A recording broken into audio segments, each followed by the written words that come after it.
Hello everyone, welcome to the 2023 Rod Russell Mason Track and Field Invitational. We have a big day in track and field for you, one of the biggest meets in Ohio, and we've got a lot of stars competing on the track and turf today. I'm Adam Whittle, joined alongside my partner for this broadcast, Caden Winship, and we have a special guest joining us later, former Mason head track coach, happens to be my dad, Darren Little, so he's going to be bringing us some commentary about the origins of this event. But Caden, what are you looking forward to? Well, I'm looking forward to that Bizarri mile, one of the most highly anticipated events in all of track season, really, in the state of Ohio. It's one of the most entertaining. You got all these great mile runners competing out there, and it's really one of the fastest miles you'll ever see. Yeah, Angela Bizarri, Mason class of 2006. She was an 8-time state champion, 12-time regional champion, 13-time district champion, 11-time FAVC champion. This was back when the Comets were in the FAVC. 8-time All-Ohio, 4-time Southwest Runner of the Year, 5-time FAVC Runner of the Year, 7 Mason High School records, and 3 Greater Cincinnati records. Caden, those are just her high school achievements. We can talk a little bit about her success, but ran at Illinois and competed in the Olympic trials. Definitely one of the most accomplished athletes in Mason history. Absolutely. We're about to get underway here with the girls 4x800 meter relay, and they're off. Yeah, and this girls 4x8 relay, Loveland last year at the state meet placed 4th, and Gahanna placed now 6th. On the track, so 2 pretty elite teams, girls 4x800 meter relay, and with that, we've begun the 2023 Rod Russell Mason team in the Invitational. long distance and mid distance events, and pretty solid team in the short distance events too. A real well balanced team here. As we're getting around the 200 meter mark. Final call for the boys 4x800 meter relay.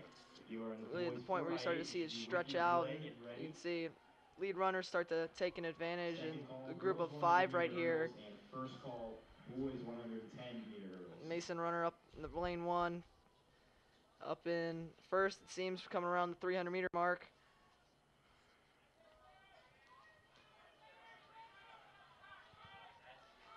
It's past here. Relays are always a fun event because you always get to see like a team feel, You have to rely on your teammates, not just an individual competition. Not like it's more reliant on a team. Like of course you score for your team by finishing high in a race, but this one's really 4 people score high for your team, so it's a team within inside a team. It allows for a great team dynamic to develop. All the girls have completed their first lap of 2.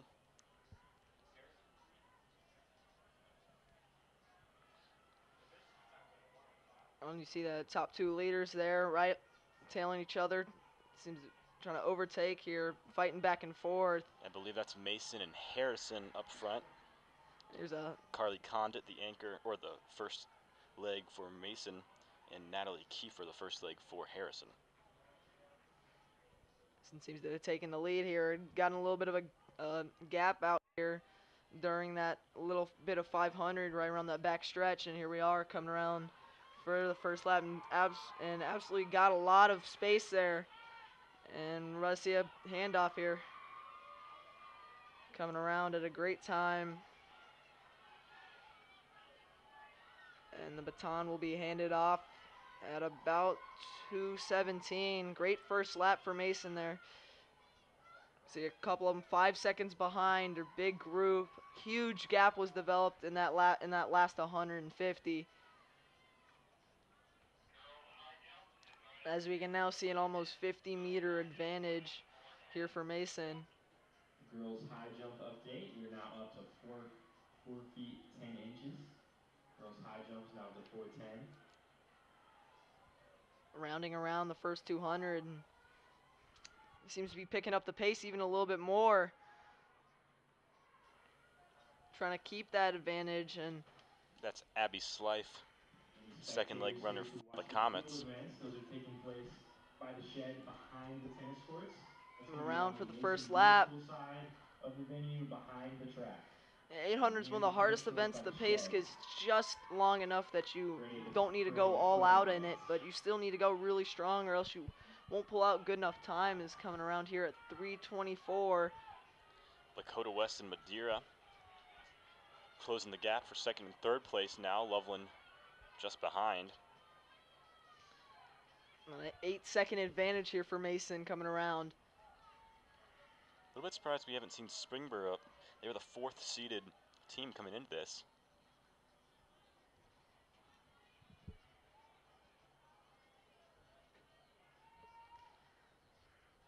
Slife still a very confident lead. Very close second and third. As West is now passed. Falling back to third. Still on the second leg here. Seeing a big fight there, back and forth battle between the two in second and third. Even though you trying to catch them, trying to catch up just a little bit to help your next leg. Is seems that they've closed the gap a bit. You know, you go too hard on the first lap, it might be a little bit of a slower second lap, but still a great 800 here for Slife. As the handoff will be taking place at 4:41 to freshman Bella Tepley, I believe. Freshman Bella Tepley, not only a star on the track, but was a GMC Swimmer of the Year as a freshman. Third place finisher for the Comets at the cross country state. So she's still got a lot of time left in her high school career, and I think Caden, safe to say there might be some records broken, and she's going to go down as a pretty solid athlete to say the least. I agree. Seems to be a little bit of a split between Mason and second place, but second place also got out to a big lead on third. It's really great to try to catch up, especially because it's such a long race. Just a couple of seconds will make a huge difference. Yeah, Dakota West making up a lot of ground here. Trying to catch up here, shorten the gap to only maybe 10-20 meters. Comes around at a 5:50.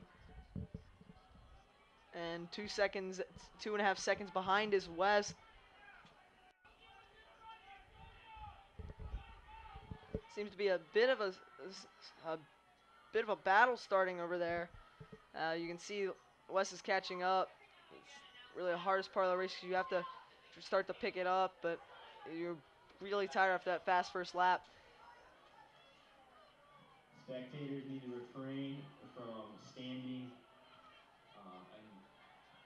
Just gotta hold them off for a little bit longer because that handoff, you really can gain some ground there. Because once you get going, you can pick up a bit of speed before the other team gets their handoff off. So you might be able to see a bit of a gap here develop for the team in first place if they stay out there. As we come here along the last 100, and this is really big, you got to speed it up here. Seems that Tepley's going to be able to hold off West into the final leg for Mason. Mason in the lead, West in third.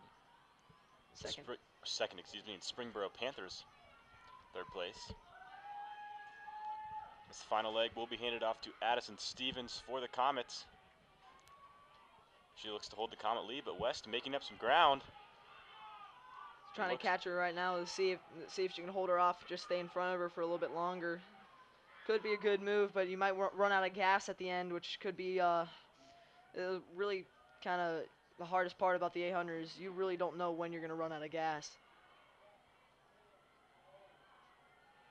They're coming around here, about just past the 200 mark, and Mason was overtaken by West here.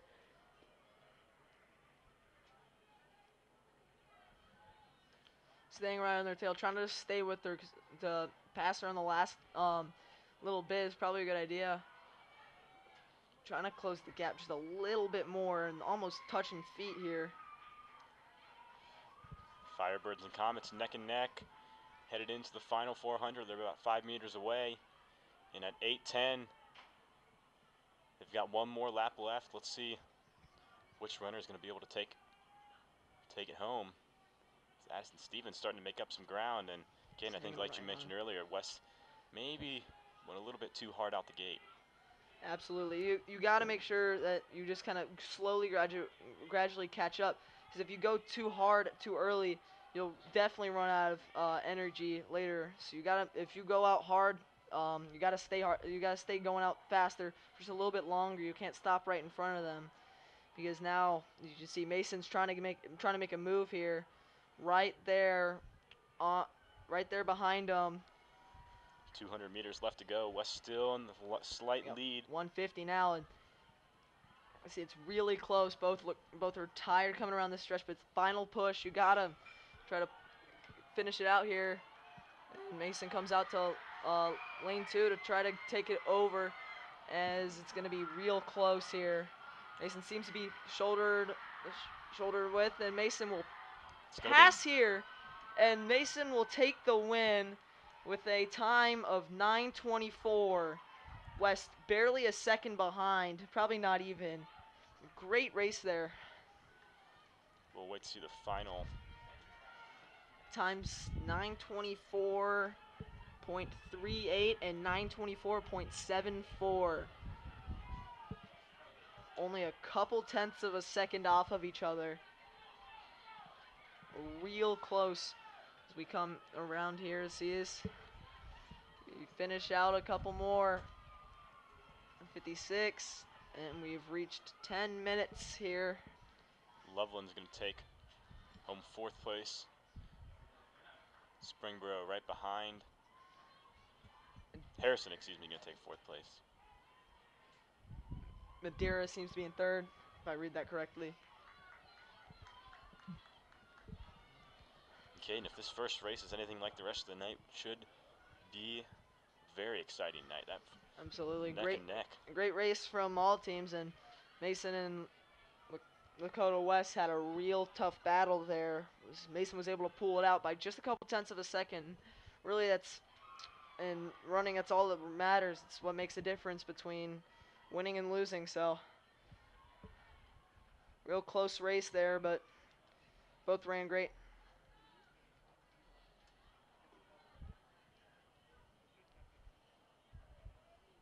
Walnut Hills passes the finish line. And that is, I believe, the end of the girls 4x800 meter race. The boys will step on here. Got 2 Mason teams here.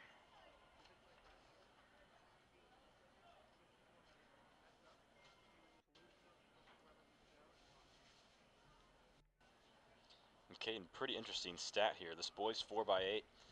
Taking a look at the state finishes from last year. Loveland won state in this 4x8 event.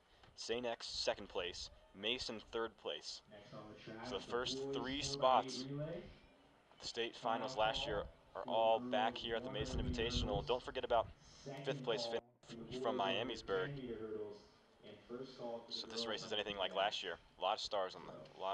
Absolutely. We have Final a call, girls 2 100 meter Mason teams, hurdles. so we'll see if Second call for they'll boys be 110 battling meter out hurdles, together, and first or will call one for be the ahead of girls the other. 100. Yeah, one on the inside and one on the outside here. Hurdle crew, please stand by for the conclusion of the 4x8. As soon as the 4x8 is over, we're going to be moving out the hurdles. Looks like to lead things off for the Comets, it's going to be Aiden Markich.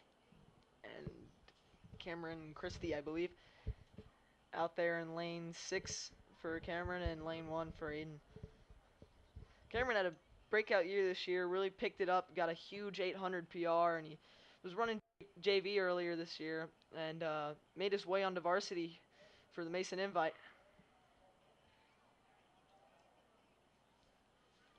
And we're off.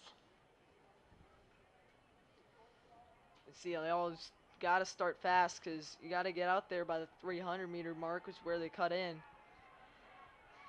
Mason coming into this race seated the highest. They've got a 6-second advantage over 2nd place St. Xavier. St. Xavier sitting at about 8:02. Mason 7:56. You see coming around at the 250 mark. And we will have, I believe, Aiden Markich and Mason in the lead in lane 1. And got 3 guys not too far behind. really tough event. You know, really bunched up at the beginning. It takes a long time to spread out. All really good runners here. Aiden's trying to stay in front of everybody else, keep his team in the lead.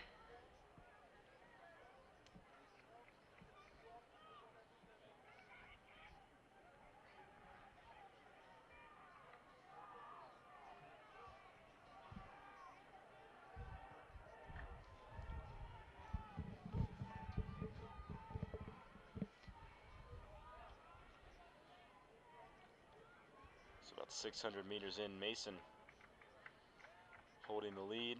A very, very close race so far. Still got a lot of distance left to run. Absolutely. They come around here for the end of the first leg.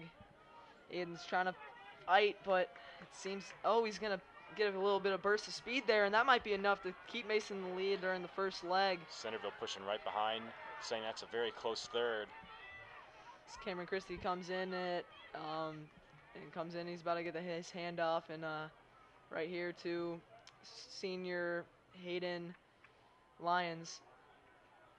And up in front, Mason's Eric Martin. Martin. I believe Jack Nesbitt for St. Xavier. Nesbitt making some room. He's about to pass Centerville. Real big three pack right there, all right next to each other. As it seems, Centerville might be trying to take first right here around the corner. Seems he's maybe holding him off. Seems real close. Centerville's gonna stay shoulder to shoulder with Mason here around the bend. And St. Xavier's trying to pass here, going into lane 3 almost for it. And they will. Centerville and St. Xavier both pass here. So Eric Martin's probably just going to try to hang on here, keep the gap short. Dakota East in 4th, Dakota West in 5, and Loveland in the 6th spot.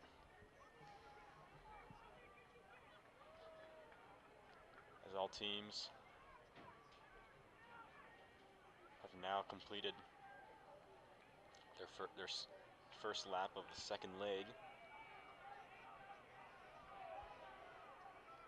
You can see St. Xavier got out to a big lead as they've taken a huge gap here on Centerville and Mason, as Eric Martin seems to be falling back into 5th place.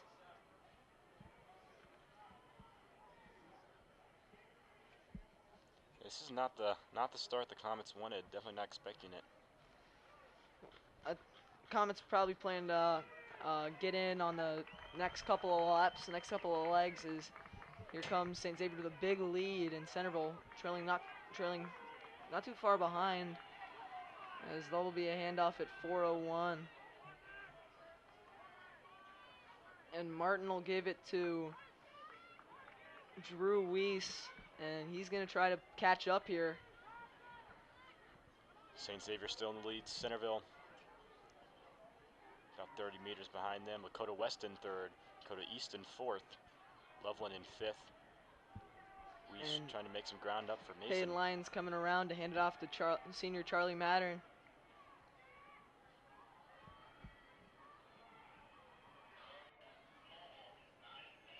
St. X staying strong.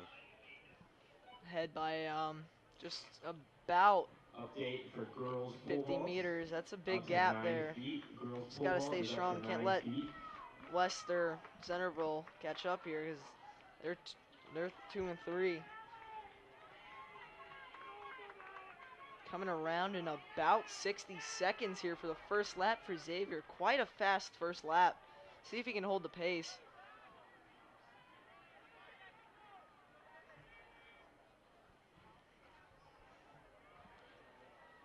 And see as the gap continues to grow here for St. Xavier. A great middle too for Xavier as they continue to put a big a lot of meters in between them and second place as they're trying to pull out the win here.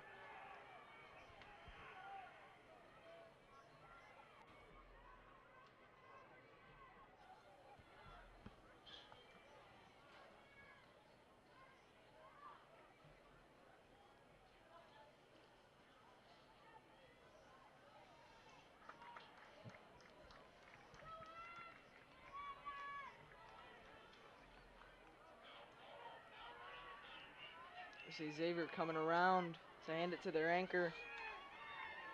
Great time there from their third leg, sorry. Mason continuing to drop.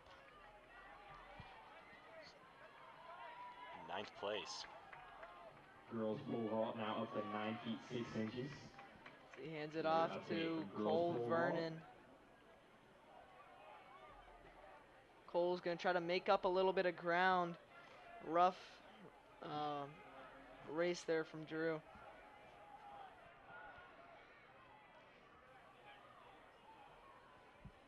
Hurdle crew, please be ready for the conclusion of the boys 4x8.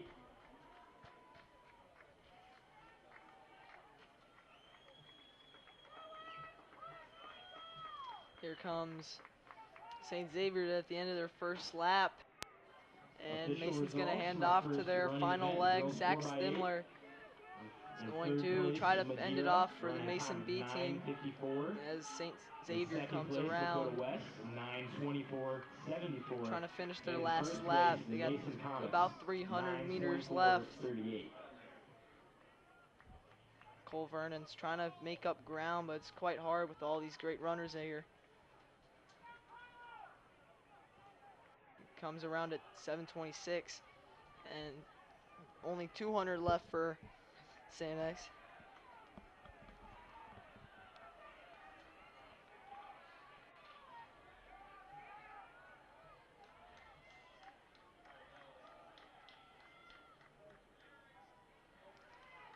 Here comes St. Xavier around the last little bit, 50 meters to go, and they will come in well ahead in first with a time of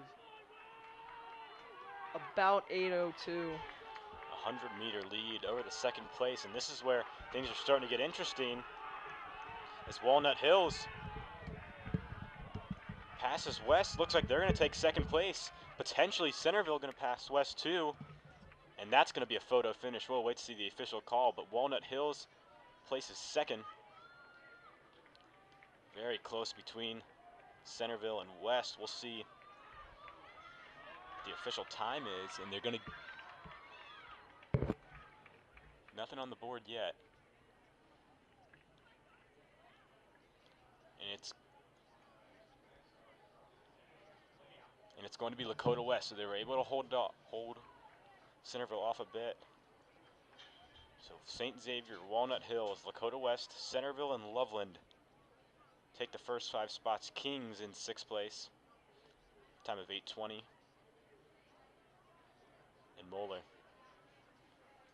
coming around just near the finish line, and they time of about 9:10.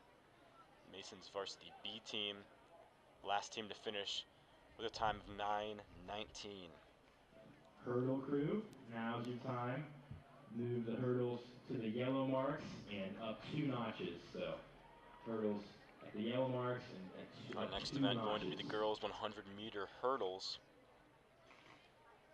And the state champion is here today, Camden Bentley from Gahanna.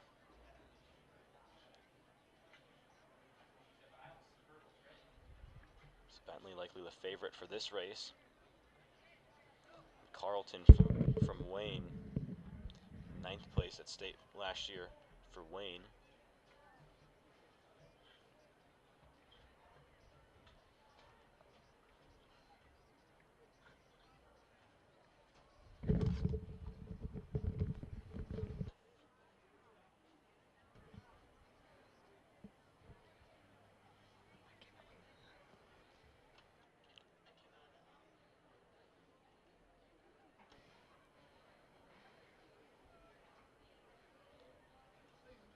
So the hurdle crew on the track right now, getting those hurdles.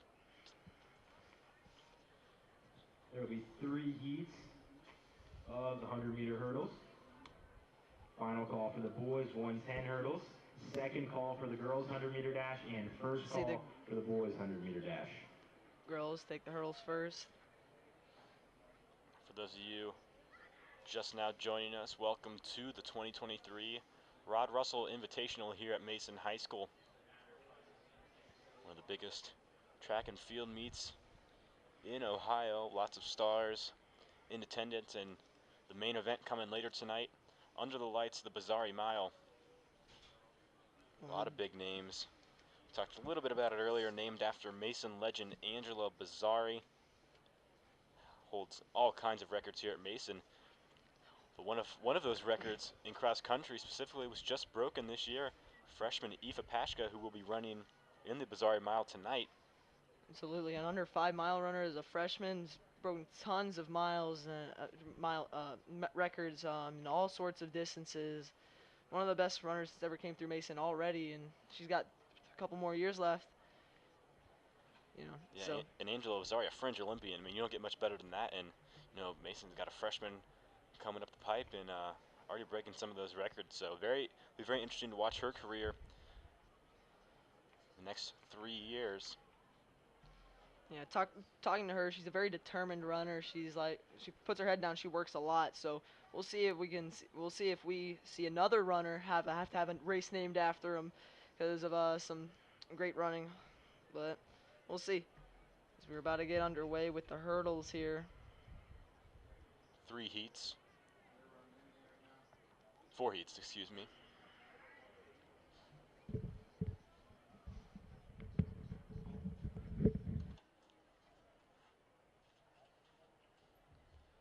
Be Rachel Anderson, Marie Hotzel,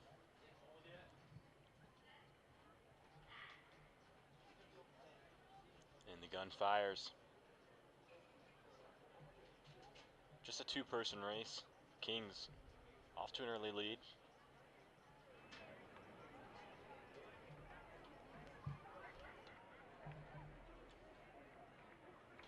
And we'll see a finish of just under 20 seconds. Great time there.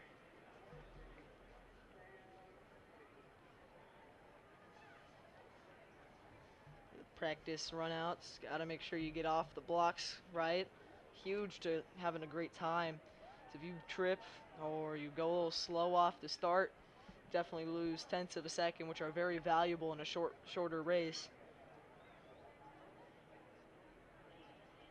2 Ursuline runners in this event, joined by a Thunderhawk from Dakota East, Springboro Panther in lane 5.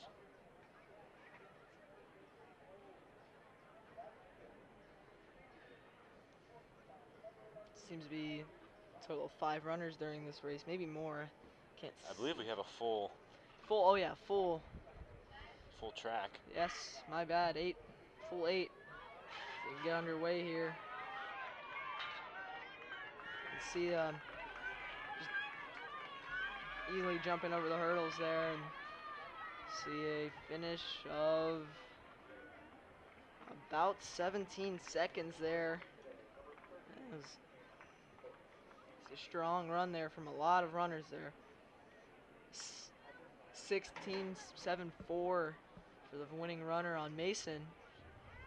Kai Walker going to take that one. Hurdle crew, please Caroline be ready Fury in second, and for Kimura after the 3rd heat. Mall Fury in 3rd just place for just Centerville. At the girls' 100, hundredth of a we second move up the hurdles behind. Oh, my bad, a for the tenth of a boys second 110s. behind. That really shows you that matters a lot. Next up we have Emma Up, Zoe Leaney, Lila Boardwine, Sophia Kapsevich, Savannah Connor, Kate Hartley, Maddie McCaster, and Madeline Powell in this 3rd heat. Excuse me, after the 4th heat.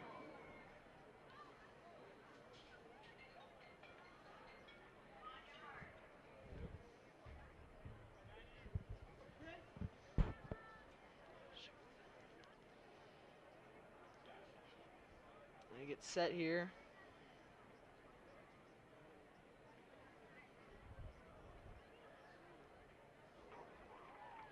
Something to notice is that they've changed the way the starting pistol works. Here they are. I'll tell you in a second.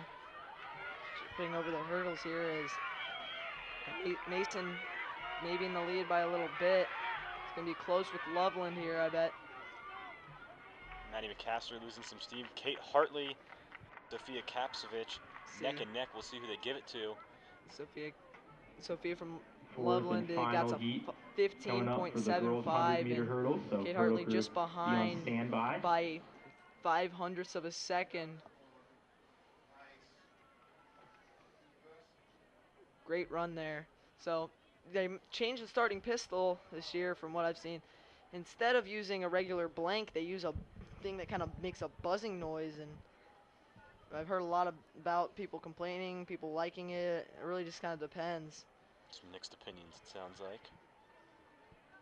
So Caden's the track runner out of the two of us. Me, not as big of a track guy, but my brother's a runner. My dad used to be the head Mason coach, so I know a little bit. But Caden on the Comet team.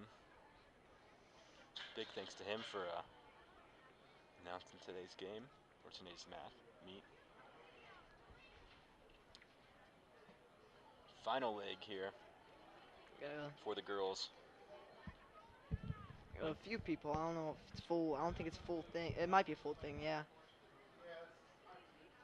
We got a Mason and West, Loveland.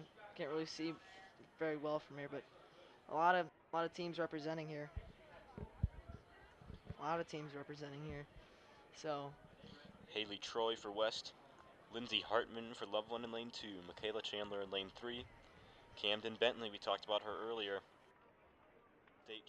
reigning state champ for Gahanna Lincoln, Lily Eagleston in lane 5, Layla Walker in lane 6, Lila Kovacs in 7, and Maya Taylor Stewart in lane 8 for Sycamore, as both all girls in their ready position. And they're off. there we go. And an early lead for Bentley. She's got a lot of ground. Oh my goodness. And she is flying almost a through hurdle these hurdles. Ahead. Full hurdle ahead, as that's an under 14 time. That is a really fast run there. I believe Goodness. about a 13.7. 13.69. That is a blazing fast time. The second place runner was a full second behind. Hurdle crew, please. Not her PR, but still darn good time. Markers. Bentley came in seated with a More notches, so 13.25. notches. And Up she's 2 the reigning notches, state champ for a reason, Caden. Absolutely. That was a and full again, hurdle ahead of everyone else. That's spectators, quite the please quick refrain time. from You really don't standing see in that the railing often, areas. that much of a That makes it very gap difficult for on such a a lot of short our race. viewers to watch. We'll So see the please boys get stay underway off with their of the 110 railings. hurdles. Final See the call hurdle for crew the setting girls up, 100 raising meter the dash. hurdles, moving them Second call for into the boys correct 100 spots meter dash. for the And 110. first call for the girls 4x2 relay.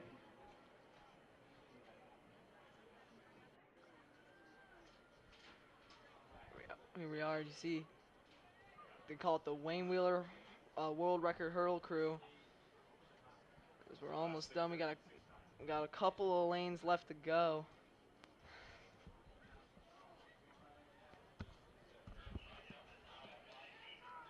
Hurdles are always great because you get to see a combination of speed and power. You gotta go fast, and you gotta get up high and quick, and it's a very, very complex event. You need a lot of skill to be able to pull it off. Walnut Hills, and in first place, St. Props to the Xavier people who with a run time this of race. 8 minutes and 2 seconds. And we have a new meet record here on just the third event. Camden Bentley out of Gahanna Lincoln shatters the girls 100 meter hurdle record. It was previously 14.3. It's now held by the Gahanna Lincoln Golden Lion with a time of 13.69. On finish timing. It's beat by about So 0.7 seconds. That's a linked pretty big on margin, yeah. especially in a you sprint. can scan from a QR code. Placed all around. Those tenths of a second, track. they matter a whole lot. Like, you know, you don't really count those PRs if you run long distance. If you're like, oh yeah, I PR by 0.3. No, you PR by 0.3 in a sprint event. That's a big deal. It means you got just that much faster, that much of a better jump, that's a lot for them. I mean, as compared to like, like a couple of seconds as low a PR as I'll take, you know, as a runner. Like, I always want to get like a few more seconds, like try to get a lot faster of a time to show that. But these guys that run these short distance events, they go for those little tenths of a second, focusing here, getting a bit quicker here, longer lengths in their strides here to get them a couple more tenths of a second, maybe up to a full second there. I mean, You never really know. You can be benefited by wind hanging on your back, wind on your front. It really kind of affects a lot of the run when you're running a 100, 110, 200. A lot more than it does a 16 or a 32. So the hurdles have reset. We're about to get underway here for the boys 110. 7 lanes occupied in this one. So we have 3 heats.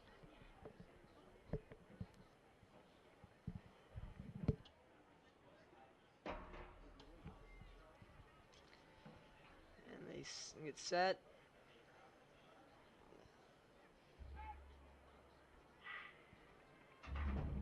As they're off, and here we go. Victor Salinas in the early lead for Centerville. A couple hurdles knocked down there. You see a lot of clips there. And one gets knocked down, and oh, he trips. He trips and he gets second there. He was in the lead, but ends up getting just a bit slower of a time there for Centerville. And we have results from the About girls' 2/10 of a 100-meter hurdles. second. In So third that's place from rough. Loveland, You were Lindsay in the Hardman, lead, and a you time just of 15:36. clip a hurdle a little too And much, and second, he's Lily only able to Eagleton get from second Mason, there. 14:83. Frustrating. And in first place in a new meet record, Tyler Paul. Camden Bentley from Gahanna Lincoln with a time of 13:69. Gonna win that She race, beats and they're announcing her it from the previous loudspeaker record, now. which she was tied with That Mason's record Liana Sistrunk of was just 14:3. broken So by congratulations Camden to Bentley. Camden Bentley.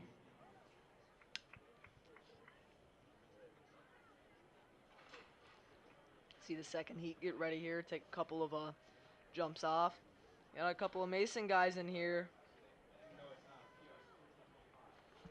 Braxton Moore in lane 2. Long jump, high jumper as well. He's really good at that. One of the Mason's best at that on the team currently. Does a lot of the jumps, jump-related events. Quite the vertical, really.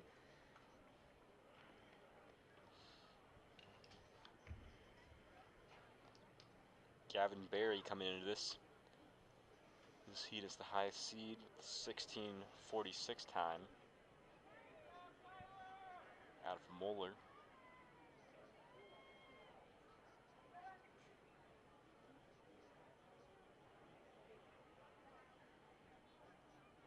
They're about to get set here. It takes a long time for them to get their nerves ready and kind of be prepared to go. Which a lot goes into it mentally to make sure everything goes perfect, because you need it to for these hurdles. They're set, and buzzer goes off, and they'll go. Team Mason here, and they're staying right based on near even with each other. As it seems we got, so it took a little bit Mason and who is that? I can't tell. We'll see who wins this one. Sycamore's Aiden Everhart wins with a time of 16.24, and Braxton Moore came in second with a 16.35. We got a 2 Mason here, and just behind him at 6.56 in third. Yeah, the 2 through 4 all really close to each other at a tight, like 0.3 of a second gap in between, almost. Girls pole vault now up to 10.6, 10 feet 6 inches. Also coaches, the coaches hospitality section is open in the visitors concession stand. That is from 5 to 7, so coaches make sure to stop by the hospitality stand in the visitors concession stand.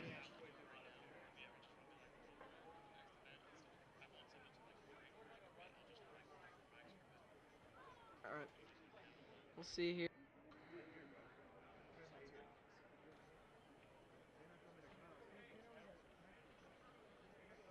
Got a couple of guys warming up to run a lot. I think it's full 8 again. Got a Mason At the here. conclusion of this heat, hurdle crew, please be ready. West in lane 1. A couple of other guys. Centerville right next to the Mason. St. Xavier in lane 2. Loveland in lane 3.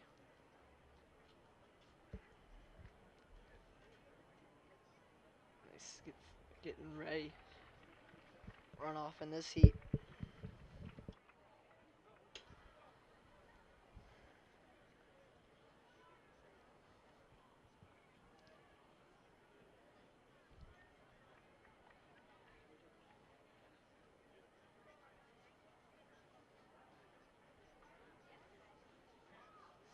Set and go. Centerville out to the early lead. Goodness, he's got a big lead here as he continues to try to gap it. But here's Sycamore coming right up on him, and St. Xavier. Oh, and then Hurst Davidson takes a tumble for Mason. able to finish it though. Finishes through hard to end Hurdle that one, crew, but please help remove tough break there. the It's hurdles always rough. before you Happens. take them off the track. A no ski. Move them all the way down. Notches Take all the it way for down. Centerville with a time of 15:12. Aiden Barker in second place for Sycamore, 15:38. St. Xavier in third place, Gavin Orth with a time of Spectators, our concession stand is 15:49. open, so make a visit over there when you get the chance.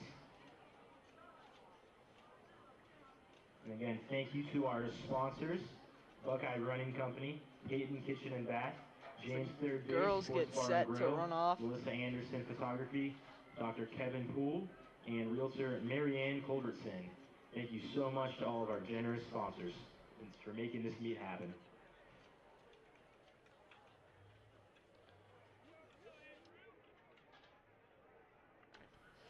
The 100 meter is the hurdle crew. Clears it here.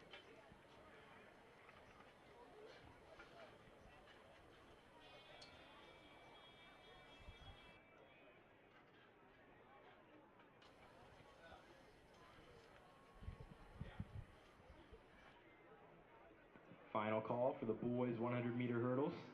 Second call, girls 4x2 relay. And first call for the boys 4x2 relay. Now up, we have 4 heats of the girls 100 meter dash.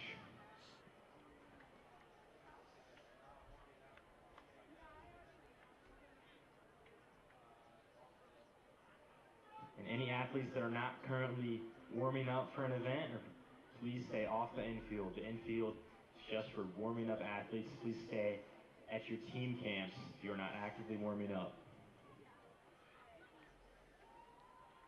Getting ready. The girls about to go off on their 4x1 100 meter. My bad.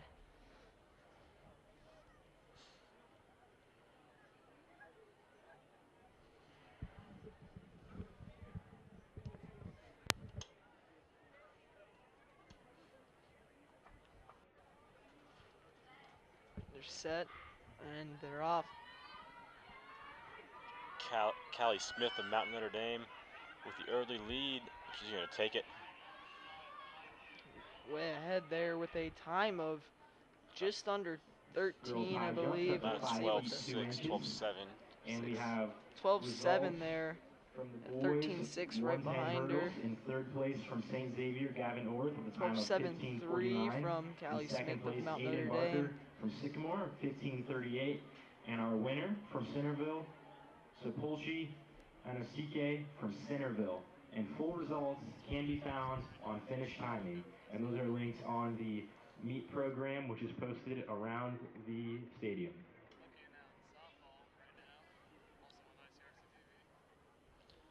And also right now, going on ICRC-TV, just about 100 feet from us is the Mason varsity softball game. Mason just tied it up at 2, so a tight game going on there. And just the bottom of the first, bases loaded, 1 out. Mason's got that new beautiful turf field. Absolutely, both fields, both got the treatment, and seems that the players and the fans like it a lot. They're off here. Second heat underway, very neck and neck. Loveland looks to be in the lead by just about At the round inches. 13, we'll see what the times say officially. 13.23 for Loveland's Anson Hearn, and Loveland just behind at 7/100ths of a second. Leah Murray at a 13:30. Callie Smith still going to be top time so far through 2 heats. She was in that first heat from Mount Notre Dame. Don't see that very often when first heat's in the lead. It normally goes slower to faster, correct? Yeah. Yeah. But Smith did have the highest seed out of all of them, so interesting to see. He's got 4 heats for this. We'll see as like these shorter distance events got all these heats, and then you'll go to longer distance events, and it'll last about the same amount of time depending on the event, because they got more laps around the track, but you have all these different runners that have to go in different heats for the shorter events. So really, there's not much of a difference in time during these meets. Third heat about underway now. Getting ready. Set, and they're off. Couple of one Mason here, and the Mason just seems to be just in the lead. It's gonna be close here. I think Mason might have it at about a 12:05, around that area. We'll see what the times say. A 12:69 to win by 0.2 of a second. Mason's able to pull that one out. A tight race, real tight race between a couple of times here. Is between 3, 4, and 5. Only 0.02 of a second separated them, and even 6 was only separated by 0.07 of a second. So it's really close there. Heat 4 of the girls' Couple of 100 Mason meter runners dash. here in lane 1 and 2. Nora Moore and Eden Orr, first 2 lanes, both running for the Comets. Underclassmen, Eden Orr a sophomore, Nora Moore a freshman. Addison Burnham, lane 3.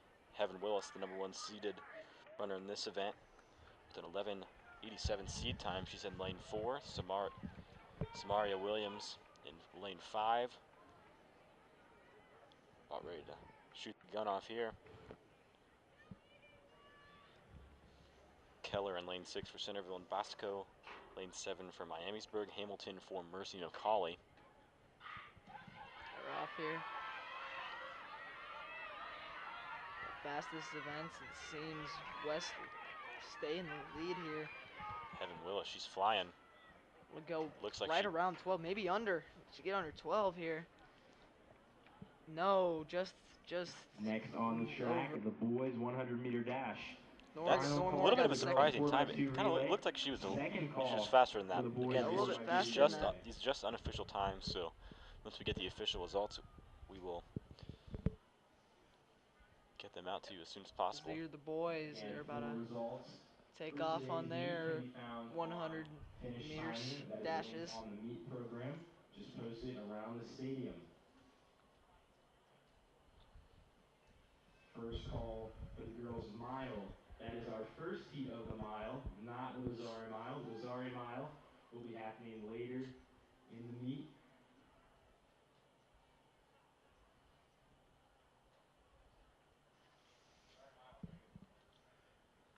Look at this stud right here.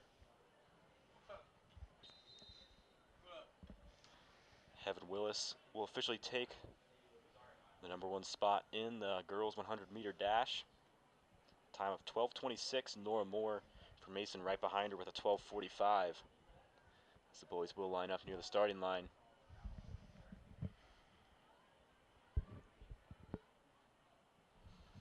We'll go a little bit back in time. So Mason A relay officially taking #1 spot in the women's 4x800 relay with the time of 9:24. Lakota West 9:24.74. So Just a couple of 924.38. So just a couple of tenths of a second. So here we get 3 guys off here. 2 Sycamores, and I think it'll be Sycamore, and then I couldn't tell who the other team was. Lakota East. 11.67, 11.93, and 11.96. So really really nice times there for the 2 Sycamores and Lakota East runners. As we'll get back quickly to the second heat, maybe quickly. We'll see.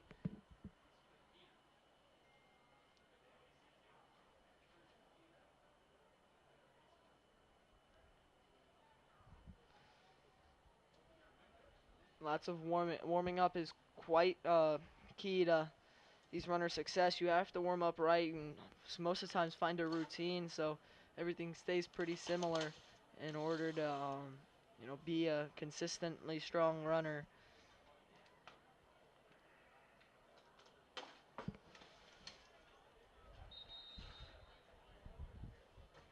Gotta get set here.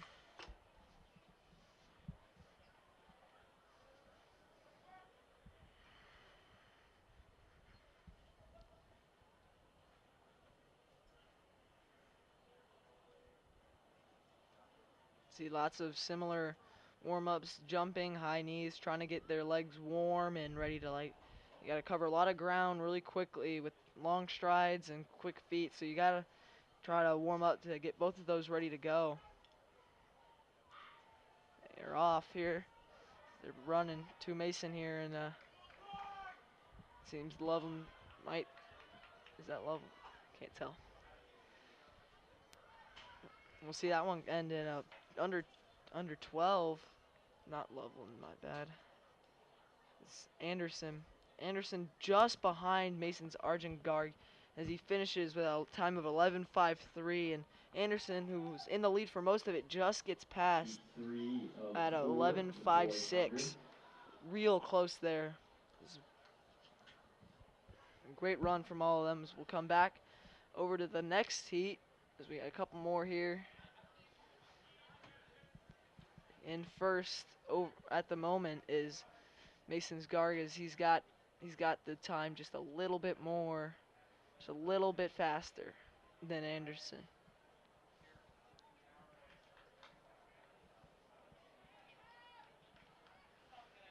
It's upcoming. We got quite a couple of teams being represented here. No Mason, got Anderson, St. Xavier, Lakota East, Loveland, Miamisburg, Walnut Hills, and Springboro, all having a runner in here too from Walnut Hills.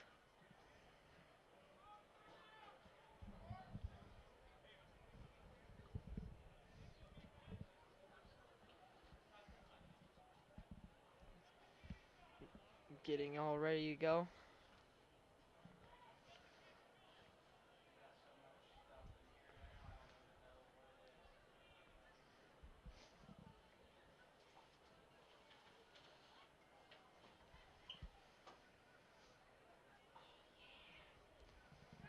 They're set. Go and bit of a, I think Anderson and St. Xavier both fighting. And this will come in just at the low 11s, I believe. This is gonna be this one's gonna be a close one. See who it says. Xavier gonna win it with a time of 11.31. St. Xavier's Caleb Dennis able to pull out a 2/100th of a second lead over Toby Strasbaugh, who got of Cincinnati Anderson, who got a 11.33.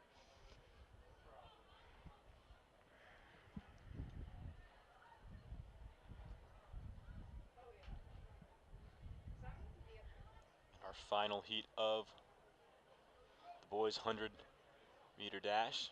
About to line up. Janelle Bryant and Jordan Marshall, for Mason, 2-star football players. Jordan Marshall will be playing football at the University of Michigan. As an Ohio State fan, not too thrilled about that, having to play against him and the team up north. He had one heck of a game against Mason in the state playoffs. And Janelle Bryant, wide receiver, going to be playing football at Arkansas State, joining Butch Jones, former UC coach.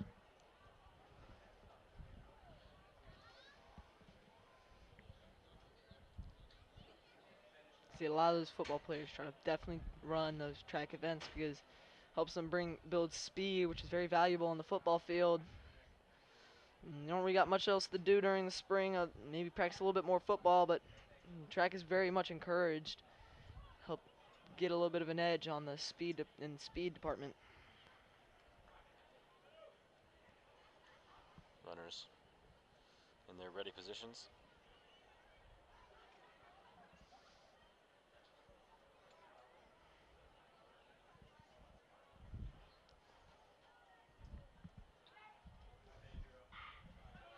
They're off. seems to have an advantage here. Two guys up in the front. They're going really quickly. Looks like Bryant In the easily tens. take it. In What a the run. tens. Wow, what a run there.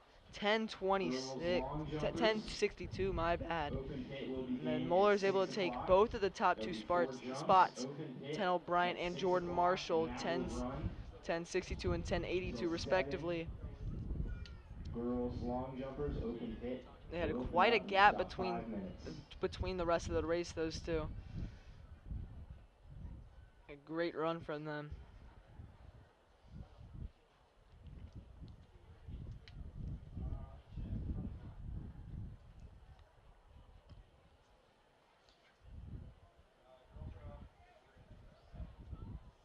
And now we have the seated 100-meter dash for the Coda West. Juniper June McKnight will be taking on Landon Bomar.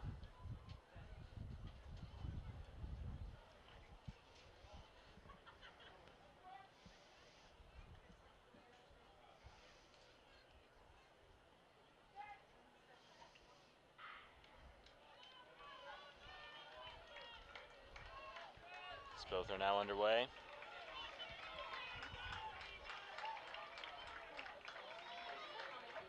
As McKnight has a lead over Bomar.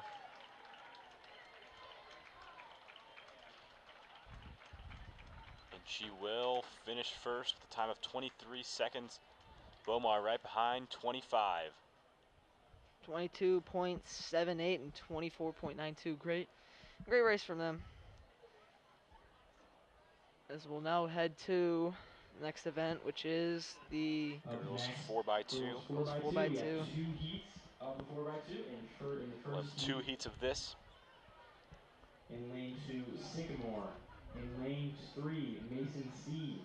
In lane 4, Mercy McCauley. In lane 5, This Mason this D. girls In lane 4x2 6, Anderson. be In lane a 7, very exciting Ursuline. race. And lane 8, Hannah Cleves. Lincoln, I believe we're going to see Camden Final Bentley call, again, boys as they are the 4x2. number 1 seeded team. Second call Time for of the girls 1 minute mile. 38 First heat, seconds. not the Dakota Bizarri mile, West which will be later and Mason in and the Centerville evening. all And first call for the boys mile. Again, 1 just the minute first heat 42 and some of the boys change. mile, first call.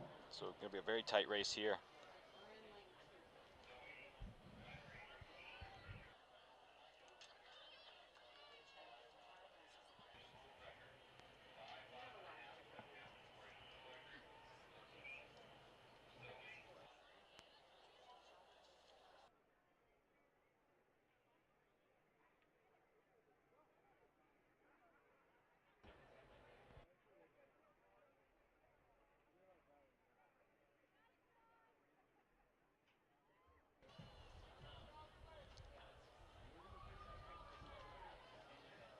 Again, 2 heats of this event. There's going to be 7 teams in this first race. Sycamore, Mason C team. Mercy McCauley, the Mason B team. Anderson, Ursuline, and Kings.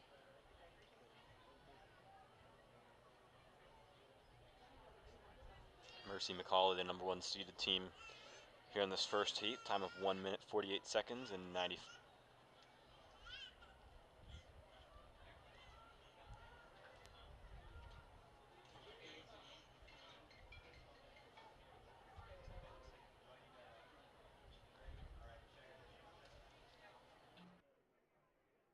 Exchange zone, are you ready?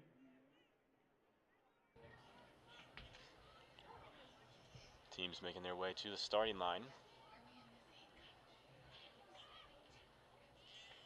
Again, Mason, 2 teams represented. Sycamore in lane 2, Mercy McCauley leading time in this heat in lane 4. Anderson lane 6, Ursuline lane 7, and Kings in lane 8.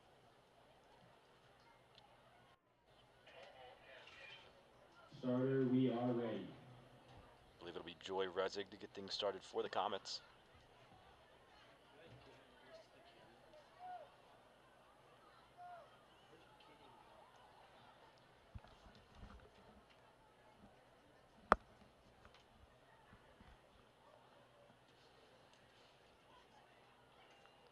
A little bit of delay on the track.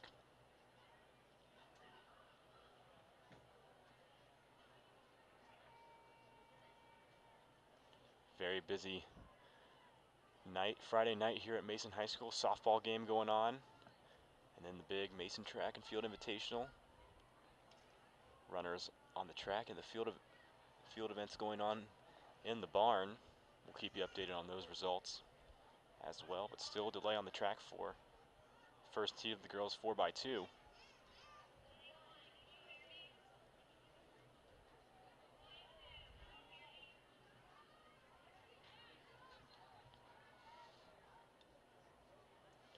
We'll take a look back at the final results of last event. Tanel Bryant, the 10-6-2 to take the win for Moeller. In second place, his teammate Jordan Marshall, the Michigan football commit, time of 10:82. And Baylor Stickle from Miamisburg in third place, at 11:10.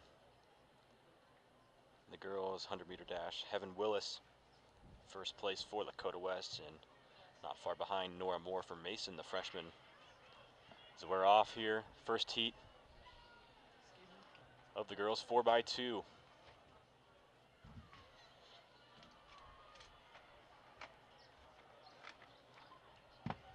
Kings got things started in that outside lane, so they have the advantage. But the gap closing early.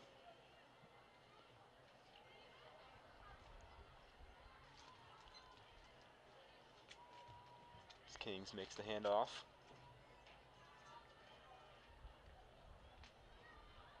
Mercy McCauley making up some ground. They moved into third place, but Anderson in second.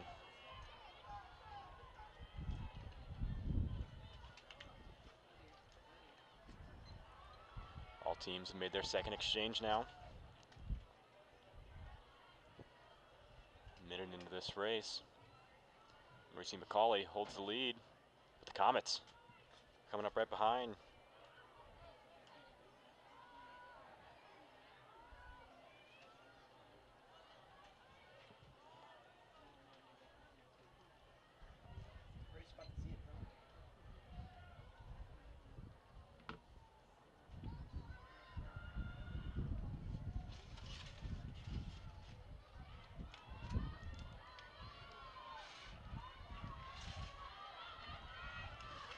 And Ava Arango finishing things out here off for the Comets as they're going to take the first heat with a time around 1:47. Mercy McCauley in second, and Anderson will wrap up, finish off the top three.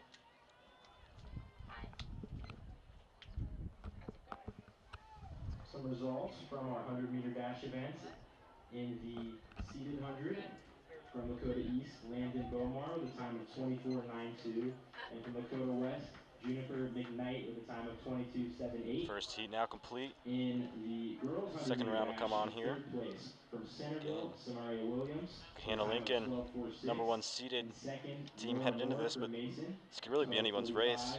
And in As first Dakota place, West, Lakota Mason, and West, Centerville Heaven all Willis, 12:26.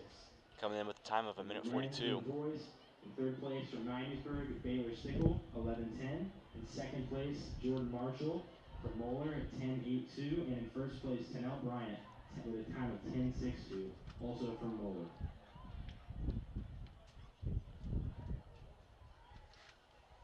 It's going to be Loveland in lane 1, Walnut Hills in lane 2, Centerville Elks in lane 3, Hannah Lincoln in lane 4, For Heat 2 Dakota West in lane of the 5, the 4x2 Comets, relay, in lane 1, Loveland. Varsity A In lane squad 2, in lane Walnut 6, Hills. Lakota In East, lane 3, lane Centerville. In 7, lane 4, Ghana Lincoln.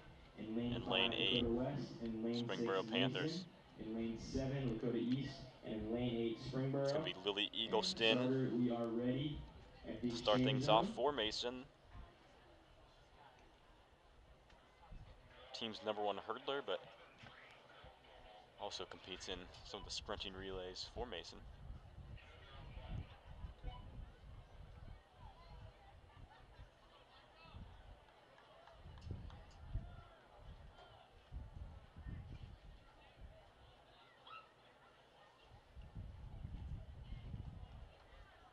About ready to get things started.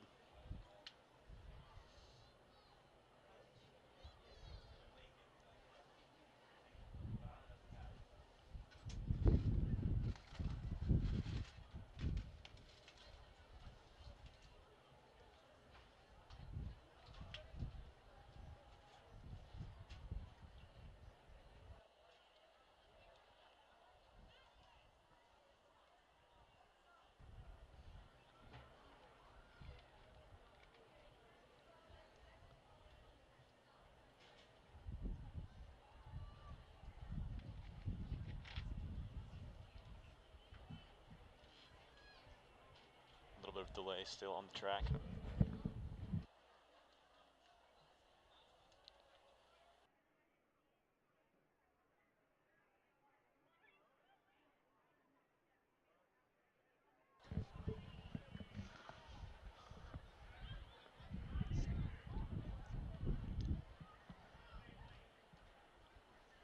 Here we are with the second heat. Getting ready to go and try to run this one. As 200's really hard race. You got to build that speed around the corner and let it all out during that 100. But you still got to go really fast for a long period of time. It's tough on the body. And the gun fires as we're underway here for the girls Boys high 4x2. jumpers, please report to the high jump pit. It's really crazy Boys to high watch because jumpers, you please report to see the the high people in jump lane pit. 8. They're already And they again, already look girls like high they're almost jumpers, done, but an open jump, open pit. Tori Killen Starting starting now things at off 6 for the Mason o'clock. Comets, the freshman. She's making up some ground early. Down in the first turn. She hands off to Eden Orr. Sophomore. It's Dakota East in first, Mason in second, but the Comets making up some ground. East in that outside lane. right behind you. You gotta have a good handoff here. Handoff might make the difference in this race. He's gonna go. Oh, a bit of a rough handoff, and that gap's increasing quite a lot. How about the Golden Lions flying around the corner? Mason drops down to third. Dakota East staying strong in first. But Lincoln We're down to 2 girls making up some football ground teams. as Eagleston Height 11 making her feet way around the 3 track. inches. She'll look to hand off to Abby Love, and Abby Love motoring around the corner now, trying to make up some ground for Mason. And Hannah Lincoln This one's gonna be close. has a lead. Comets in second now. I think Hannah's gonna get this one, but it depends on who's gonna get second. I think Mason's gonna get it. As they've gotten in between the gap. It'll close it just a bit on Hannah Lincoln. As they'll come in with a time of about 1:41. Solid. Hannah Lincoln with a time of 1:40.39. 2 and seconds Mason off their with PR from the season. And Mason with a time of 1:41.21. 2 That's heats just of under the a boys second 4x2.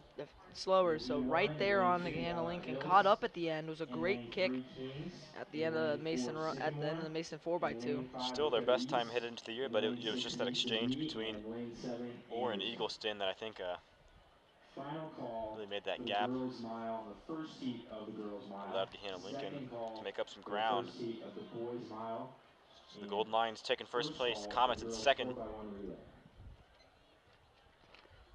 So now we get ready for the boys 4x2. And Dakota West in third.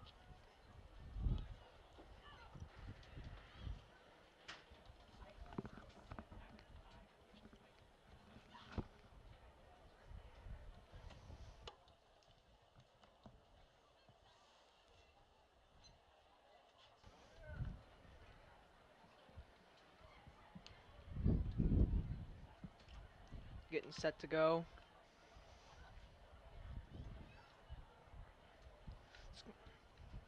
Always very entertaining, those relays. I talked about it earlier during the 4x8, but I love them. Team-oriented events. I love watching those because every person needs to carry their weight in order for the team to benefit.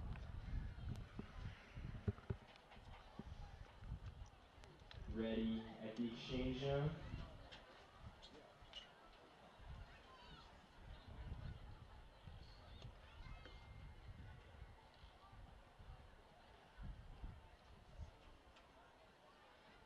Again, 2 heats for the boys, 4x200 meter relay.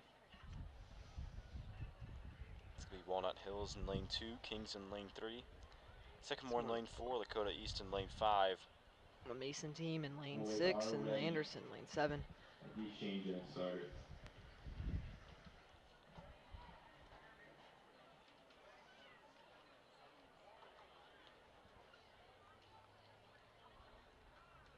Sycamore, the highest seed from this heat, time of 1:33.72.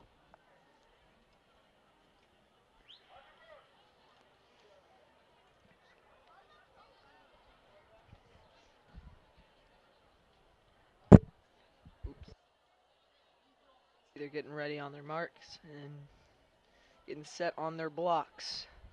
I always don't understand how you can get set on the blocks when you have a baton. It's confused me how they do that. And we're off. Mason seems to be trying to get out to a little bit of an advantage here as they're trying to stay up even with everybody. I believe it'll be As Dylan Griffiths. And as you know, they have to hand it off much later because it's a little awkward around the corners. You're going to be out in the outside lanes, but Mason's out there a bit as come around here on leg 2. Jackson Yoder in second place for the Comets. Dakota East in first. Sycamore making up some ground. Sycamore might be in first based on around the corner. See who hands it off first will decide it. Sycamore, maybe, yeah, it's going to be close. I think Sycamore is in first. Yes, they are. So Sycamore, Lakota East, Mason. Kings making up some ground. Again, it's just Mason's. Close around this corner here as they all start to get more and more tighter and tighter together as they take more of the 200 around them. Here they come around, handoff. Good. Oh, he falls after handing it off. But his teammates heading around the corner real fast. King's trying to catch up. Kings might catch him here. King's in the inside lane. Oh, maybe. Needs to be just too much ground to cover here. Mason's going to come in around the 4th spot. King's got to hold it or else East will catch him. I think East might get it. East will pass him and get second with a time of 1:32. I missed Sycamore's time. Sycamore came in with a time of 1:30.68. And they were the ones coming into this, correct? They were. Yes, so definitely showed it there. 2, in lane 1, we're going to have Centerville. In lane 2, Loveland. In lane 3, Mason. In lane 4, So now we have Moeller. the second heat. In lane 5, Miamisburg. In lane Taking the 6, track. Dakota West. First lane Lane is going to be 7, Centerville. St. X. Second lane, And Loveland. lane 8, Springboro. Mason in lane 3, Moeller. Lane 4, Miamisburg lane 5. Dakota West lane 6. St. Xavier lane 7. And Springboro in lane 8.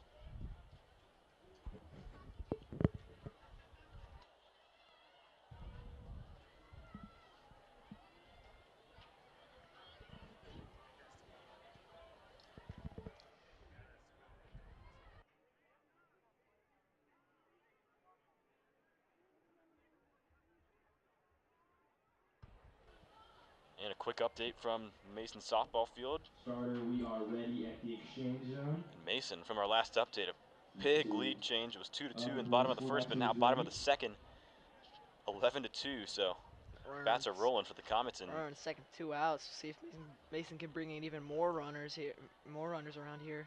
I tell you what, this may seem like a big score, but if you were to head over to the field yesterday, the Comets took a win 18-0 I was there for that one, yeah. It was over the Coleraine Cardinals. So really good there as they get a runner on third there. Oh, goodness. Mason continues to hit well. So we're back here on the track. very busy day here in Comet Country. I mean, in this, yeah, we'll see in a second, but you can see the softball field in the shot once we come around. See lots of balloons over there. And Girls celebrating senior night. They're 2 seniors, Ellie Offner and Sam Pennington.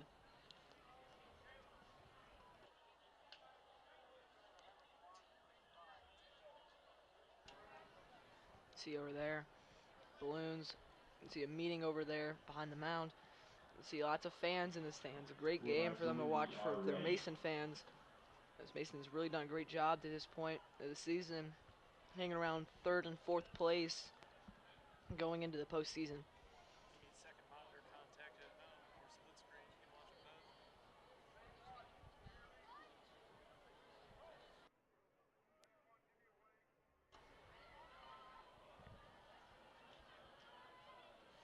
Again, that game being streamed on ICRC-TV as well, so big shout out to ICRC for covering the Comets today. And not one, but 2 events. At once. Yeah.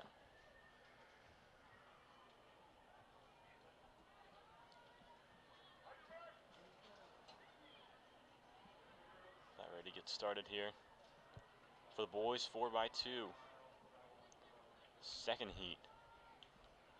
Moeller coming in with the best seed time of 1:28. Miamisburg right behind him, a minute 29, and Mason, minute 31.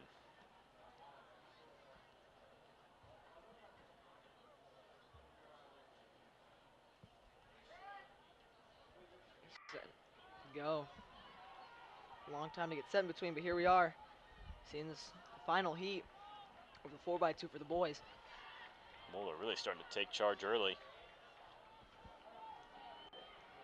Quite the move from them. They're catching up to the guy in the other outside lane, which means they made up a lot of ground. Coming around the corners, they'll get the handoff first. Moeller is in the lead. May not look like it, but they are well ahead.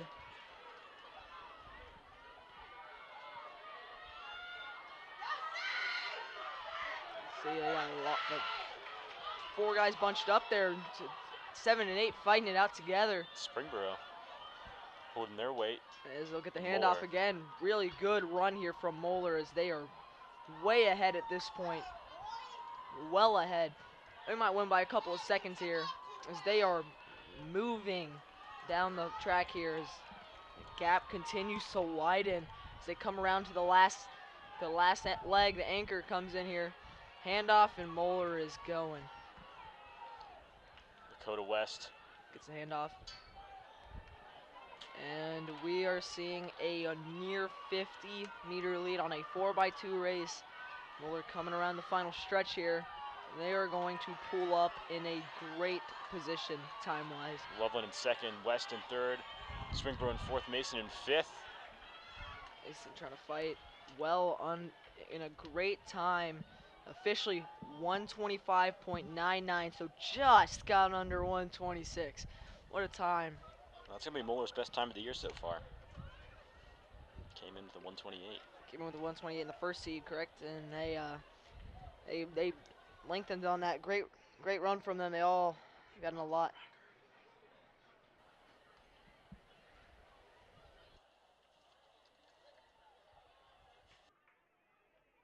Results from the girls 4x2. In third Believe place, that Dakota West. 4x1 time is going to 1:42.7. be a meet record, Second place, or 4x2, Mason, excuse me, is going to be a meet record, and yes, it is. So the 1:41.21 Moeller in second Crusaders, place. And in first place, the time of behind Lincoln with a time of 125.99 is going to break the Mason 1:40.39. Invitational record previously held And that is a new by meet Mount record. Healthy back in Breaking Mason's 2012, previous 1 minute time of 1:41.1 in 27.5. 2011. Next on the track, our first heat Again, of Loveland the girls' mile. finishing in second, Lakota West in Stay third, tuned for our the Angela Comets Bizarri mile finishing later in on sixth in the evening. at That'll their be home meet. before the 3,200 meter. Final call, boys 1 mile. Again, just the first heat. Stay tuned for the Bizarri mile later on. And second call, girls 4x1. And first call, boys 4x1.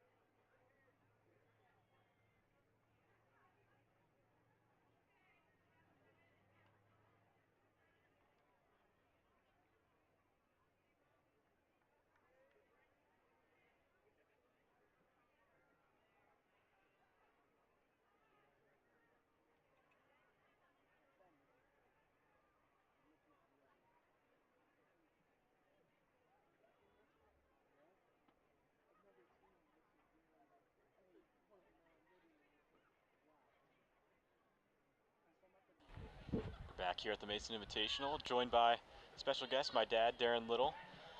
He's Mason head track coach for about 6 years. But then, you know, when I was born, I guess I gave him too much trouble. He decided to call it quits. But he's here to give us a little bit of history about the Rod Russell Mason Invitational and how this kind of got started. Thanks, Adam. It's a beautiful night here that are all of you that are watching it on TV. You couldn't ask for a better night for track and field. We've already seen a few meet records broken. We're probably going to see some more records fall. But Rod Russell Invitational back in 2006, we basically Now on track. had an opportunity to recognize our retiring athletic director, Rod Russell.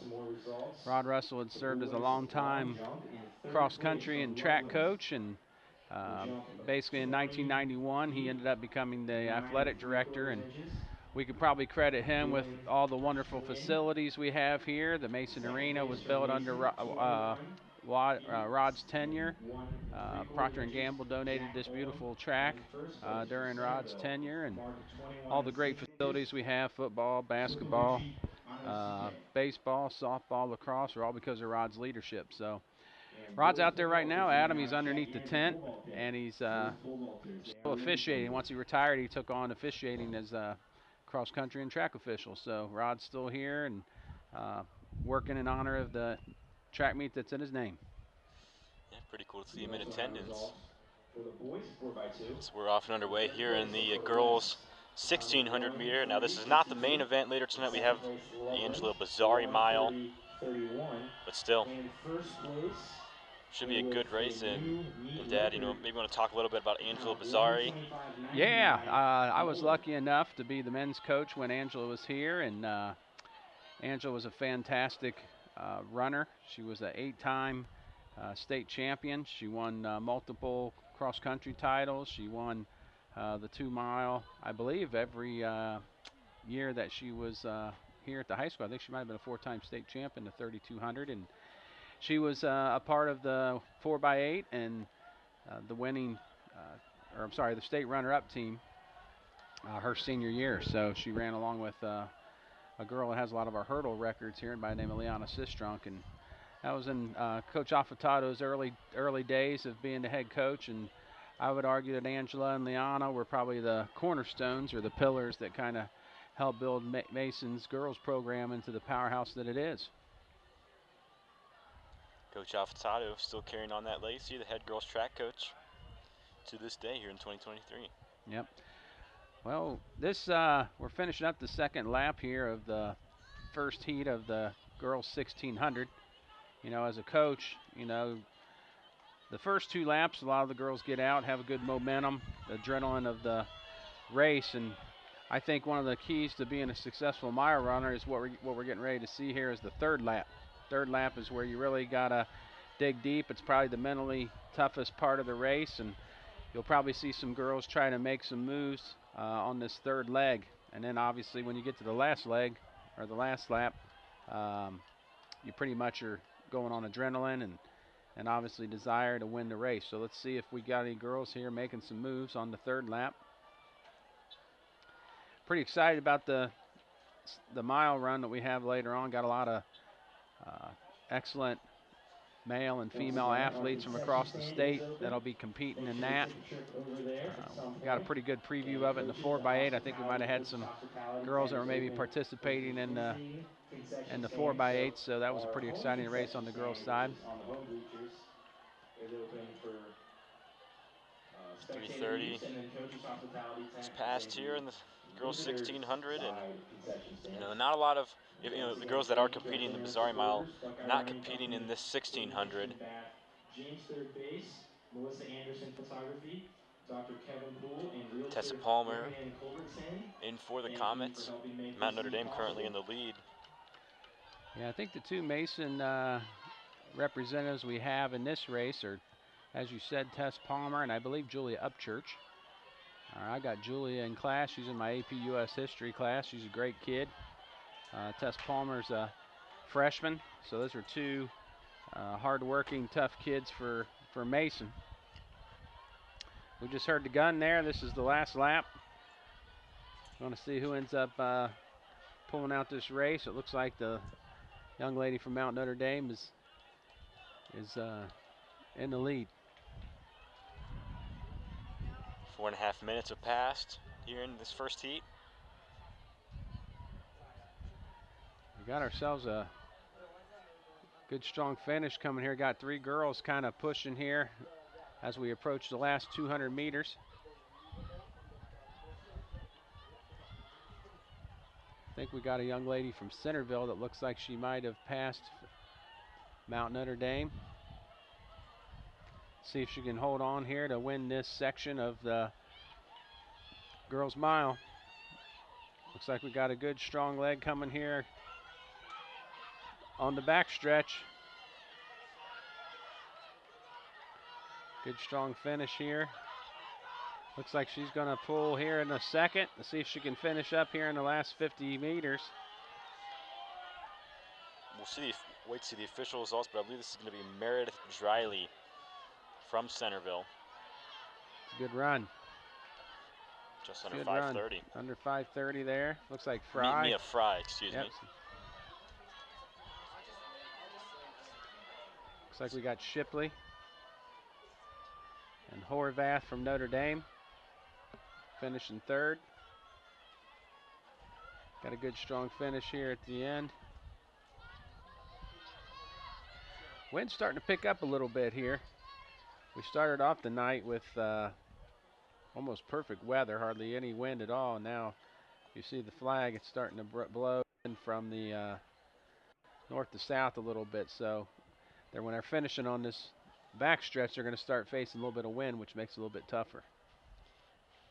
Yeah, they're on the track, probably not loving the wind, but I tell you what, I don't mind it up here. Got a nice little breeze going in the press box, so I'm not complaining too much.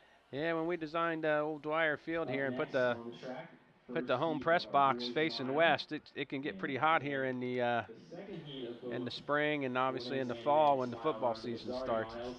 It can get pretty uncomfortable up here, but we got the windows open and got a nice little breeze coming in, so it's been nice for us. Between the 200-meter dash and the 3,200-meter run, so stay tuned for that. Looks like they only had one section there, Adam. They must have combined. combined Those. Yeah, they must have combined those sections. The heat sheets we had said we were going to have two sections of that mile. So next we've got the maybe they combined this boys section too. Yeah, it sounds about right. A great view of the track for all the events.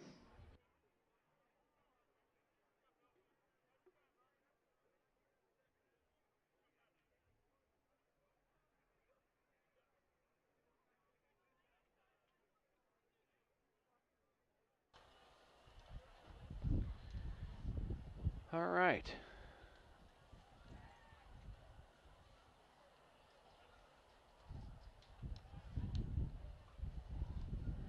Trying to pull up the time here, but it looks like they haven't uploaded it.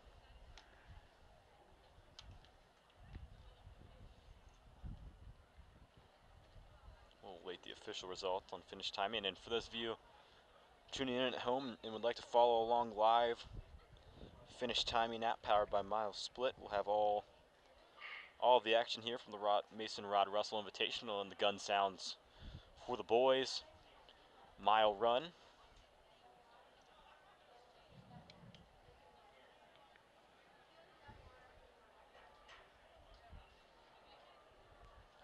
Still haven't updated the times yet, but we'll get those to you as soon as possible. Those of you watching, it looks like for this section, we have Micah Smith from Springboro. We have Daniel Emmert from Centerville. Patrick Downhauer from Sycamore. Nolan Freihoff from Springboro. Lucas Melzer from Centerville. We have Jason Shue, who is running for Mason's B team. Landon Era from White Oak. Alex Bruns from St. Xavier. Maximus Manny from Cincinnati Moeller. Braden Rice from Lakota West. Alan Cardenas from Miamisburg. Cameron Bettinger from Walnut Hills. Aiden Schumacher from Lakota West. Dishabril Dembley from Walnut Hills.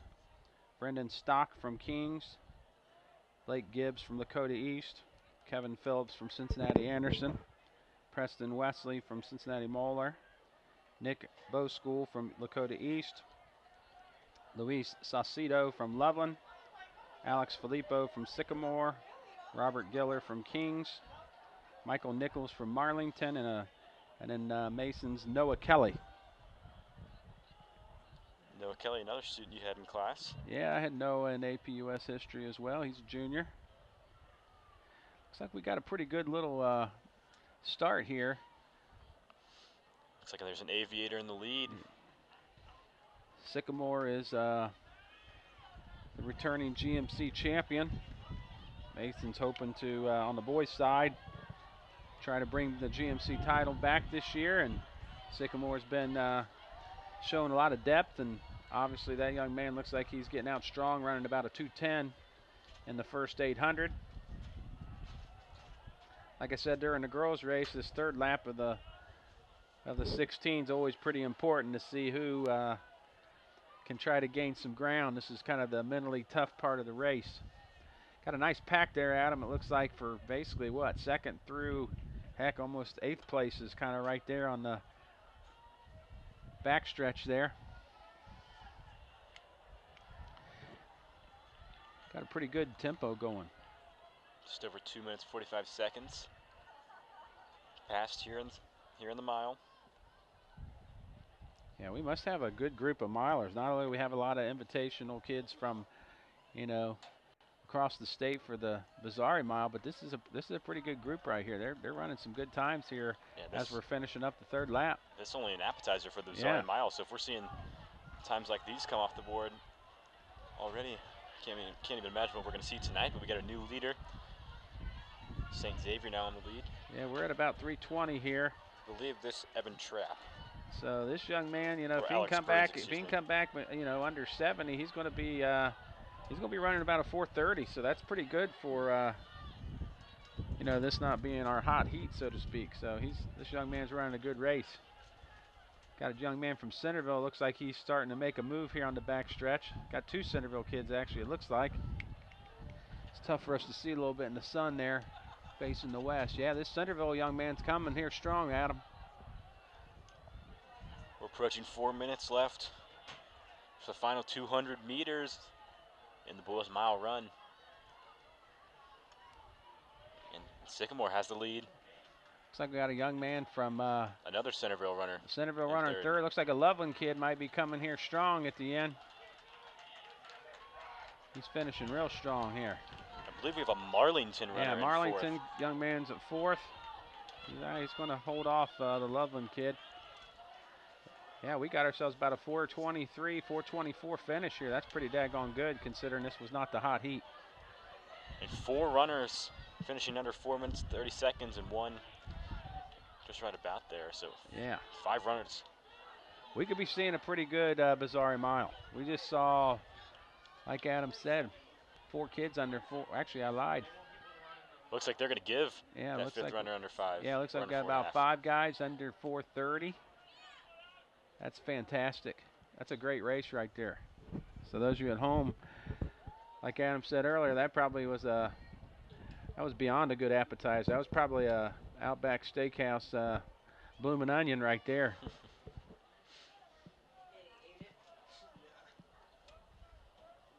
And we'll see. I think that they're only going to do 1 heat just like the girls, so they end up combining those, and we're going to head to the girls 4x1.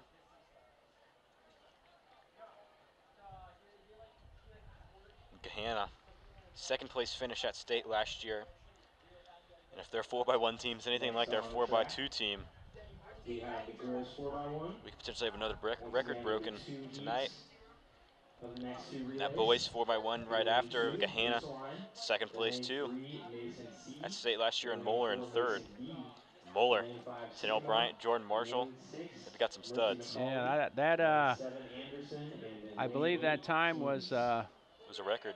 It was a meet record, 125.99. I looked up the state record. Cleveland Glenville holds the state record at 125.09. So, man, I tell you what, if Moeller can continue to polish their handoffs, and over the next, what would it be, about 4, I think we're 4 weeks away from the state meet, so they got about a month. If they can clean up their handoffs and continue to get faster, they might have a chance to get a state record. That was an impressive 4x2 team, very impressive. Handoffs were pretty clean. I'm just saying, if you perfect those handoffs, I mean, they have a chance to have a pretty nice relay team up in Columbus in about 4 weeks. You know, they can be the death of you as well. You know, we saw in that girls 4x2, Eden Orda, Little Eagleston, a little bit of a muffed exchange, and that was all the time Gahanna Lincoln needed to pass them up and take 1st place. Yeah, I tell you what the scary thing is about Gahana, Adam, is I didn't notice their hurdler All clear.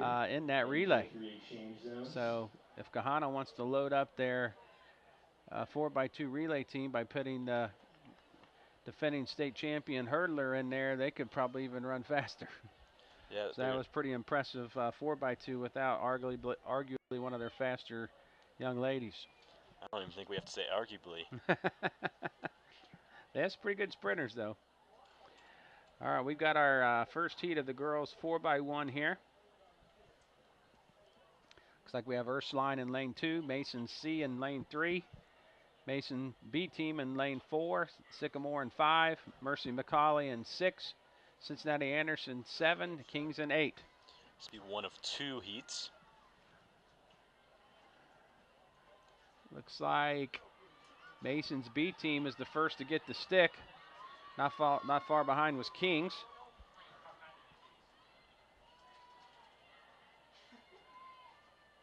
Got another pretty good exchange by the Mason B team. They've got a pretty significant lead here on the turn. I think that might be Estelle. Yeah, Estelle I had Akewoken. Estelle in class. She's a good runner there. Got Molly Morrissey with the anchor leg. We also have our C team here coming on strong. See if we can pull it out. Mercy McCauley Very made up nice. some ground there, but Comets Very nice. gonna finish first. Up next, heat 2. Mason B is the winner there in a time of 51.50. Looks like we have Mason C right behind him. Mason C must have got Sycamore there at the tape, 51.89, 51.90. Mercy McCauley fourth at 52.59. Anderson 52.61. Kings 53.27. And then Ursuline Academy 53.46. Very close race. That's about as close as they come between second and third. Yeah, that was a good one. 51.89 and 51.90. We'll see if Mason's B team's time can hold up and maybe score. That'd be great to see them score at a big meet like this. Our B team has been very, very strong this year. We've gone to many invitationals across the city and actually pulled out some victories. So I would argue our B team is as good as some of the other track programs in the city. So great run by those young ladies. Here's the heat or the race we're probably looking forward to here. We got Loveland in lane 1, Walnut Hills in 2, East in lane 3. We've got Gahana Lincoln in lane 4, Mason in 5.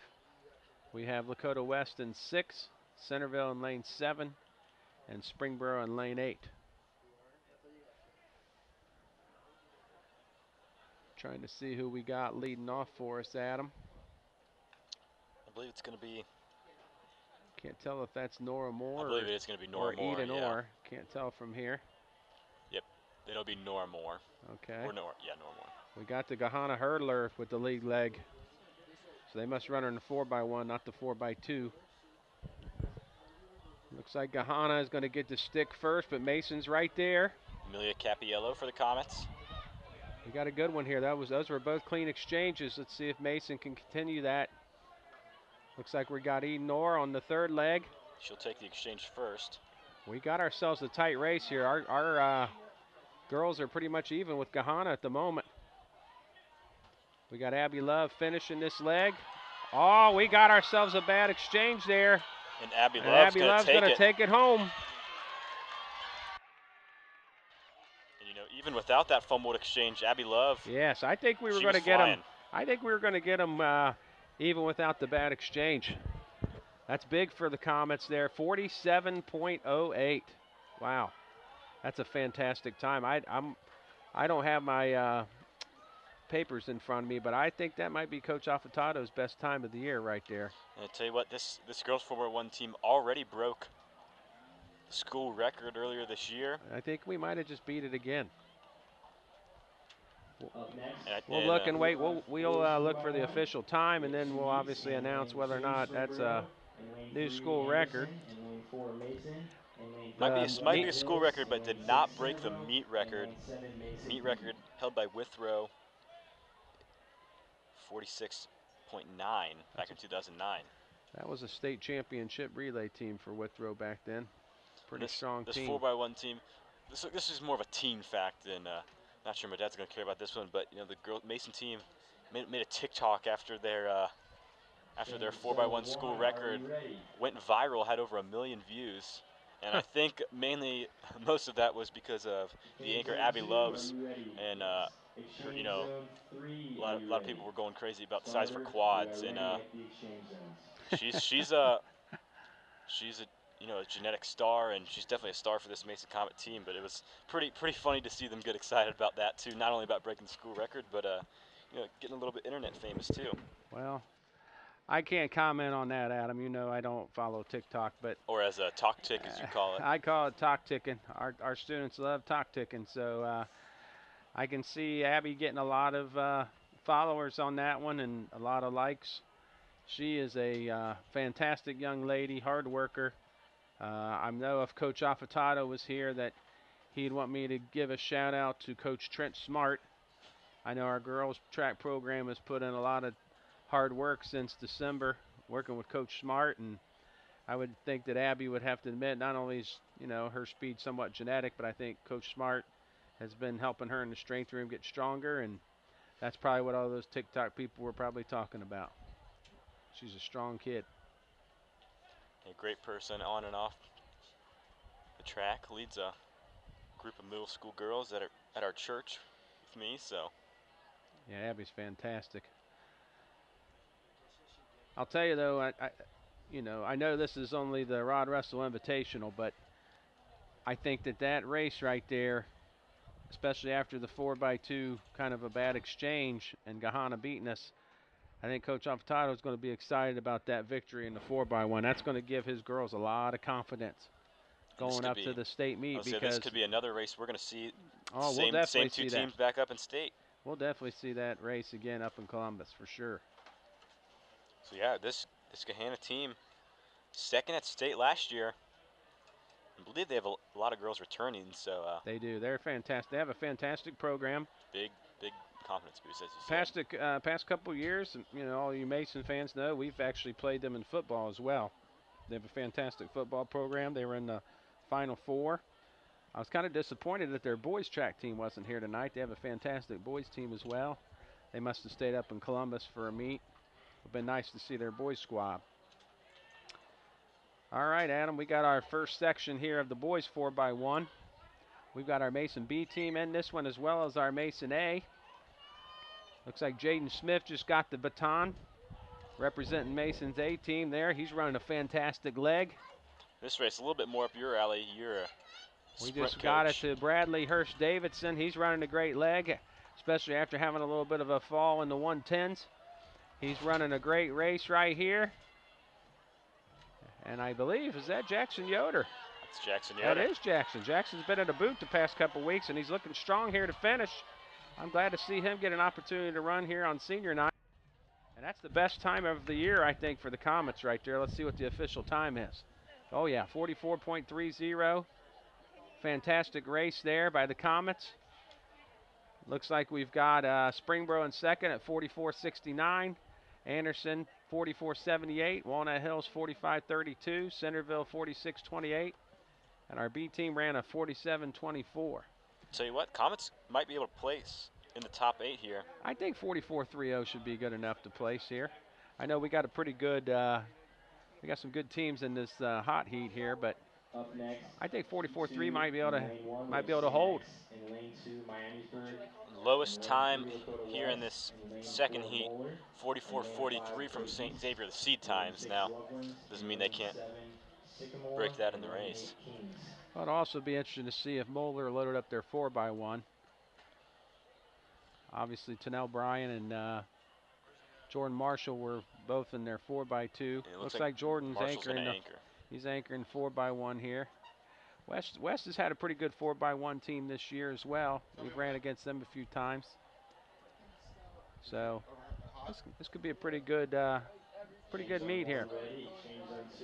So those of you at home watching on TV, we got St. X in lane 1. We got Miamisburg from up around the Dayton area in lane 2.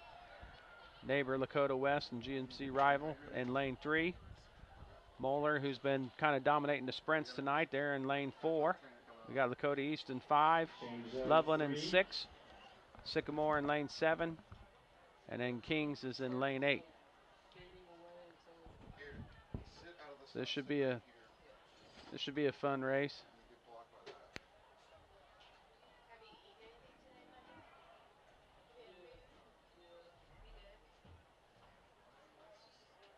Do we need to get a trainer up here?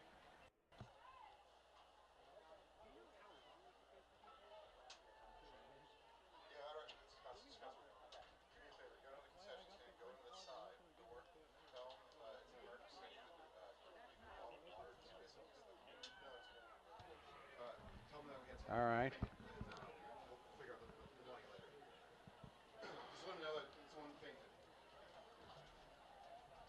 All right, we're getting ready to get started here in the 4x1. The gun's up. Race has started. Looks like Moeller's already making up the stagger for lane 5. Pretty decent handoff there. Looks like Moeller's already made up the stagger. They're going to run another good one here if their exchanges are smooth. I think we got West probably in second place right now, it looks like. They're making up some ground, but it won't be enough as Yeah, final handoff to Marshall. We got pretty good handoffs there by the Moeller squad. West is in second. Looks like in lane 1 we've got X, Miamisburg in fourth. I think about a 41.5. That's a fantastic time. 41-41 for Moeller. That's a pretty dang good time for them. And not really pushed either. So obviously as they continue through the postseason and they continue to run against more competition, they could drop that time more. Based on what I see on the times there, Adam, it looks like our 44.30 would have gotten us fourth. Wow. So that's unofficial, but looks like what I'm seeing based on the scoreboard, the finish timing clock. Looks like we might have gotten a fourth place there. And what was that Moeller for one time again? We potentially have a school record. 41-41. Yeah, that's gonna be a meet record. Meet record. Heat record was by Winton Woods from 2014. So that's a what is that, 9-year record that they just broke. 42-12 and now broken. It's a nice leg, nice run there by Moeller. So Moeller's got themselves a pretty nice sprint squad there. They're gonna be tough to beat in our district and probably down here in Southwest Ohio totally.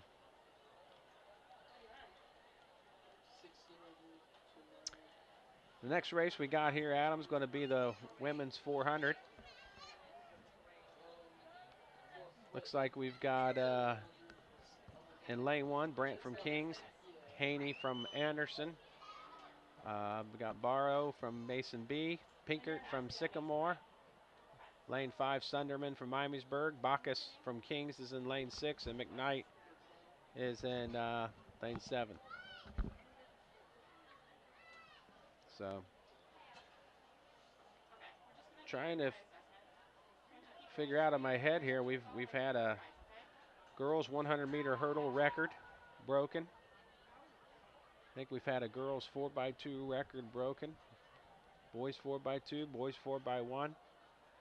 So this Rod Russell Invitational tonight has been an amazing evening. Great night to run. Beautiful weather here in Mason.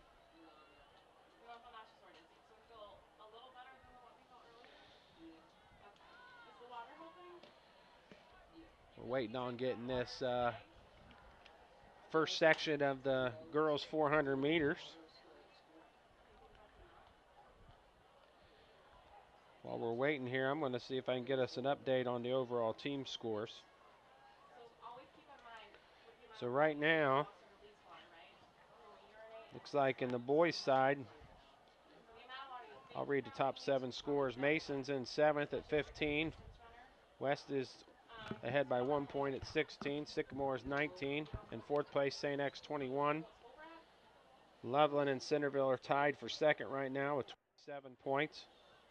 And then Moeller is in the lead at the moment at 38. Just On the girls' side, Comets in the lead. Looks like Gahana's we got a pretty tight race on the girls' side here, at least from fourth through On the second. In track, fourth heat place, we got 1 of Gahana Lincoln 4, at 28, 400 Centerville meter dash heats. 35 and a half. Second place right now is Lakota West at 36 and a half, and Boys 400 our will Comets also got a have pretty good 4 lead, about heats. 22-point lead right now, 58 and a half points. So, girls are having a good showing tonight. Pretty proud of that boys 4x1 right there. Those were good exchanges. Personal best for the team there, 44-3.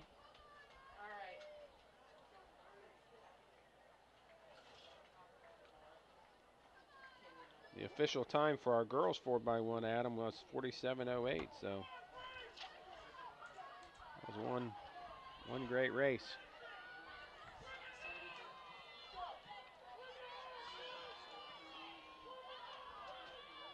We're finishing up section 1 of the 4 here.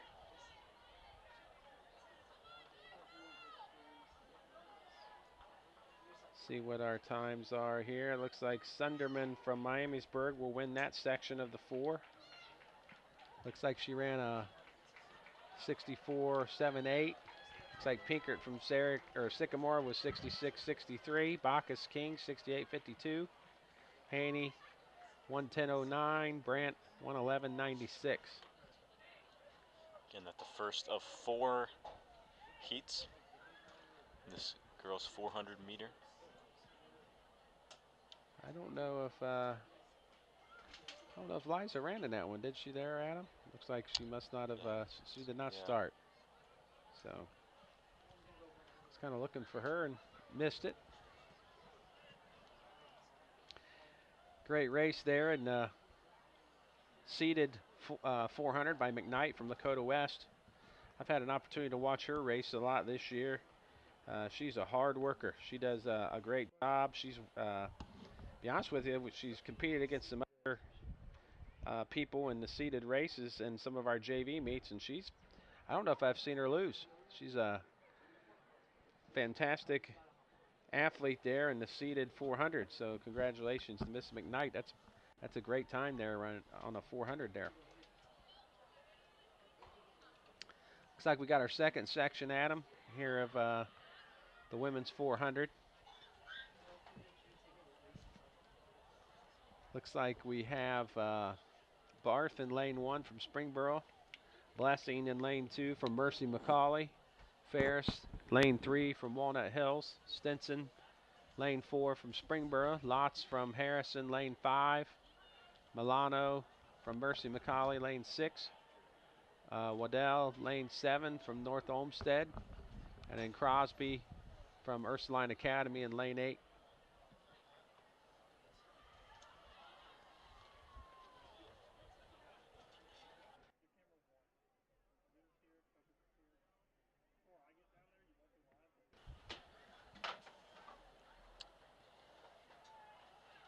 So we'll wait the gun. Those of you watching, 400 is a Results tough from race. boys 4x1 relay. You know, In third the place, strategy behind it is to Mason, really tied get out of the at blocks, 44 work that first curve, In second try place, to build Dakota West, yourself some 43.92. momentum to catapult In yourself first out of place, that first with curve a and new really, heat record, you know, try to Moeller, hold that time of speed on your 41.41. back stretch. And then basically, Breaking we weight tell our years, time athletes of once you get to that 32.12 200 mark, in you got to, 2014. you got to go. And it looks like these young ladies are following that strategy. They're hitting about the 250 mark here in the lead. And then basically the last 100 is pretty much keeping your chin locked and making sure you use your arms and trying to just grit it out here. So looks like the young lady from North Olmsted, I believe, Madeline Waddle is in the lead. Mercy Looks like McCauley Mercy not far McCall is behind. in second. Yep. So pretty good run there.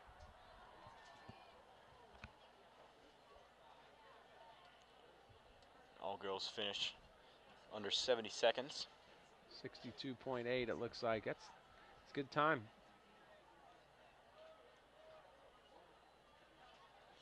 Tell you what, I'm looking in the stands right now, and I see a King's Night Runner with a Mandalorian mask on, and it kind of threw me for a curveball there. Star Wars mask.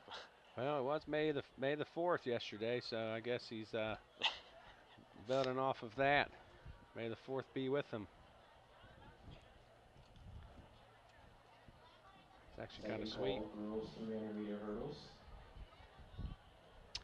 All right, our next section. Looks like we have in lane 1, Loader from Loveland, Trotter from Sycamores in lane 2.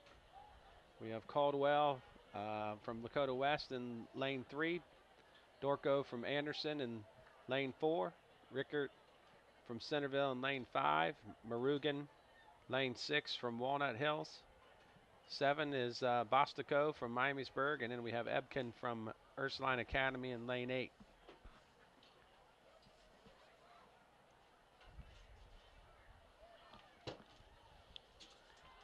Looks like the starters getting the girls into the blocks here.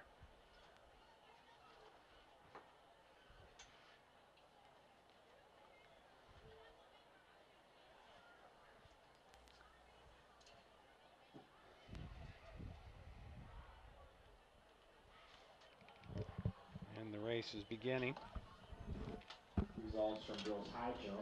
Third place from Ursuline, Lily Roz. No state placers last year in this girls' 400-meter dash, but from Ursuline, Amelia Knott from Centerville, getting underway. Chloe Hall. All right, this race is going on, Adam. We should probably catch our viewers up on some of the field event results since we're not able to really give the field event kids any loving with our cameras. So we have the women's pole vault results in. Mason had a pretty good showing, as it looks like, as we have Lena Schmidt from our B team actually finishing 8th. We have Madeline Power from West finishing 7th. Andy Hansen from Ursuline in 6th. Lauren Oriano in 5th place for the Mason A team. Lauren Stamen from Mason and A team in 4th place. Isabella Oliver from Springboro in 3rd. Looks like Centerville has some good vaulters, as we had Ashlyn Reckert in 2nd and Ann Lehman winning the pole vault at 11 foot 3 inches. So pretty good pole vault showing there for the women. Back on the track, Nishta Marugan is going to take the 3rd heat, the women's 400 for Walnut Hills. I think we might have... or actually, they're going to say Trotter out of Sycamore passed her up at the end. Yeah, it looks like Trotter pulled it out there at the end. Fantastic finish by her. Let's do some men's long jump here results, Adam, while we got a chance. Looks like in 8th place, Mason's Justin Fetters, who was competing for the B team, was 8th. Braylon Newcomb from Centerville, 7th. Jackson DeBlack from Sycamore, 6th. Karsten Hobbs from Moeller, 5th. Jordan Marshall from Moeller, 4th. Dylan Schwinn from Loveland, 3rd. Mason's own Jack Olam was runner-up in the long jump. That's a personal best for him, 21 feet and 3/4 inches. So that's a fantastic jump for Jack. And then the winner with the long jump from Centerville High School was Sopuchi Anosiki. I think he's a double winner, isn't he? I think he was the winner of the 110 hurdles, if I recall. I believe so. Yeah, so big points there for Centerville. Now that young man, he's got already 20 points just by himself. Here the final leg of the women's 400-meter dash. This is the hot heat here. Two people you're going to want to be looking for in the 4th lane for Gahanna Lincoln. Amern Chilton, she's coming in with the best seed time, 57.18, but Ava Arango, the Virginia Tech soccer commit, right behind her, 57.26. So really anybody's race here as we're off. You're going to see some girls go under 60 seconds in this race right here. We've got some pretty good runners here. Looks like they're all getting out pretty strong here on the first 100. Looks like Ava Arango's pretty strong here. Looks like Chilton from Gahanna is looking strong too. Looks like it's going to be a battle between those two, between Arango and Chilton. Chilton has the early lead. So we're about to round around that final 100. Joy Ressick's coming on strong here. Let's see if she can pull out a 3rd place finish. She's starting to catch up with the young lady from West. See if the Comets can maybe go 2-3. See if Joy can finish strong. Chilton Arango. Johnson and Rezek right behind her. We'll see if she can catch her, but it's going to be Wow. a big, Good run wide there. open finish from Chilton. Arango takes second. Wow, 56-54. That's a fantastic time It's her personal best on the season. for a women's 400 there. So good run by Chilton. And they're not going to give fourth place to Rezek, but she will stay under 60 seconds. It's a great race Still an by impressive run. Resick. Yeah, very good run. 300ths of a second separated Resick and Johnson. Good run by Ava Arango. Finished in second in 58.75. What's her best this year, Adam? Did it say on the heat sheet there? 57.26. So not her best time on the year, but still under Still great 60 time. seconds. Always impressive. Good time, yeah. For the boys, 300-meter hurdles. So those are some good points for the Comets there. Getting second and fourth, that's going to get us 13 points to Gahanna's 10. So that's going to keep us ahead of them in that race. Gahanna's, just so everybody knows, the way a meet is scored at the size of this, you score 8 people. 8th place gets 1 point. 7th place gets 2 points. 6th place gets 3 points. 5th place gets 4 points. 4th place gets 5 points, and then you go 6 for third, 8 for second, and then 10 points for the winner. So that's how meets are scored. We're getting ready for the first section of the 400. Adam, looks like we have, 4 kids here running in this? Yeah, 4 kids in the first heat. For the boys, 400-meter dash, Alexander Gary out of St. Xavier.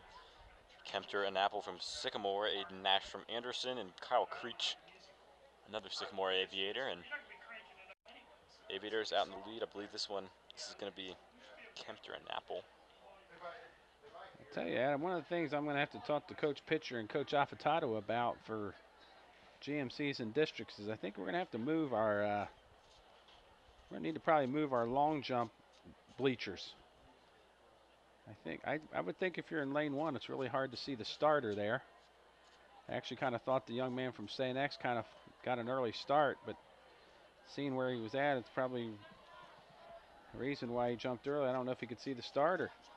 So we might have to move those bleachers for the next 3 weeks so the lane 1 runner can see it. Good run by the St. X young man. I think he was around 51.64. It's a good time.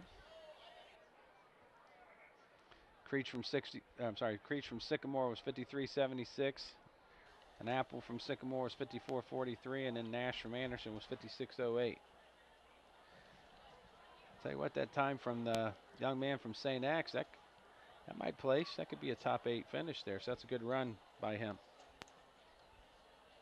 Still got 3 more heats to go. Next up is going to be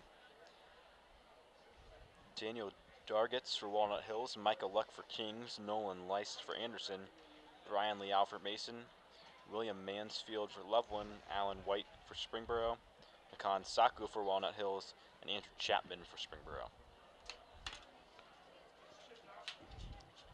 We've given updates on men's long jump and women's pole vault. It's about time we head over to the barn for some throwing updates. Yeah, let's get the men's discus throw, see how our boy Aaron Spears did. Navy commit. Actually, in 8th place, we have A.J. Gilman from Miamisburg. He actually went to Mason last year and returned back to his home school at Miamisburg. He finished 8th place, so congratulations, A.J. I coached him last year in football, 139.6. Ethan Long from Springboro is in 7th place. 6th place from Moeller, Richard Abihu. Richard Obiaha. Sorry went to about Mason that. in grade school. Oh, did he? Great. 5th place, John Bassich from Harrison. Looks like Aaron Spears got 4th with 147.2. Max Martindale from West was 3rd with 147.5. And then Ryan Johnson from Springboro got 154.7. And Adam, check out the discus record here. This is a pretty good throw by the young man from Centerville. Young man from Centerville by the name of Cameron Gay threw 169 feet 4 inches. That's a fantastic throw. Yeah, that'll do it. That's going to beat Copeland's record from Fairfield back in 2005, so almost a 20-year record. Yeah, fantastic 168, throw. got him by a feet. Congratulations to Cameron Grab by a Gay. foot. That's a new Rod Russell Invitational record in the discus. So 169.4, congratulations to Cameron. That's one heck of a throw out there by the barn. So what is that, 3 records already broken, or is it 4? I think it might be 4. I think we got the one young lady in the 110 hurdles. We've had, I believe, 4x2. Moeller's 4x1. And then obviously that discus record right there. Looks like Jackson Yoder. No, that's it. Is that Yoder? That's Liao, I believe. Liao, that's one of the Liao twins. Yeah, Brian Liao. Is that Brian Liao? Yes. Good job by Brian. The Mason track program has 3 Liaos. Junior Max, who will be competing in the Bizarri Mile, and then twin sophomores. You just saw Brian right there win that section in 53.22. So great job by him.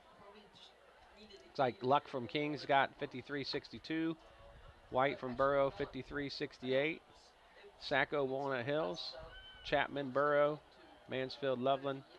Leist, Anderson, and then Dargots, I believe, from Walnut Hills. So that young man from St. X, Adam, is so far in the very first section has got the fastest time so far. So good job by him.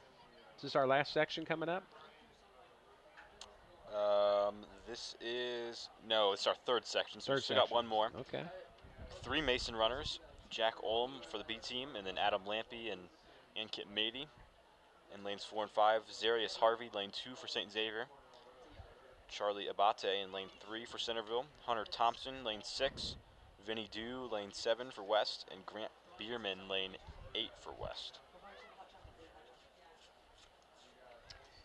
Jack Olm ran track in junior high, and he's one of our fantastic members of our men's basketball team, and his grandfather, Pat Doyle, is one of our hurdle coaches, and I think Grandpa talked him into running his senior year. And as we mentioned earlier when we announced the long jump results, Jack has been a very key addition to the men's team this year. I'm excited to see what Jack runs in the Open 4 here today. Those that are Mason fans have heard that last name Olem before. His sister Maddie was a fantastic distance runner for us at Mason and cross-country runner, and now she's currently running at Penn State. Plus his brother Josh placed in the 110 hurdles earlier tonight. So the Olems are a very athletic family. So gun is up and off. Let's see how we do here. Yeah, and last I heard, Jack Olem walking on to play basketball at Penn State now. I know there was coaching change over the past month, so I'm not sure if that's still the case, but I tell you what, he's running it just like I told you before the girls 400. You want to get out that first 100 and try to carry that on the back stretch, and Jack's doing it. And he's got the inside lane, so yes, he's got he does. the advantage. So he's chasing people, so he needs to now start really working the curve. Now it's about strength. It's a little bit of Coach Smart strength room here. Working the arms. Looks like both of our Mason kids. That's Lampy, isn't it? That is Adam Lampy. Adam Lampy there, and Jack Olem running strong, both of them. We got 2 Mason guys, 1-2 here. Looks like Lampy's pulling ahead on the Lampy's stretch. Olem's using got to his keep arms. it up. Jack's got to drive his arms a little more here on the finish. Come on, Jack. Come on, Lampy. I think and those might be some PRs right there. This is when you want to start running some of your better times. Yeah, we got Lampy there at 51.84. That's his best time, I believe, Adam, of the year. Jack ran a 53.18. Now on our 4th and final heat. So good job by our comments there, right there. That's a PR for Adam Lampy. Good run. Good run. Adam's a fantastic kid. I know a lot of people listening right now will find it hard to believe, but Adam was on our JV team last year. So he's now one of our top 400 runners, and last year he was on our JV team. So he has worked really hard, developed, and very proud of him, and showing how much he's improved. So I tell you what, more importantly, he was on my rec basketball team freshman year, and I think that's really what prepared him. I had a feeling you were going to bring that up. You know, reliving those glory days of there were 3 Adams on the team. Basketball. That got a little confusing. But here, the final Men's 400-meter heat, Section 4, Travis Mitchell in lane 1, Ben Cannon lane 2, Michael Rice lane 3 for Moeller, and 4 and 5 spots are going to be held by Lakota East J.D. Leverett and Greg James respectively. Tyler Schwinn for Loveland lane 6, Michael Gregory for Miamisburg lane 7, and a Moeller Crusader in lane 8, Drew Robinson. This is going to be a pretty good race here. I think Schwinn, I do not believe, placed at state last year, but I do believe he might have been a state qualifier if my memory is correct. And then I know that these two young men from Lakota East, especially Leverett, he has one of the faster times locally in the 400. So this could be a pretty good race tonight. What did we say Adam ran Lampy there, Adam? 51? I believe it was a 51.7, 51 something. Okay, so let's see if he can place. Let's see if his time will hold up. This is technically the hot heat based on entry times. Gun is up, and we're out. And Everett's getting out pretty good. He's in lane 4 there. The young man from East. Looks like the young man from Moeller is Rice is running a good backstretch there. He's kind of made up the stagger a little bit, Adam, on Leverett, and I know Leverett runs under 50, so Rice is running a pretty good leg here. Let's see if he can continue. I know Rice was on the 4x2 team for Moeller that ran the blazing meet record time. Leverett, this is going to be a good one here, Adam. We got Rice and Leverett battling, and it looks like James from East is going to actually maybe have the stronger finish potentially. He's using his arms there to finish. It's neck and neck between Rice. Great race. Great race. Rice and James. We'll see who they give it to. Yeah, from where we're at, it was pretty close. They're going to give it to Rice. So Rice from Moeller, 49.30. A little bit of a surprise there. Yeah, great run. And then it looks like we have James from East, 49.42, Leverett, 49.90. So 3 sub-50 400s. That's pretty good times right there. Getting themselves ready for the postseason. East probably has a pretty good 4x4 there if they got two young men that can break 50. So might be fun to watch Lakota East's 4x4 team tonight if they got two other kids that can run low 50s. They could put themselves in a pretty good time there, maybe low 320s. Well, that's going to wrap things up here for the boys 400-meter dash, and I think we're going to go ahead and give you a break, Dad. But thanks again for thank you. Coming this was on. Fun, and obviously during football season, I'm in the press box calling plays and enjoy listening to you and Andrew normally call our football games, and I appreciate you giving me the opportunity to call some of the track meet. I enjoy supporting all our young men and women here at Mason, and obviously this has been a fun night watching them, and I think it's going to continue to get better, especially as we get to the Bizarri Mile. So I thank you guys for letting me come on and crash the Mason Sports Radio party. All right, well, thanks for coming on. We're going to hand things back over to Caden Winship.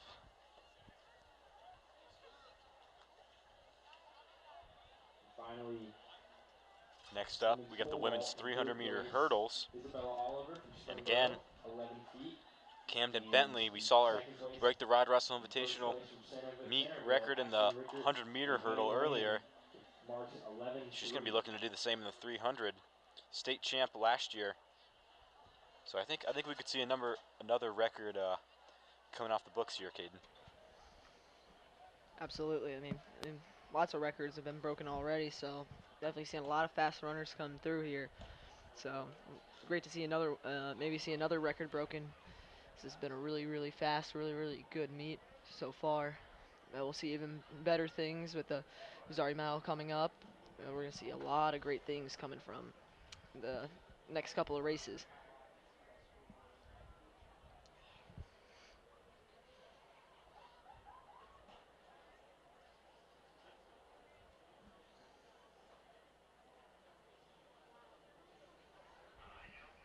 We have 4 heats of this.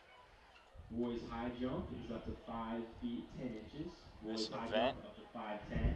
3 runners.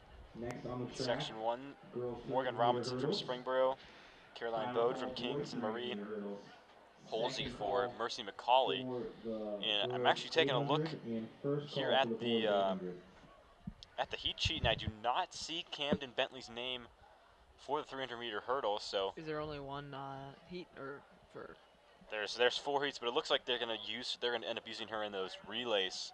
I think she ran out of events. Possibly, maybe she's in one of the, so maybe she's gonna be used in a much more Or in a sprint event. Yeah. much more sprint heavy event. But we'll see. Yeah, got a And who great knows? runner. You have to make sure Could you don't just be run an them in. error on the Yeah, heat sheet too. possibly, but I mean, you don't want to run your best runner in 5 events. That could hurt someone. Yeah, you don't want to hurt your runner right near the end of the season when they could be doing some great stuff heading into the postseason. You got your conference championships, your states and regionals and districts, all that. You need to have your runner ready for those. Yeah, beautiful afternoon. Well, I guess evening here at Dwyer Field. Been Just really saw nice. that sky shot. We'll wait when the sunset happens. Tell you what, there's not a better spot in Mason than Dwyer Field to watch a sunset. Great day, nice wind, low 70s, high 60s. Been a great day for running. We've seen a lot of PRs because of it. You know, the sun's been out all day long. Not many clouds out here, so definitely a great day for running.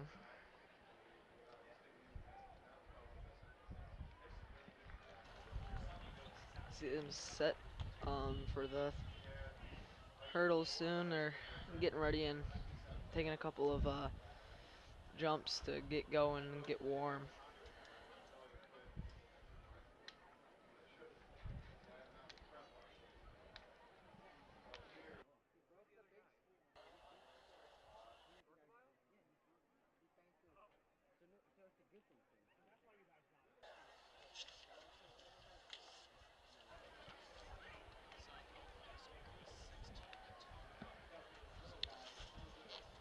And a little bit less action here at the Mason Schools facility as the softball game now over. Final score 16-2.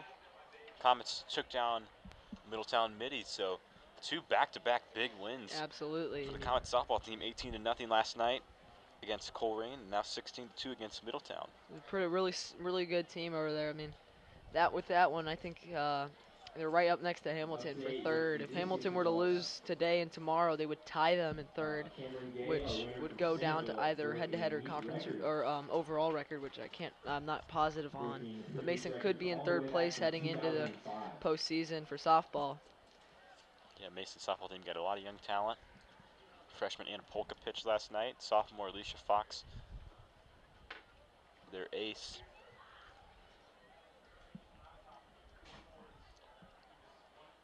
So looks like they're still adjusting the hurdles a bit, but they're about ready to get going. A little bit of a dry spot here is still trying to make sure everything's set, ready, and in the right order. No hurdles are off in the wrong spot.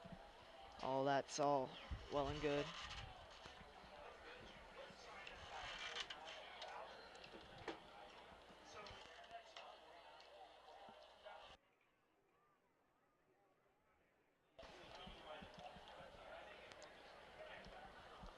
It's going to be Glago, Washington, Walker, Malfidi, Carlin, Strasburg, Wright, and Moeller in lanes 1 through 8 for this first heat. We got Mason in lane 3. Walker is going to be running this one. We'll see. They're getting on their marks, and after a little bit of a pause to get ready. Always a pretty big gap in between the hurdles because you got to make sure everything is in the right order. Everything's working correctly, but here we are. And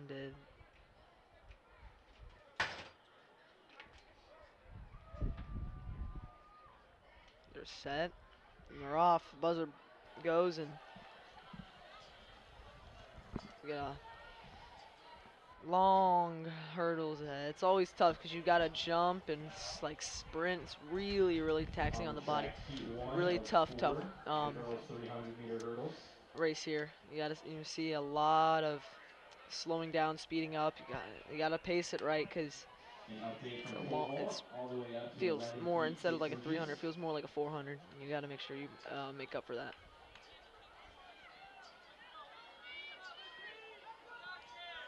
Looks like Malfidi for West is in the lead. Looks back for a second. Don't do that.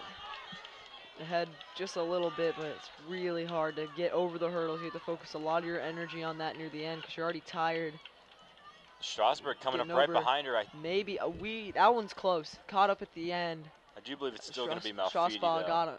almost got there at the end, but Malfatti might have gotten it. We'll wait the official results.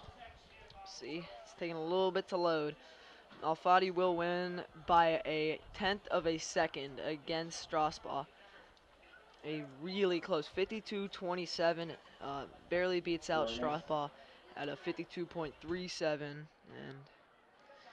Mason comes in last on this during this event with a. They didn't run it, so no time there.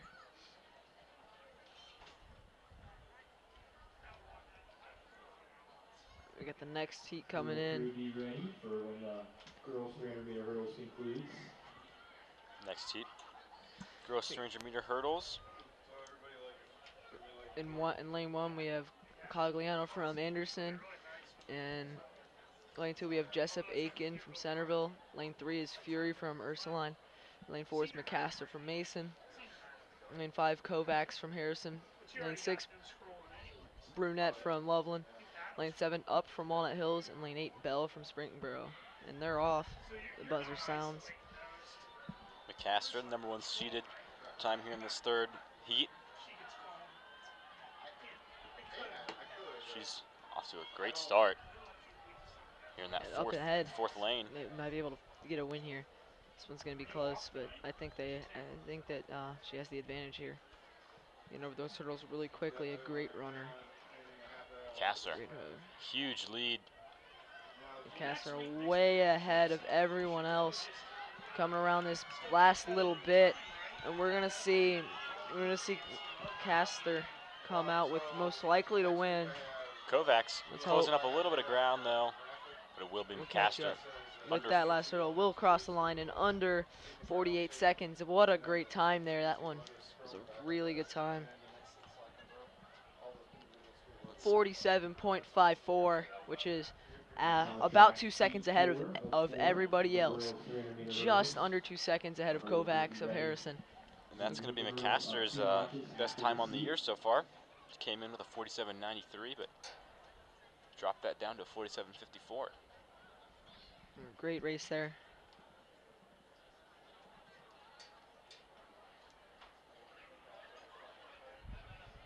So we're going to head to the third of 4 heats.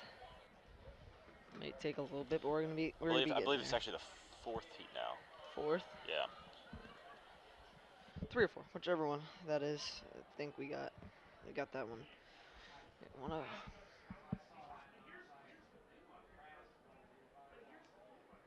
You're getting in on their marks, settling into the blocks.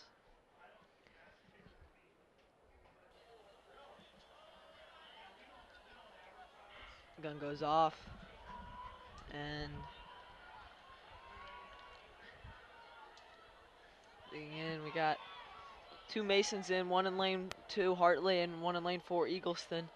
A couple of other teams being represented: Sycamore, Lakota West, Lakota East, Loveland, and another Sycamore. They're coming around here. And Caitlin Pham placed 9th at state last year. Lily Eagleston. Pham seems to be just in the lead here, but Eagleston came into this race with the best time, neck and neck. Eagleston just ahead here, trying to gap here. It's going to be close. It all depends on this last hurdle, really. Eagleston getting way out ahead. That's a really good end right there. Saved it all for the finish and got ahead with the win. That one's even faster. I think she might finish under 45 here. Just above. 45.19. Great time from Eagleston. Just over a second ahead of Pham. And Hartley comes in 4th for the Comets. Pham 2nd.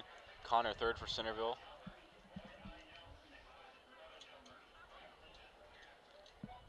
Great race there from the Eagleston. As we have the boys heat up, I believe. There they gotta raise the raise the hurdles. Hurdle crew coming out. Fix it.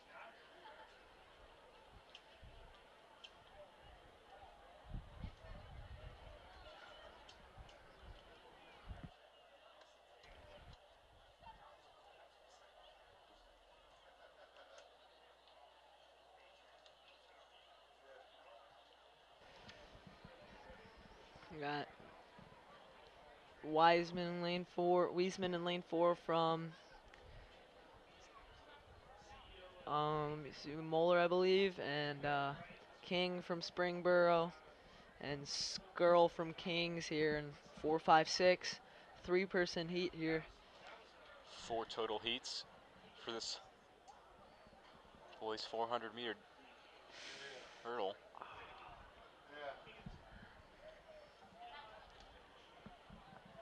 This hurdle crew starting to make their way off the track. Getting it all set. That's why you gotta really try to fill it. Get ready for this like time. When your first heat in one of these ones, you gotta make sure you're ready because you got a little bit of time in between. You have to make sure everything's going right for you. You have to fix these hurdles, make sure everything's all good. The change between the girls and the boys is probably the longest time you'll get. No matter what, unless you're changing full events. One of these, you gotta get the mindset right to run these, because you gotta make sure you plan it out. Because if you don't get a hurdle over a hurdle, it's gonna be a little bit rough. The buzzer goes off. They're out to a start. Almost simultaneously jump over the first couple of hurdles, and it seems that King is going to stay a little bit ahead. Possibly. Oh, this one's going to be close around the corner. Wiseman might be able to take this one. Just ahead in the hurdles. Yeah, this one's going to be close at the finish, but it's going to be between King and Wiseman. Real close. I think Wiseman's going to be able to hold it out. Maybe be able to sprint the last little bit out, and yes, they're going to have, and he's going to get that win that heat. The time of 46.77. No, that was King, my bad. King won it with a 46.77, and Wiesman won with a 47.17. Wow, I thought Wiesman had the lead. I guess King beat him out at the end. Maybe there's something up with that. Maybe I didn't have the best angle on that one, but nice job there. Just beat him out at the end. Second heat now. This one is, I believe, full 8, isn't it? Yep. We got Paul in lane 2 from Springboro, Salinas from Centerville in lane 3, Barry from Moeller in lane 4, Braxton Moore from and Mason in lane 5, Baxter from Anderson, Stanyard from Anderson, and Carmody from Sycamore. Cause they're getting set to run this one. Gun goes off. They're away. Pardon me, that might have been. It looks like Moore's not running this Yes, it does. for Mason. We might be having a couple of people not running this. It looks like it's only 5, not a full set. Yeah, no, you're right. They have 7, and I only see 5. So yeah, 2 people did not run it. I don't know who. I think it was one of the Anderson and Moore, as they have a couple of lanes open. But yeah, this one's between Victor Salinas and Centerville and Gavin Barry. Barry and Salinas from Moeller, and that one's gonna be maybe around a 44, maybe just under. We'll see. 44.22 from Barry. It's gonna be Barry's best time of the year. And drops his time about Salinas 0.2 of a second. Under a second behind. Great run there. As we do see that a couple of guys did not run this race. It was Moore and Paul. They both decided not to run in this.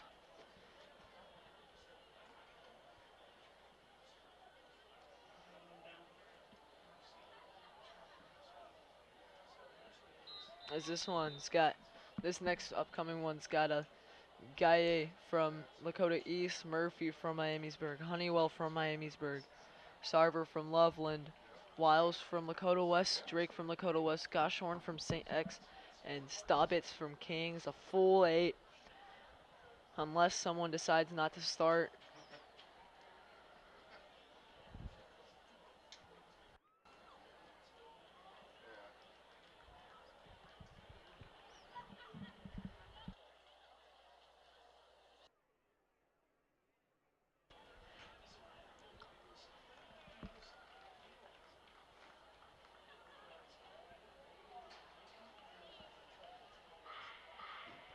And oh, someone false started. The gun goes off twice.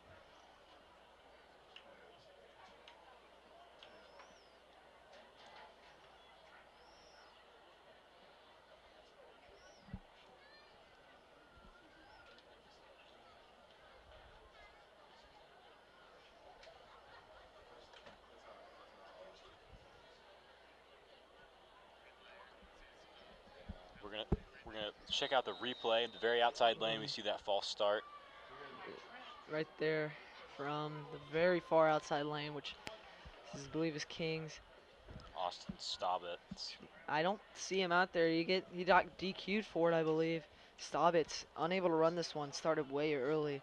His front leg went forward a little bit too soon. Now he's gone. Third heat now, about underway. Second time after the false start. Gun sounds, No, and we're off. this one's not false start, so we got a real race here. Let's see what happens. We got a pretty much in sync first jump. Love to see that. It's one of the most entertaining things. Y'all see one boing at the same time. It's pretty fun to look at. Here we are, seeing around the corner. I think maybe lane 2, Murphy from Miamisburg might have the lead here. It's gonna be close with He's neck and neck with Drake from Wiles from Lakota West. And Wiles I think has the advantage, but it's gonna be close. Depends on this final little bit right here. I think Wiles is gonna win. After the final hurdle, Wiles is going to take it. Murphy from Miamisburg takes second place. We'll wait to see the rest of the results. Heat 4 of 4 of the boys 300-meter hurdles. So hurdle We'll crew, see. be ready to remove the hurdles from Wiles the track after will the conclusion. maybe we'll probably Wiles with This a heat. And update the 42.73 boys high jump up to comes in 6-1. behind him. Murphy with a 43.8118. Pardon me. And Lakota West gets their second finisher in with a 43.77. Great time there. Great times there.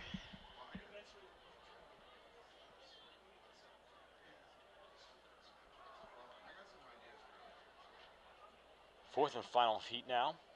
Athletes starting to make their way to the blocks. Lane 1. Well, I hadn't loaded. It hasn't We'll loaded have yet for us. Mahir On the Majani, board. Mason B. Traves Tideswell, lane 2 for Lakota East. Sycamore, it's Aiden Barker in lane 3. Spolchi and Saki for Centerville, lane 4. Coming in with the fastest seed time of 39:23. Gavin Orth in lane 5 for St. X. Bradley Hurst Davidson for the Comets. Lane 6, Braden Wapel. Lane 7 for Loveland, and Josh Olam in lane 8 for Mason. 3 Mason kids running in this one. It's always entertaining. You see a lot of Mason kids running in this one. A lot of fast Mason runners. And in these hurdles, we got a lot of hurdlers. So it was good to see these guys all run and see what happens here. Gun goes off. Couple of got one in the outside lane, one in the inside lane, one in lane 6. So we'll monitor those Mason kids around this corner. Good start for Anasuki in lane 4. He's Yeah. making his way around. Getting Hurst Davidson over the hurdles quick. had a good start too. So they make their way near the 100-meter mark. It's going to be Anasoki in the lead. Orth from St. X right behind him. Hurst Davidson did not run this one.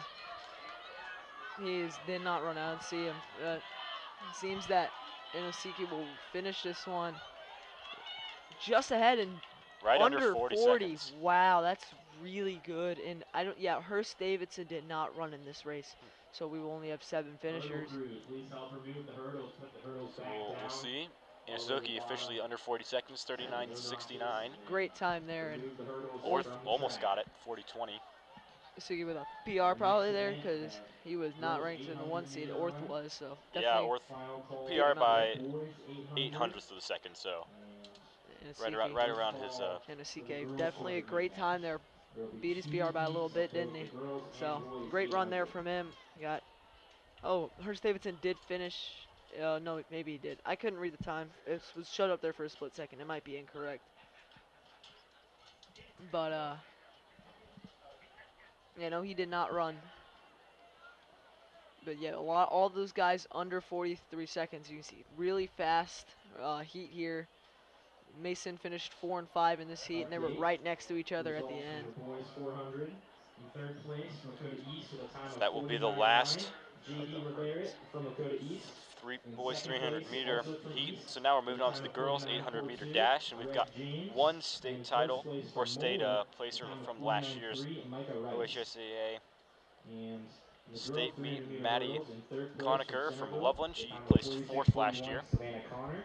In second place from East, That's Caitlin well, King, 800 is time of always one of the most 46.23. eventful And first place events from we got Mason here. Willie Eagleson, Lots of with a time of movement happening, and it's 45.19. really quick yet long. So you get to see like it's perfect middle zone if you want to see a long distance event and a sprint. It's really good for you. We will see here. First heats, we got 16, maybe more. I can't tell if it's gonna load through yet. 16 runners from this in this one, so 2 in each lane. We'll see. We got one Mason runner in in lane 7, Dvorak. Yeah.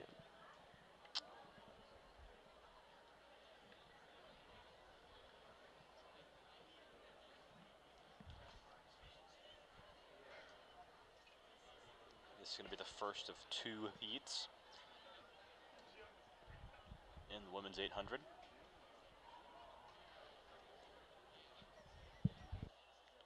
Girls make their way to the starting line.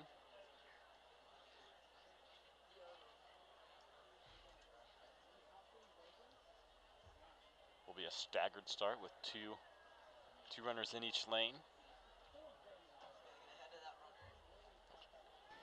Always got to get ahead of that runner in your lane, because if you don't, you're going to be stuck behind someone for in the 800, 300 meters, and you really don't want that, because it's not favorable if you start out slow and you're faster than the runner you're next to. It's really tough for you to get around them with not much breathing room in the lanes. So definitely got to get out to a fast start during these several people per lane starts, because as soon as you get ahead of someone, you take that inside part of the lane. Gun sounds, and we are underway in the first heat. First call, boys 200 16 meter runners dash. in this heat, so we got a lot of Results people to follow. from girls shot put. In third place, Lakota East, throw of 37 feet, 4.5 inches, Peyton Woody. In second place from They're Loveland, all a Sophia big group there at the beginning. Kaczynkiewicz, 37 feet, 11.5 inches. You got And I first believe place from that looks Mason, like a King's runner Andrew up Burke, ahead, maybe. with a mark of 40 feet, 6 inches.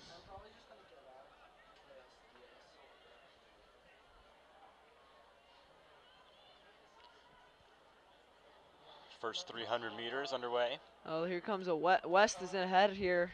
And no, that was Centerville. That was ahead. Pardon me. West ahead in first, Centerville in second, and from there it starts to stretch out a bit. But third place hanging on tight. Dakota Stockton, if you are still here in the stadium, we have your badge. Dakota Stockton, if So you are Maddie here, Asher in the please lead, but come to the press box coming up to right retrieve behind your her, badge. Alex Smith And they got from one Centerville. more lap. Everyone coming around. Everyone coming around in under 80 seconds. So it's pretty close together. Like no stretching out just yet. We do have a top 2 starting to edge out each other. It's Centerville and Lakota West. We have a great run, great race here from those 2. They're back and forth.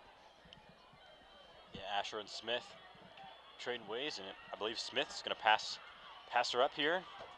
Hanging right there. You get past, you just got to hang on just for a little bit longer, especially when you're almost there, because you might be able to pass him in the final kick.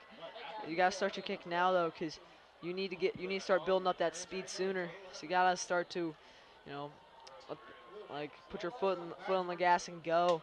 We'll see what happens here as you see. As I see Centerville start to pick it up.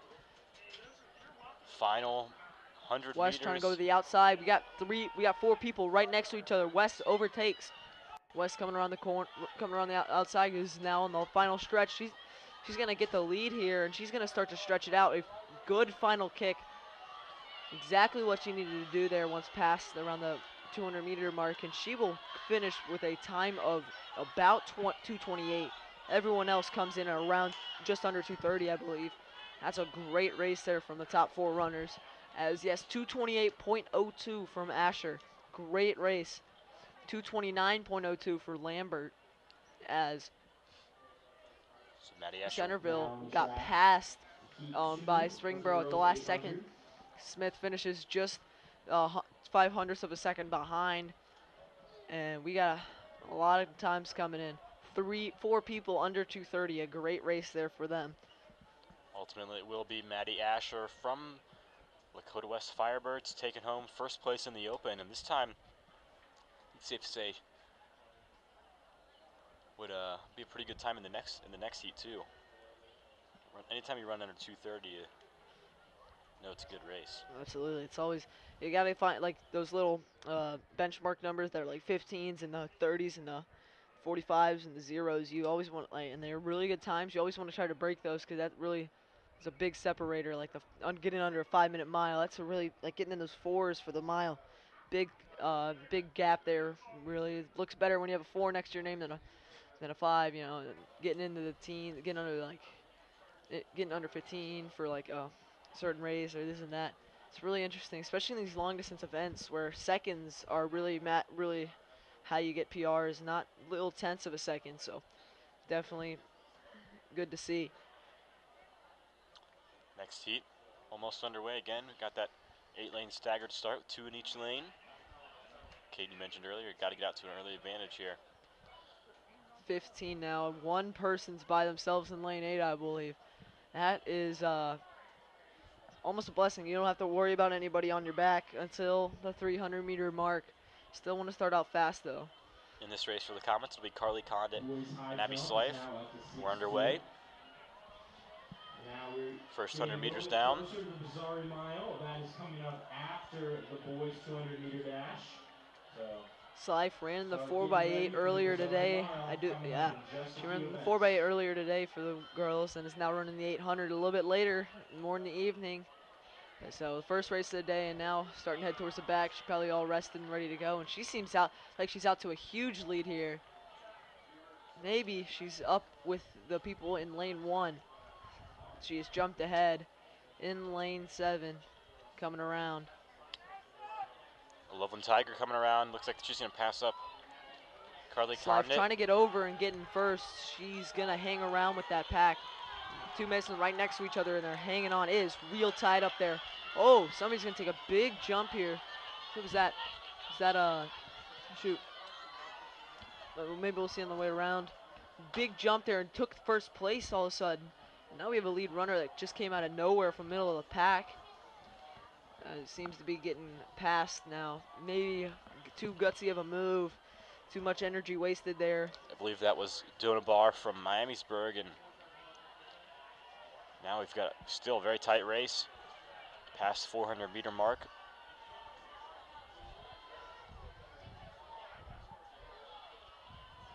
It's a big pack up there. I have no clue who's going to win this one. They're all real close. It's really anyone's here. All really even. Slight falling behind a bit for Mason. Everyone, seeing a speed up here around. There's a top 4 pack here, and there's a 5 hanging around. That are all hanging around. Anyone in this top group could win it here. It just depends on how good your kick is. Condit's out with an early lead. This kick is a good one. Tomiak. I think spreading the gap here. I think she's gonna win it. What a great race here. Fought all the way through. Tomiak from Gahanna Lincoln getting past for second and third. She's gonna fall to fourth, but Carly Condit's gonna take under the 219. 800-meter dash. 2:19 for the junior. That was a great race. You really stuck with the people who were going ahead in the beginning and then just kicked it at the end. At 2:18.75 for Condit. And Zanatelli only less than a second behind at 219.51. Lots of great races here. They're all really tight through that 2 through 5 area. I mean, only barely a second separates them. So yeah, in that last 150 meters, Tomanak, she had the lead, but ends up falling down to 4th place. Couldn't get the last second kick. And Slife falls down to 10th.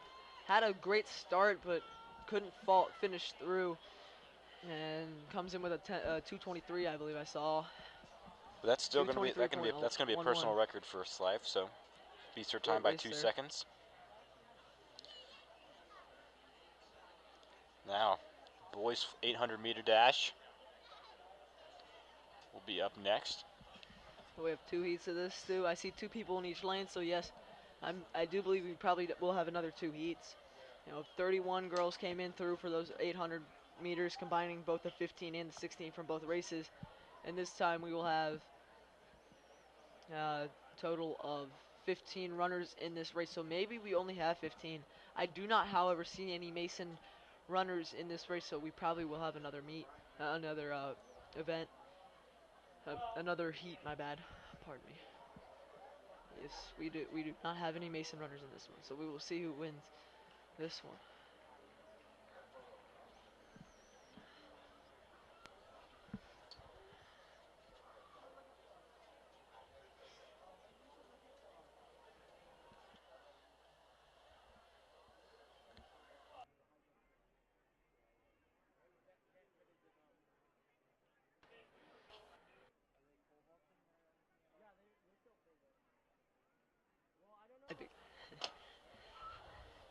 About to get underway. Staggered start for the boys 800. Won't see any blocks here. It's the 800. You kind of just want to start from the top and standing. There we go. We'll see a big jump there. We'll see who gets out to a hot start. Seems in lane 1, no one can get around each other. They're both kind of hanging around.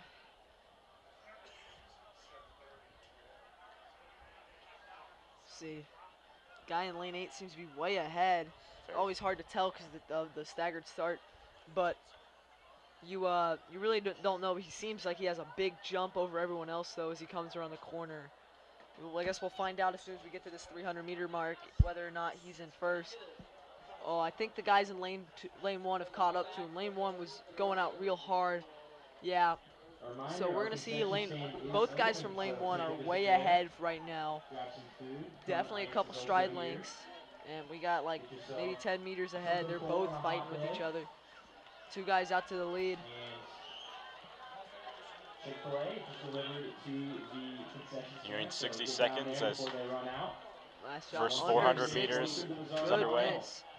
As I believe that's Trap from Westfall ahead, or in one of that top 2, and possibly I can't tell. Is that Springboro ahead or is it? It's hard for me to tell. The sun glare is really bad. So.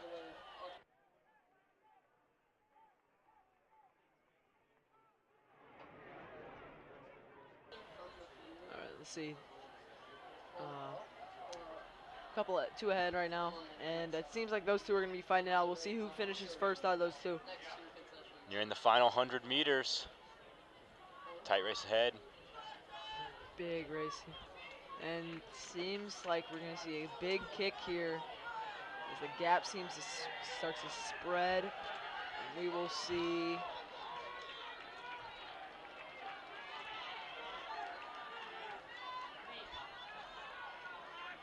a finish here around 2 flat. What a fast time. That is. It's going to be Divine from Walnut Hills.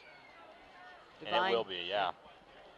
2 minutes 93, 2 minutes flat, 0.93. Trap from Westfall, 2 minutes 2 seconds. Just like hit that 2 flat mark. That's real fast. He got under 60 in that first lap and basically just kept that pace. That's really hard to do on that 800. So really, really amazing race from him. So that's one of the fastest times I've seen in a little while. For the Bizarri mile. Again, this is only the first heat, so we got. Maybe we'll see one next to someone's name here upcoming. So we'll see. We got a couple of Mason guys in here. I think it's all here for one event. It's gonna be Brendan Road, Charlie Cooper. And Max Greco for the Comets. Greco. And, So Greco's sophomore, Rose is junior, and Cooper is senior. This is senior night here for him. and Divine broke his PR by 3 seconds. Real fast time there. So we'll see. They're getting set. Staggered start. I see that we got, I think Rowe and Cooper are both in the same lane, yes. So we have 2 mates in the same lane. Greco, I believe, is on the outside.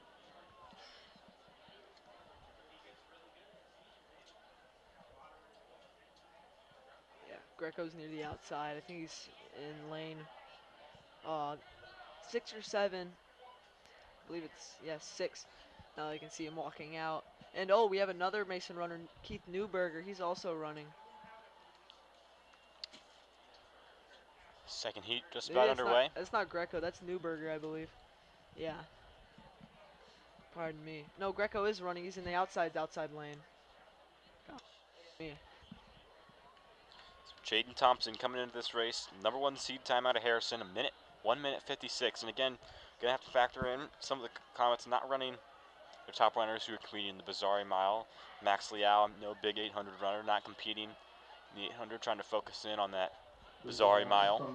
One of the biggest events, so you definitely gotta focus on that one, not waste any of your energy elsewhere. Here we are, 4 Mason guys here. We'll see who can lead Mason's charge here.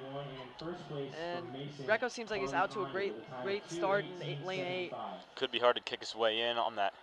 Around the corner. Around the corner. You really need to lean your shoulders, go with the corner, helps you keep your speed. And it seems to be doing that really well. He's staying strong, but guys in lane 1 are going pretty quick. And it is going to be Thompson out of Harrison with the early lead, but not far behind him. Schweiderman from Miamisburg. This one's close. Rowe. There's a 4-person Mason line there as Rowe's making a move, and so is Cooper. They're all following each other. They're right behind each other, and they're all making moves here. Really good teamwork here. All under 58. They're coming around the outside. Rowe made it to the inside. He's in 4th. Cooper's in 5th.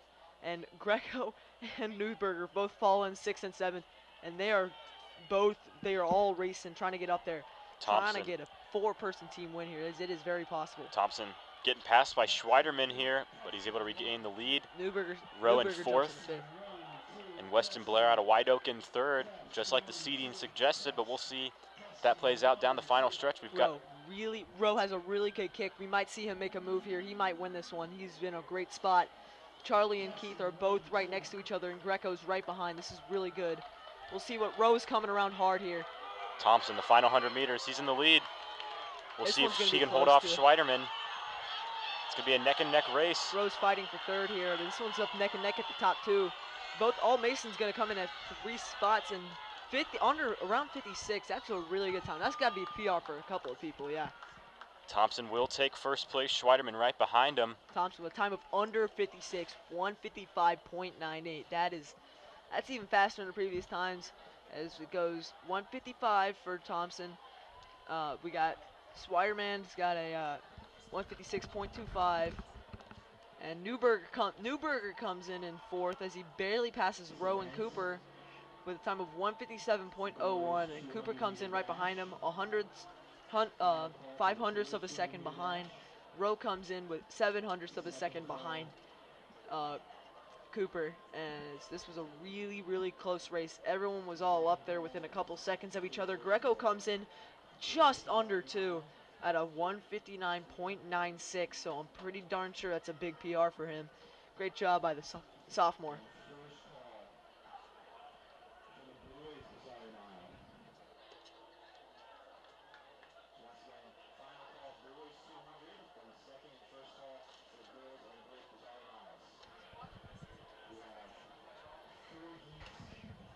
Here we are. A couple of guys did not run that, but great race there as we are preparing for the next event, which is hold on a minute.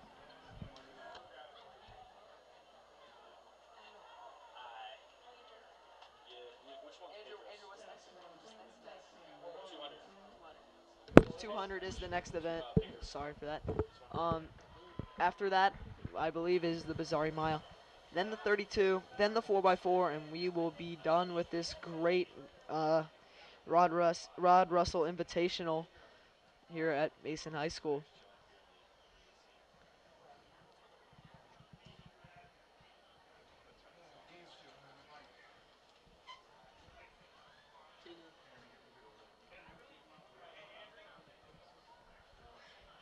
Anyway, here we are, still setting up for that 200. Got to make sure everyone's ready, and one of the things you got to get down the infield, make sure everything's ready, make sure everyone's paying attention. It's sometimes needed, sometimes not. Depends on what's going on around the track. So we will see, but we got a lot. We got the girls 200 preparing here.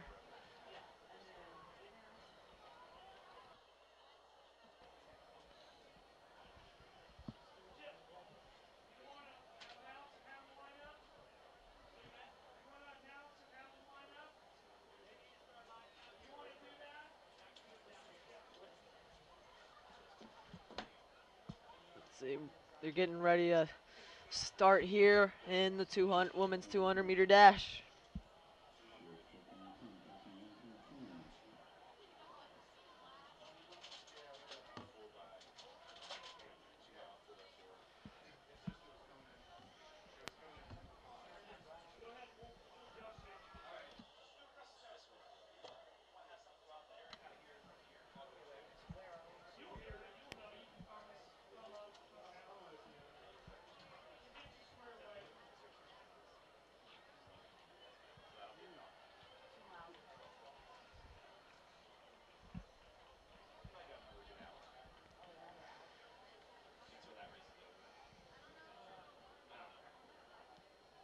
Setting the track for it, making sure everything's ready. It's taking a little bit, so a little bit of dead space here between the 800 and the 200. But we will be paying attention to this upcoming 200 meters. We got a couple of heats here. We got Smith running for Mount Notre Dame, Rubel running for King's Stargill for Sycamore, Boro for Mason, McKinney for Miamisburg, Wiesman for Ursuline, Schroeder for Kings, and Haney for Anderson. Full 8 lanes. Let's see if they all start. I cannot tell from here. So That is the next event, the 200-meter dash. they're starting to get on their marks and set. They're getting into their blocks to run this one.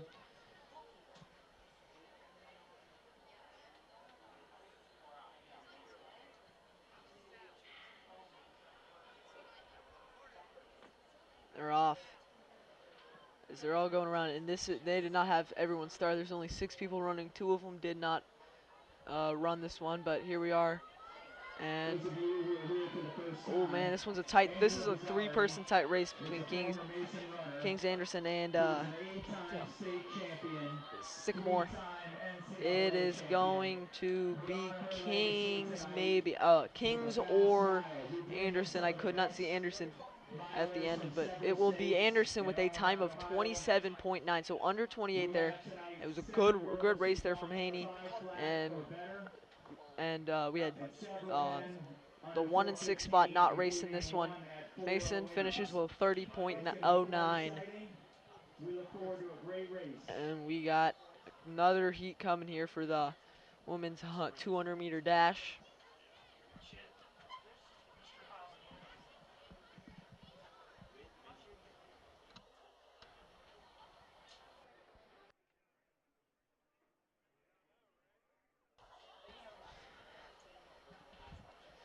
All right, we're getting set. Got to prepare for this race. Pardon me. We got Hamilton for Mercy McCauley. We got Wilkerson for Walnut Hills, Smith for Springboro, Jordan for Anderson, Ivory for Sycamore, McVeigh for Ursuline, Disher for Centerville, and Matlack for East. As we are out to a run. Here's coming around, and near the 100-meter mark. It seems that After the 200-meter dash, Wilkerson is in the lead, and we will line Hamilton up did not run this the one. Bizarri It is going to be runners close between Wilkerson on and the south Smith, end of the track. and it At the will 100-meter be dash Smith start. comes out to an They will be advantage here and introduced comes in with and a walk down 27, to the around start finish 27 line. with So 27.12. if you Smith's are able one to of the beat girls out who's in the Wilkerson, Bizarri who mile, runs a find Coach Rapp or myself, 27.20. and we will So a great time there from both of them. And Jordan from Anderson comes in just behind, and so did Matlack. So a really close top four, as they were neck and neck from 27-12 to 27-44. So not much time separating those three.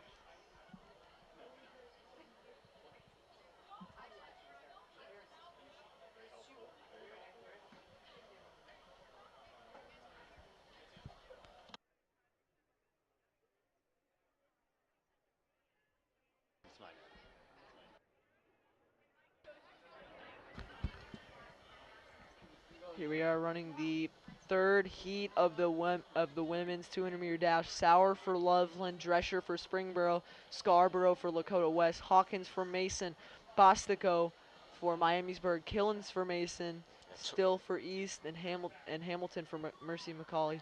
Yeah, Tori Killens, that's going to be a name you're going to want to keep in the back of your head. She's been a breakout star for the Comets this year. They're off. Varsity runner in 5 different events throughout the year so far. just a few more heats of the She was the 200. 4th finisher at the state indoor state meet for the 400-meter dash. She's ahead here, by a little bit. Also with Mason, also with Hawkins, they're both ahead. It'll be close, but I think Killens is gonna get it with Hawkins in second. It's a great race here. She will come in under, just around 26. yeah, just around 26. So we'll see what the time says. Just under 26 at 25.98.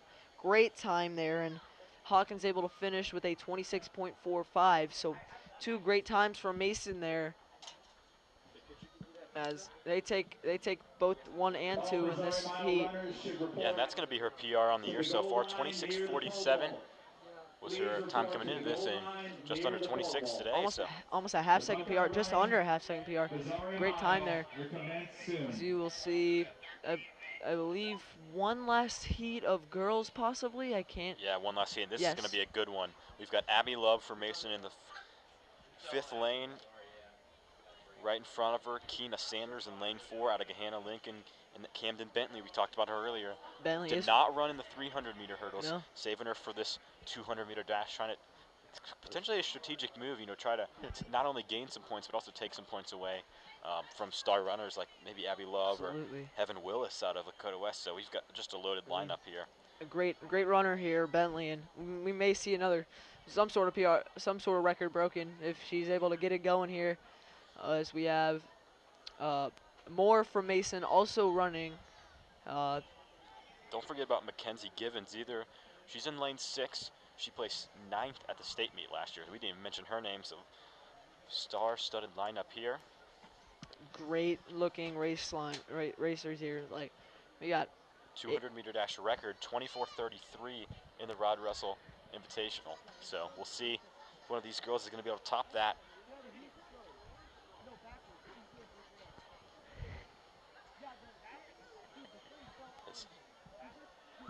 Girls getting near the blocks. Getting all their blocks set and ready.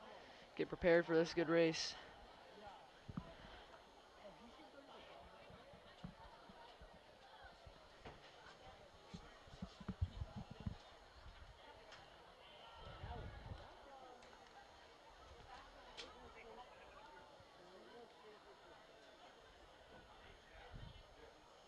Take a look at the team standings here so far in the Rod Russell Invitational.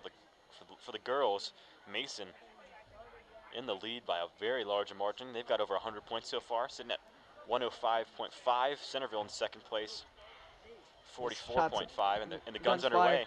And only 6 runners running here. 2 stepped out, and I believe one of them was Bentley's running in lane 3. So Abby Love versus Bentley is going to be. It's going to be close. It's going to be this is neck and neck. This one's going to be a real close one. Love has the quick advantage. About 50 meters left to go. Love's chugging. 23 seconds. Can she get under 25? She does. This one's it. Oh, this one's gonna go to the board. Love wins with a 25.05. So just did not break 25. Bentley only 0.16 behind her at 25.21. And Moore came in with a 26.03, which might be a PR for her. Great times there all around, as we had Sanders and Gibbons not start here. And that's going to be huge. Abby Love taking the #1 spot, and curious to see what happened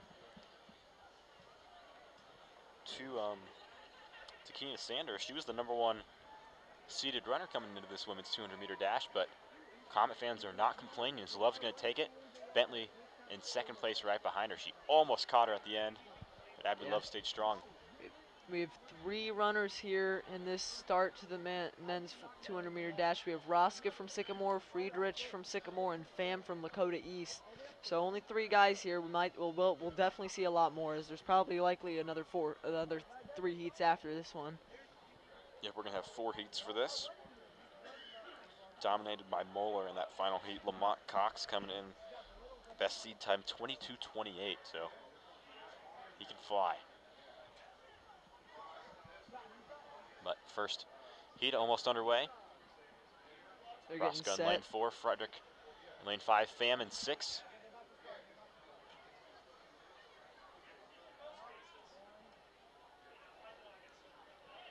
And we are off. At this time, I'll start. the pole vault has been raised Seems to that Roska's got a 13 big advantage here as he's coming around the stretch. He's got a little bit of a lead. The pole vault has been I think. raised Oh to yeah, he's gonna win 13 this one feet. big time. Just a few Long leg meters strides are left. gonna get him the win here. This one's gonna be close. Slowing down a bit at the end. Pham I catching think up, he's still gonna win. and he will. Pham's Around going to take second place. 2-3, probably around the 2-3-2. Yep, 2-3-2.2326. So, great time for Roska, and Pham beats out Friedrich by only a little bit, by 0.07 of a second. 23.97, 24.04.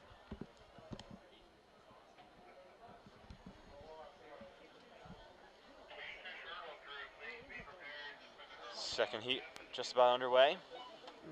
We got 7 runners in this one. No one in lane 1. We have Cooper from Walnut Hills, Patterson from Springboro, Brandon from Anderson, Berg from Anderson, Velasquez from Kings, Mintier from Springboro, and Santiago from Kings.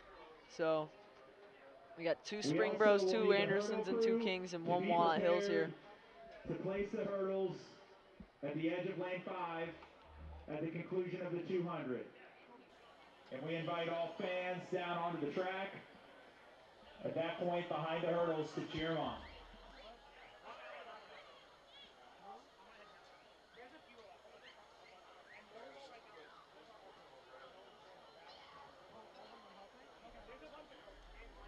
Runners are ready in their blocks.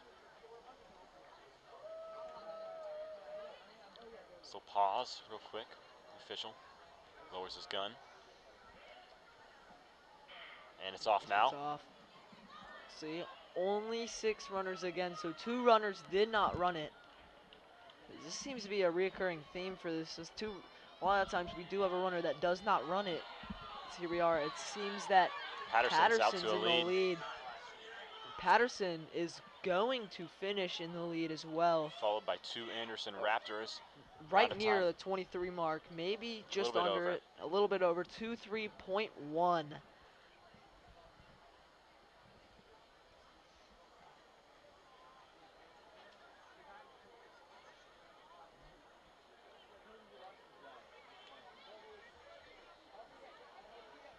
Springboro's going to take first place in the second heat.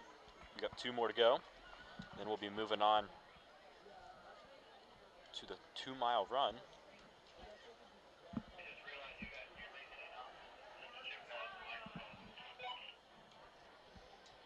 Here we go. We got 2 more dashes left. We have Aldred from Miamisburg, Raj from Mason, Caponia from Centerville, Harris from St. Xavier, Post from Miamisburg, Odom Clark from Walnut Hills, Smith from Mason, and Willis from Lakota East. So hopefully it is a full track. We will see, however, when they come around.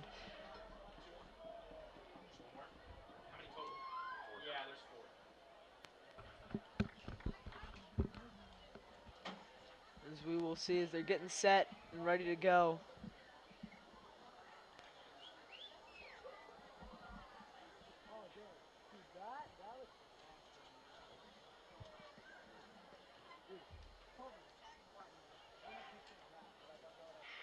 You hear the buzz, and there they go.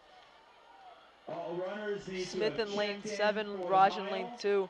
This is not if one person dropped out. It was Odom Clark of Walnut Hills, as this one's going to be close between Post and Harris, and possibly Willis in lane 8. This one, and I think Harris is going to pull this one out for St. Xavier. As yes, Harris comes in with a 23.15, which was 900ths of a second faster than Post. Raj comes in with a time of 23.65, and Smith comes in with a time of 24.19. Odom Clark from Walnut Hills did not run, as we have one last 200-meter dash, and this one, per usual, is the fastest, so hopefully we will see some fast runners.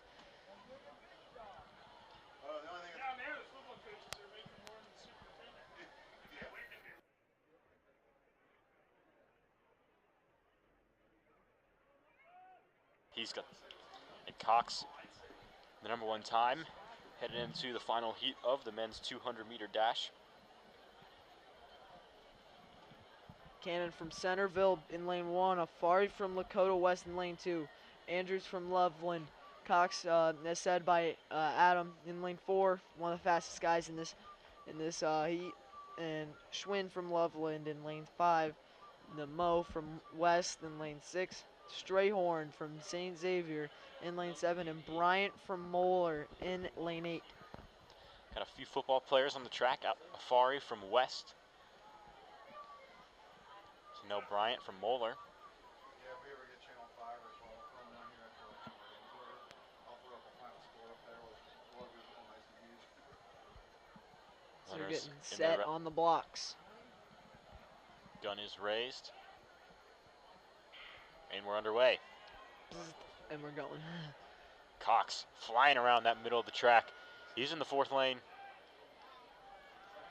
Everyone's run this one, and he's out to a lead, but it isn't a big one. His teammate's actually out to lead. Tanel Bryant. Bryant's gonna have this one in the bag, as he's gonna hope if he finishes fast, he's gonna end with around a 22. That's pretty fast. Bryant came around that corner fast with a 21.81. I tell you what, Tanel Bryant was flying. I'm gonna check our record books on that one. Absolutely, that one was close. 21.4. That is not going to beat it. It is 0.4 of a second behind, but really fast still. That'll be up there on that leaderboard for sure. Yeah, he flew out of the box there, and Tanel Bryant and Moeller take the first 2 spots with Bryant and Cox.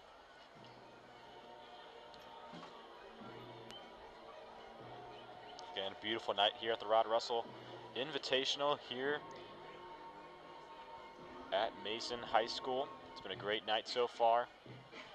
We've seen lots of records broken, and we've got 4 more events, 2 more events, both girls and boys, before we make our way into what everybody's here for, the annual Bizarri Mile. As they get those hurdles out there, because they allow fans onto the track here in the first 4 lanes to cheer them on right up close, like it's a cross-country meet, right real close to where they're running, instead of being in the stands. And this is one of the biggest things about the Bizarri Mile that makes it so great, is that you really get a good fan experience while you're running. All right, we're going to do walk-ups and bring them down. Here we go. So here we are, underway for the Bizarri Mile. Dylan Sweetman. Our next runner from Loveland. She's on a great cross-country and track team. Most importantly, she's coached by So here we go, right under the lights, Sunset on the way. Here we go. The Angela Bizarri Mile starting off with the girls. We've got Dylan Sweetman from Hilliard-Davidson, a 3-time All-State cross-country runner. She's finished twice in the top 10 at that meet, a 2-time state qualifier. She'll be a Buckeye next fall, headed over to Ohio State. Her PR is an 18:16 in cross-country, again from Hilliard-Davidson. Caroline Mernan, she's a junior at Loveland. She finished 11th at the state championships. She's only, and this is a fun fact, Kate, she's only run the 1600 twice, and she's already down to a 5:05. So tonight, we'll see if she can maybe break 5. Again, Bizarri Mile a little bit more than that 1600 meters because it is a true mile. But I mean, pretty remarkable that she is running that fast. Only her second race, and she's also a good sprinter, under 26 seconds in 200. Absolute great running athlete there. So we've got Avery Legault from Mason. She'll be attending Virginia Tech in the fall, state qualifier last spring. She's also part of the record distance medley Mason team. Her PR in the 1600 is a 5:02. Bella Graham from Marlington, PR of 5 minutes, 0.62. So again, right by that 5-minute mark. She finished 3rd at the state meet last year in the 2-mile. Again, from Marlington, she's going to be a big threat.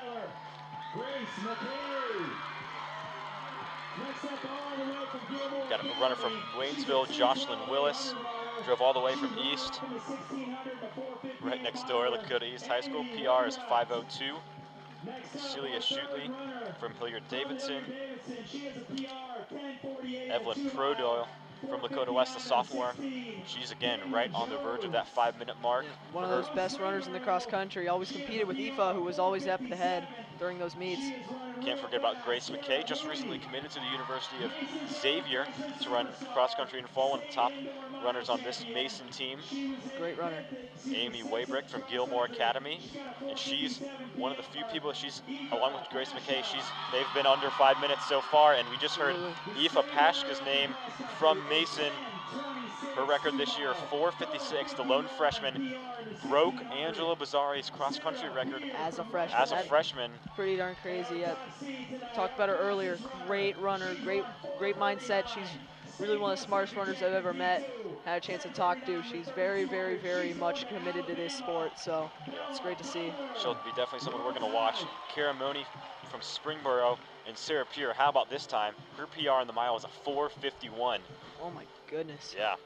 And then we've got even one more person that could top that, and that's going to be Bella Butler from Oakwood.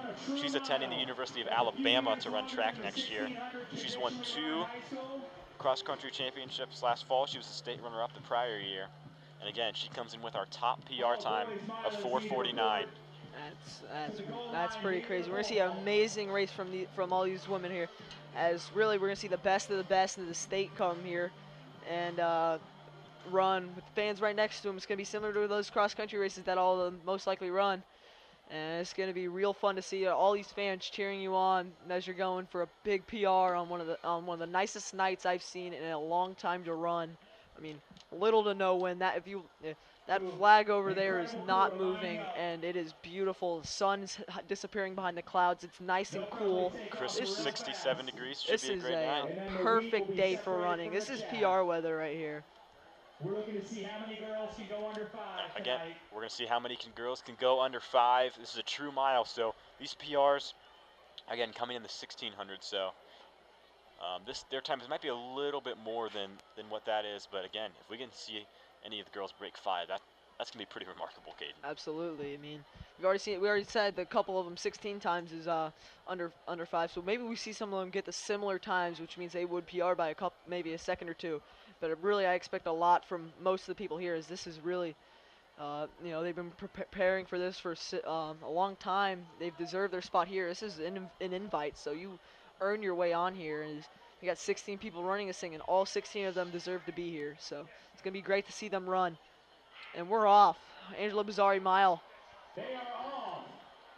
We have an incredible group tonight. An incredible group of 16 girls now made their way to start the Angela Bizarri Mile. We're about 10 seconds in as the girls. Everyone is moving. This is great to watch. And what's really going to start to get interesting is when these girls start to make the push into the inside lanes, and they're doing it right now. Absolutely. That 100-meter mark, you got to focus on that, because as soon as you get around that corner, you got to straight where you got to go and get into a good spot around the corner, so you don't have to. So if you're in the other lanes, you're gaining distance instead of being the most efficient race pass. So you have to get inside quick, and we have a big pack near the middle. Is in second from Waynesville. And second place, a little bit of a surprise. We've got down from Waynesville, Sam Erbach. She's in second.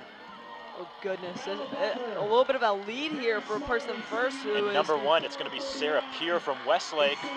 She's staying ahead by a lot, but we got a lot of people in the outside lanes. We have Aoife's hanging around the lead of the big backpack. She's in fifth right now. She's definitely trying to dig in for around sub 5 mile. This is really close here. And Sarah Peer is starting to really tear away.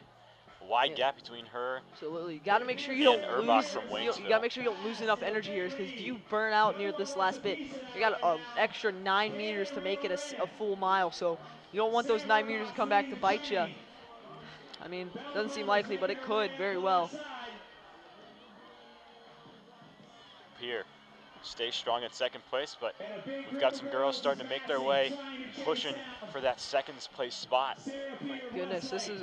It's going to be Sarah Peer.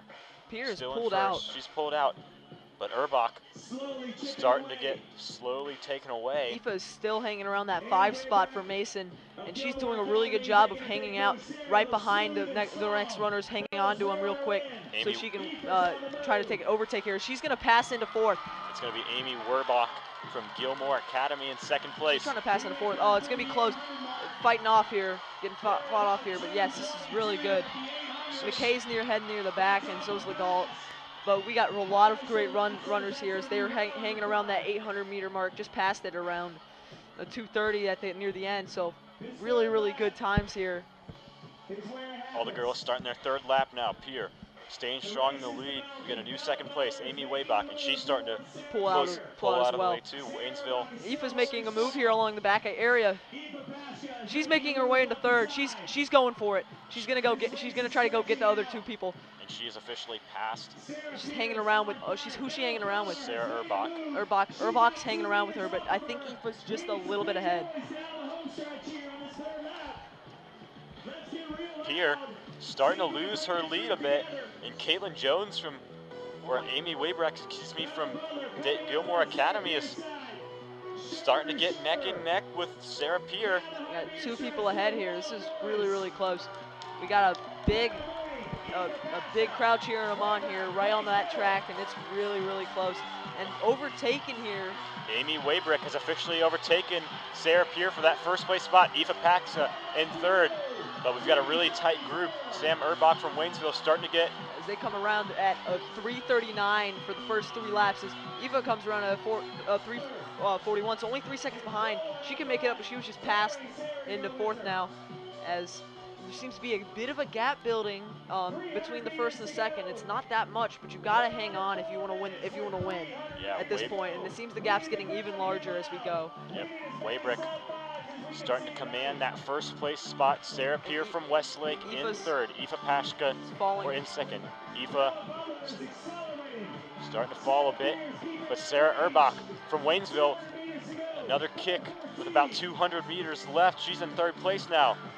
She could get around that 50 mark. I mean, this is really good. She's sprinting at the end. She's gonna get in the 50s for sure, as she's coming around. 100 meters to go. And Amy Weybach. She's got 30 seconds to get under 5 here. This is really good for her. She might go in the 40s. This is really close. All right, Weybach. 10 seconds left, and you got 30 meters. You got 50 meters. She's gonna get in the 40s. As it's gonna be Amy Weybach. Let's see if she can get under 450, and will. She does, 448. Wow. Amy Weybach, second place. Sarah Peer from Westlake. And I believe that we got Little Miami, Grace Aoife Biddle comes in third in place. around a 57. She PR'd in the 16, but got a PR in the mile for sure. She did a great race. She had a great race today, finishing in about 5th or 6th, I believe. But yeah, 448 from Butler. 448.2. Great time from Butler. As she pulled ahead, and she Erbach. proved why she was the top runner on this on this roster. Herbach's going to fall down to 4th. She had that second place lead at one point, but still an unbelievable race.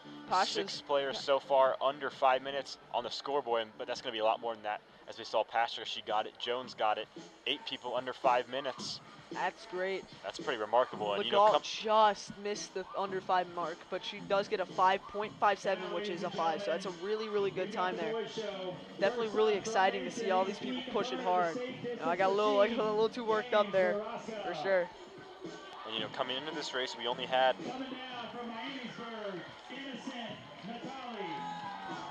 five people that had gone under 5 minutes, and we had 8 runners under 5. So very impressive. Great time.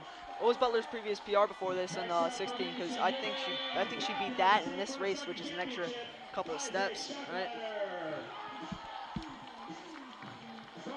Butler had a 4:49 in the 16, so she beat it in a 16:09 meter race, which is roughly a mile.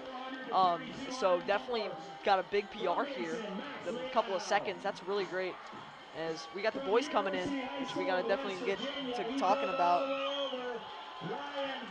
This is a burst, Max Leal running across. All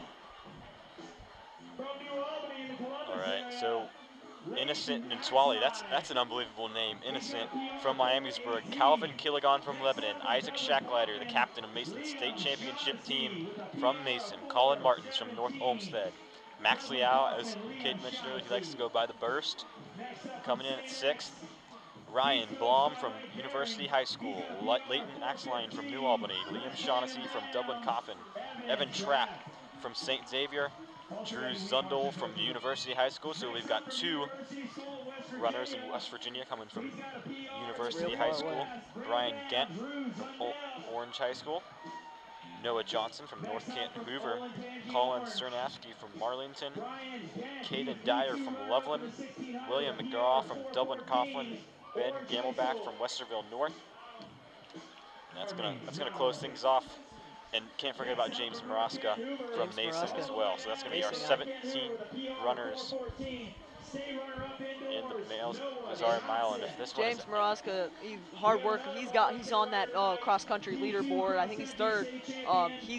He worked his way to that real hard. He got lots of gains over the years. Started with a 17 flat his freshman year in cross country and has cut that down in cross country too, being 3rd in Mason history. So really, really good to see him in this race. He's probably going to be a great runner. We got, the 3 really good guys.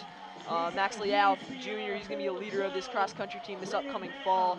Shaq Leiter, he's heading to the University of Cincinnati, so definitely going to be hopeful to see him performing in the college level. And Maraska, I can't remember if he's going, what college he's going to. University of Dayton. Dayton, and he's a real hard worker, so Dayton's going to be a good runner with that.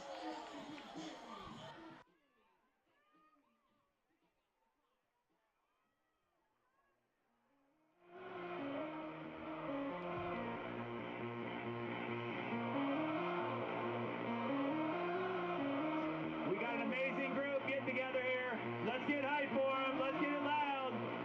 We were a little quiet for the girls. We got to take it up a notch. All right. Boys, Bizarri Mile, the sun's starting to set. We're under the lights. 17 runners from all across the Midwest here. Find out who can run the fastest mile in Ohio and the surrounding states. We got a couple of West Virginia guys in here, a couple of guys from other states. It's great. It's great to see all these people coming. Long bus rides over here, and they're here. All they're here to do is run this mile, man. One of the best events in all of the area. As this outstanding group of boys is getting assembled, let's get loud. See if we can get many under 4:15. All those people in lanes 5 through 8. It's really, really cool to see. I mean, all these people cheering you on as you're coming around 4 times in a row. And one thing about treks, you don't have a lot of people. It's like hard to get really that fan experience when everyone's standing so far away in the stands. And everyone's always doing their own thing, preparing for their next event. So you really don't get to see that many fans cheering you on. This is why the Angela Bizarri Mile is one of the greatest events Mason's got to offer. Really, I mean, the best, because you get these fans on the track cheering you on, hoping you get that big PR and running a full mile. So And the last time Angela Bizarri happened last year got canceled due to weather, but in 2021, Nathan Moore from Uniontown Lake ran a 4:13, so that's the time that these boys are looking to shoot for if they want to be the champion of the Bizarri Mile.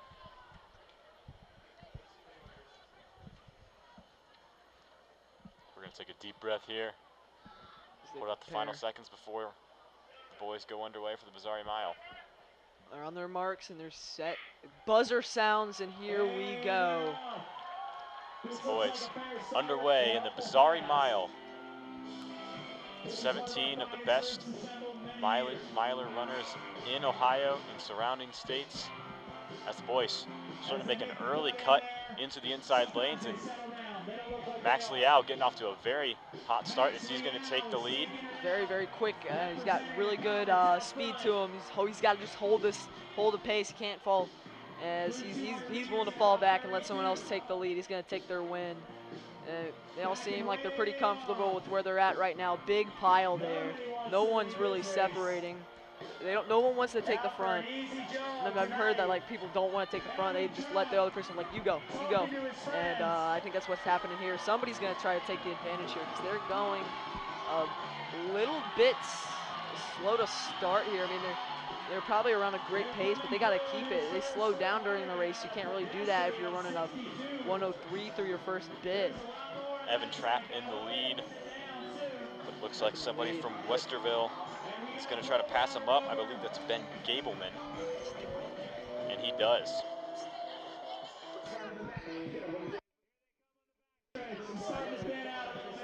Here we go. Down that back stretch on lap 2. Seems Moroska's starting to fall behind a little as he's separating from the big pack, but Shackleiter and Liao are hanging around on that pack in the front. I bet we see a really, really fast negative from all these guys. As soon as they get through this 800, they're all going to pick up the speed majorly. And it looks like Brian Gent from Olentangy Orange is in the lead right now. Olentangy, that's up in Columbus, all the way down to here, 2 hour and a half drive. Evan Trapp in third place for St. Xavier. Shackleiter and Liao are right near each other. You got to pick it up if they want to get a better time. They're right around the 2:07 when they cross the line.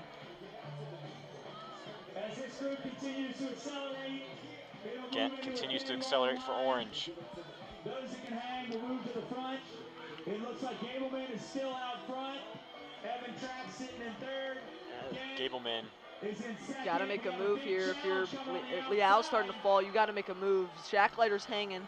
He's going to try to, he's picking it up here. He's making a move. He's going to catch that top pack as he's starting to separate from that back view and go.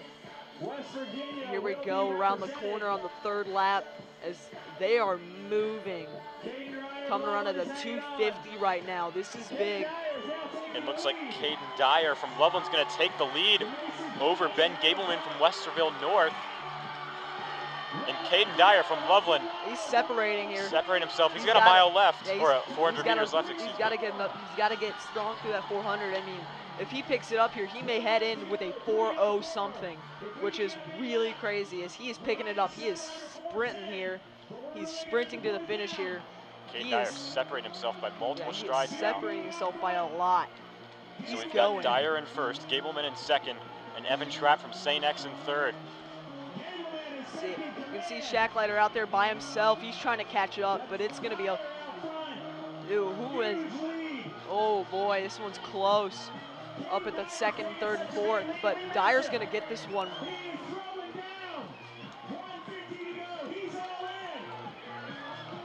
And right now, it's Caden Dyer's race to lose. Caden Dyer is heading around the corner.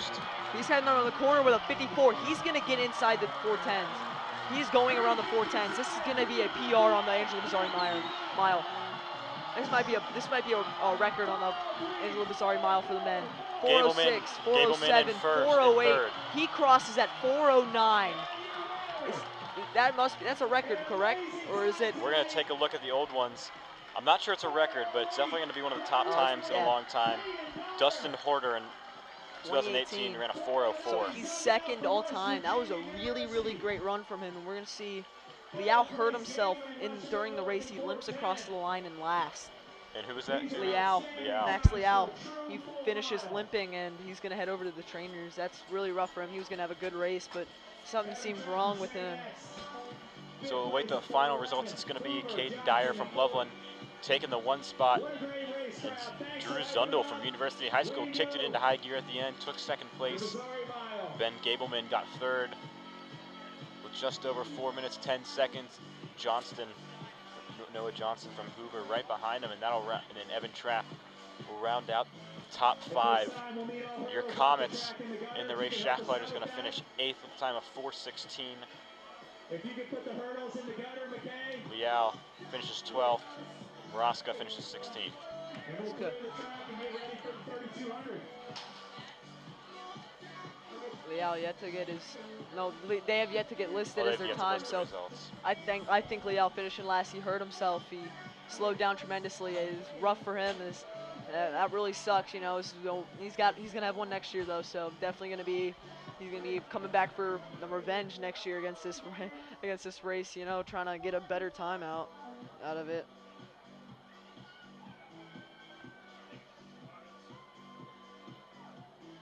The annual Bizarri Mile comes to a close, as it is Caden Dyer from Loveland who's going to take it home for the boys,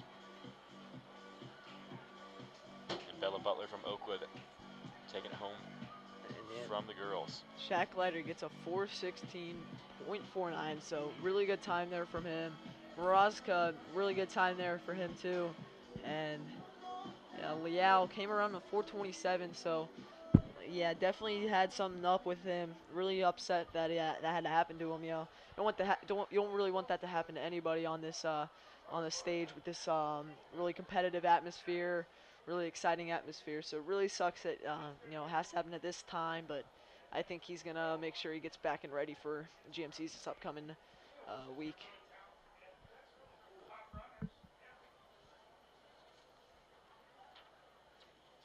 As we're about to get the 32 underway. 32, longest event we have. Last like 10 minutes for the 9-10 minutes for the first runner to cross for for both boys and girls, and mostly last in the 12-minute range, 11-minute range. So definitely gonna be long for both of them to run it. So we're gonna spend about 30 minutes on this race, and then the 4x4, one of the most entertaining races, and save it for last, as we're heading towards a close in this great day and great atmosphere.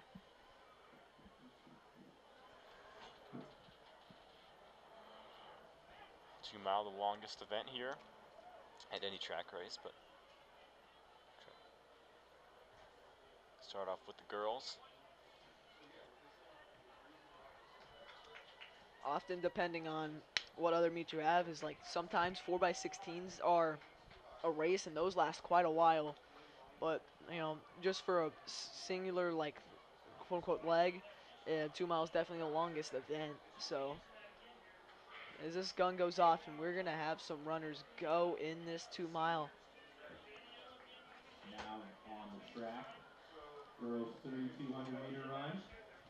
Up next, we'll have Again, we mentioned the field events earlier in the night, but we're going to take a look back at them and give you the final results. The girls high jumped. In 8th place, Carrie Rylage from Lakota East, and tied for 6th, Nia Liukas and Carrington Harper. Chloe Hill and Amelia Knott tied for 4th. Lily Oroz for Ursuline in 3rd place, and Naomi Ogabar in 2nd for Miamisburg. And coming in first from the Kings Knights, jumping at 5 feet 4 inches, Zoe Linney from Kings. Sarah Peter, 4:50.32, and in first place, This 3,200 spreading out a bit. We have a lead runner here, out here from West, with Bella Tepley from Mason hanging right behind him. Tepley ran a race earlier today. Normally you don't see runners run more than, if they run 32, that's all they run, but Tepley's going to run a couple more another event before this, so hopefully she has enough gas left in the tank to run this race. She's hanging around in 3rd. And going back to that Bizarre Mile, Bella Butler has set a record for the fastest Bizarre Mile in Mason Invitational history with a 4:46. Very impressive feat from her. Broke her Oakwood teammates record. That is pretty crazy to see. Like one of the most entertaining events. You run one of the best races of your life there, and you bring in a record. That's pretty cool. Your name's stuck in the record books for, or at least now. I mean, we're gonna see. I mean, next year when we come back to this, her name's the one we're gonna talk about having that record on. It's pretty cool legacy you leave behind. So we have a four-person gap here, as they all kind of hang around each other, but we got West in the lead and Tepley's in third. Including the Bizarri Mile that just happened. So they seem to be around 25 meters ahead of everybody else, maybe a little less. Around the stadium. We have 29 runners in this race, so quite the large race. That is almost 4 runners in each lane, and that's pretty crazy. I mean, you gotta have there's not a lot of space there. I mean, you do cut in only after 100 meters, but it's gotta be tough to get around people.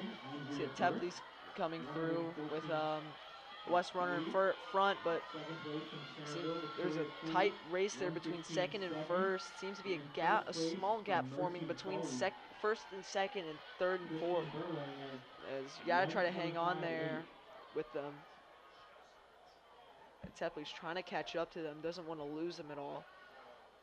And then, I mean, the thing about this long 2 miles, it's a really hard mental game. You need to prepare yourself before, during, and after. Like, no matter what you run, it's really hard to, get yourself in the right mind. And if you don't, you are lost during this race, In third place. Really tough race to run.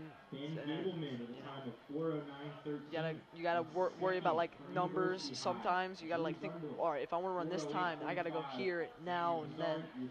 And really, you also want to race at the same time. So it's kind of like doing a lot of things at once. It's really interesting. That's how I take it, anyways. But here we are. Tepley's kind of separated from fourth a little bit and is hanging with 1 and 2. As we are having them come around this 100, about to finish a lap. As yes, this 1, 2, 3 is starting to separate themselves. Tapley's doing a great job as we are having a neck and neck fight between 1 and 2. And it is going to be real close with those two as they're coming in around a 4:02 as they come around the corner here.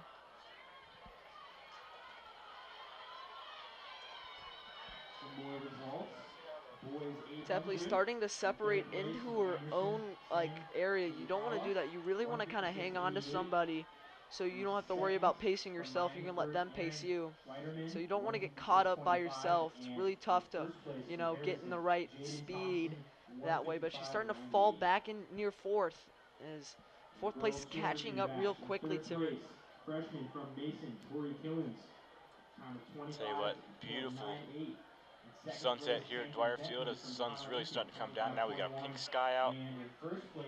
Great way to end the night. Clouds starting to cover. It was clear skies when we started. Now there's a little bit more clouds, and it's starting to get real. We're starting to really need these lights now. We're coming around 5 minutes on the clock as we're coming around for what I believe is the 1 mile mark. Erica Collin in the lead for Hilliard Davidson. As, oh man, this is getting close between these top 3, and Tepley's hanging on. Tepley caught back up, chased down the person who passed her, and now she's kind of hanging behind as West jumps out to a lead. 5:30 as they come around for the first mile. They're on pace for an 11.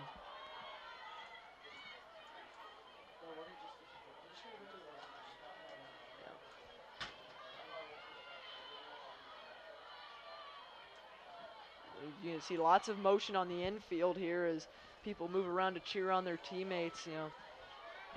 As teammates of runners, you got to make sure you warm up yourself, but also you worry about your teammates. Make sure they hear you. Cheering them on.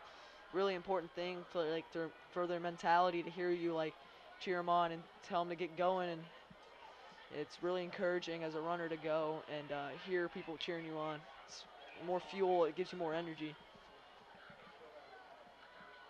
coming around here. Huge gap between the 4 and the 5 runners, as we really only have the first place races between these 4 up here. It's going to be Bentley Thomas from Ursuline Academy in the lead with Erica Collin right behind her.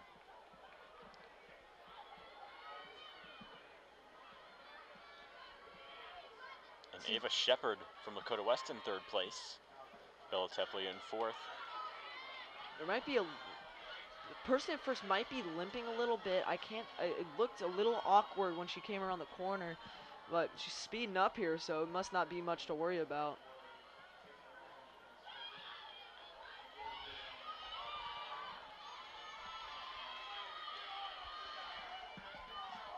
Just that gap is pretty large now. It's extending more between 1st and 2nd, as what was a tight pack is now turning into more and more widened in between, more stride lengths in between, as you know, it's starting.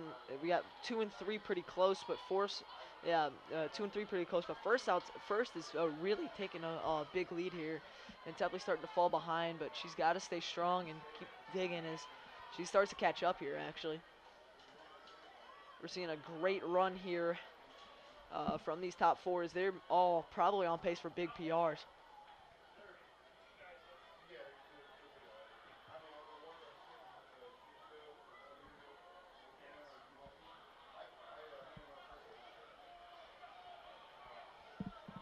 She comes, as here we come around and picking up the pace even more, coming around this last stretch, this back stretch here, the front stretch here, pardon me.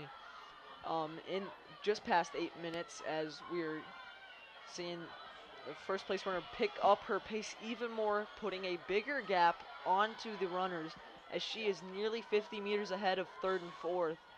The 2nd place right about in the middle at 20-25. Tepley's fighting with 3rd place right now. It's going to be real close.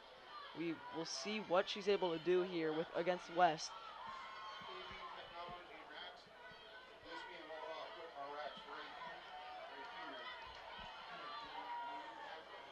Stevens from Mason comes around and trying to stay in that spot right there, try to catch a couple people, hanging around at an 8:51 at the end of this lap.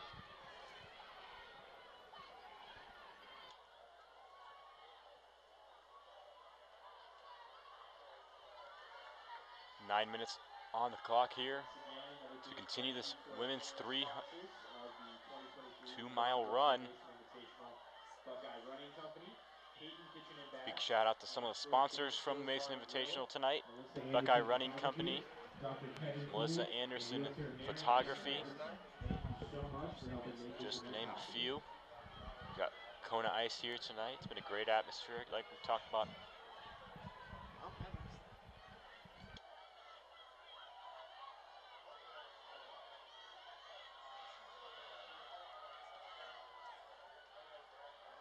These girls continue to stay strong here in this 3200. Bella seems to have gotten into 3rd here, and she's going to be coming around at about a 10. So really strong. You got, I think, 1 more lap to go. So at exactly 10, just faster than 10. You got to pick it up here. Last lap for a couple of these runners, and we are going to see a big push here from these runners to try to get a better times. Bella might be trying to fend off the person 4th and 2nd place all by herself out there. So definitely it's going to be a close race between 3rd and 4th, so we definitely got to watch that. But out in 1st, all alone, really.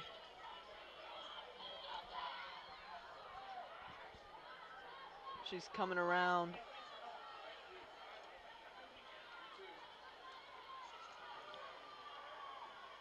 And, oh boy, we've seen a lot of kicks here. A lot of kicks to finish. And under 12 right now.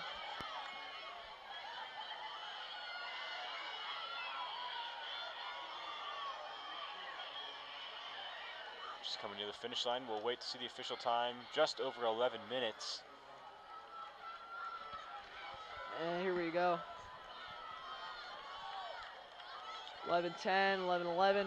We got a couple. Oh, here we go. Bella's able to pass here, and she's gonna finish with a time around 11:20 with the time of about 11:21. Great race from her. It's officially going to be Bentley Thompson. Bentley 11 Thomas, excuse me, taking home first place. 11:03.61. from Ursuline, yeah, 11:03.61. That is a great time. You know, seen a lot of, had a big gap on Tepley, who actually finished second with a time of 11:21.81. I thought there was a person in second. I must have gotten that one wrong. She must have picked up the pace. Shepard finished with 11:25. Actually, there might be a person that they missed that was in second place. There might be something up there with how they scored that. But great race from Tepley. She fought off Shepard and definitely pulled out a great time. Thomas, almost a 20-second victory from first and second in 11 minutes. That's a pretty darn good 2-mile. Absolutely. I mean, this was a really, really great race, and we're about to see the boys kick off, and they're going to be really good as well. We got a lot of great runners left to go, and then after this, we'll have one of the most entertaining races, which is definitely worth the wait. 4x4. It's always a fun one because you have all these people sprinting and handing off. It's really, really a great team event. As we come around here, 12:47, 48, and 12:50 now. As got a couple more runners left to finish on the track.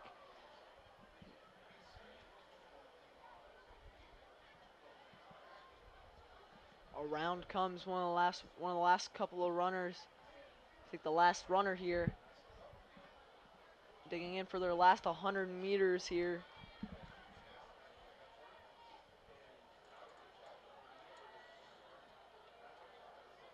And we will see her at the about 25 meters left, and we will have a finish at 13:32 around that time.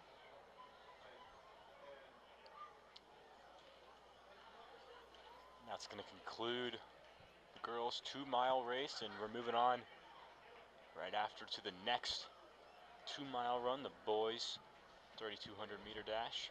So it's a 3,200. It's really hard to keep track. If you look down for a second, all of a sudden everyone's gone and spread out. Really hard to keep track of who's where. And when you focus on someone, you're missing something else that's happening. But really, really fun race to watch because you got so much going on at once. So many runners taking like running hard and fast. So we will see Thomas in first with a time again of 11:03.61 as a great time, about 18 nearly 20 seconds. I think about 18 seconds faster than first. Yeah.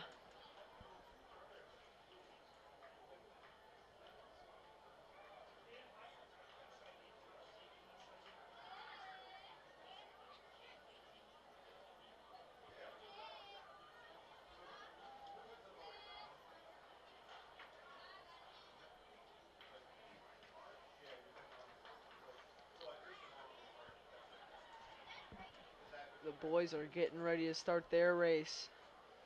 And you see in the crowd over there jumping up and down, getting warm and ready. So here we are at the Rod Russell Invitational at Mason High School.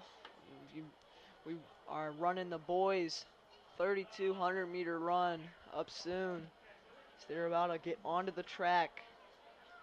We've caught several Mason guys running this one, including from what I can see, Braden Fetters, Will Buckaloo, and Alex Fulmer, along with Jerry Zoo. So 4 Mason runners here.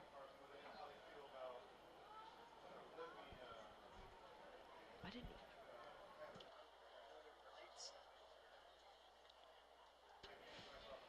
All right. So we are making sure everything is all right on the track, and we're about to get underway with this 3,200. Making sure they're all their minds are right and ready to run. Gotta see how competitive this race will be. Really excited.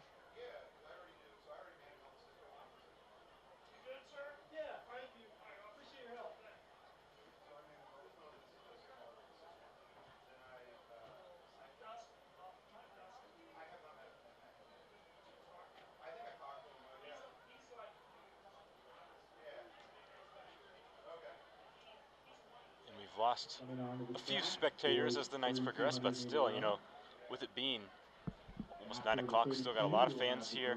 4x4. After the Yes. Bizarri mile, Followed by our some of final the, event of the night, I guess, the enthusiasm in the boys crowds, you could 4x4. say, starts to kind of And fizzle then down, but after still. that, we'll have Mason's Yes, senior night this ceremonies. we do have senior night. So after this, after the 4x4, we'll have several seniors getting recognized as they are getting ready with their parents to go get onto that field in a few minutes. Maybe give them probably around 20, 25 minutes before we're about to get underway with that.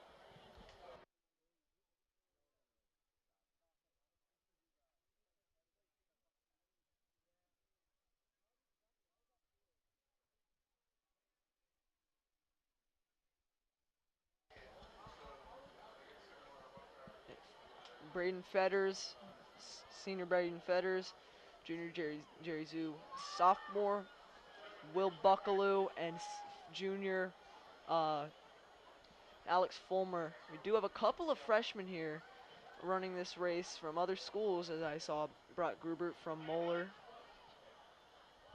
And they're off racing. Here we go. Starting to get a little dark over there near the building as it's cast a shadow. Lights are on here. Sun has officially set. And the boys are off. This is going to be a long one. Caden, if you had to give advice to any of the runners running in this 2 mile right now, what would you say?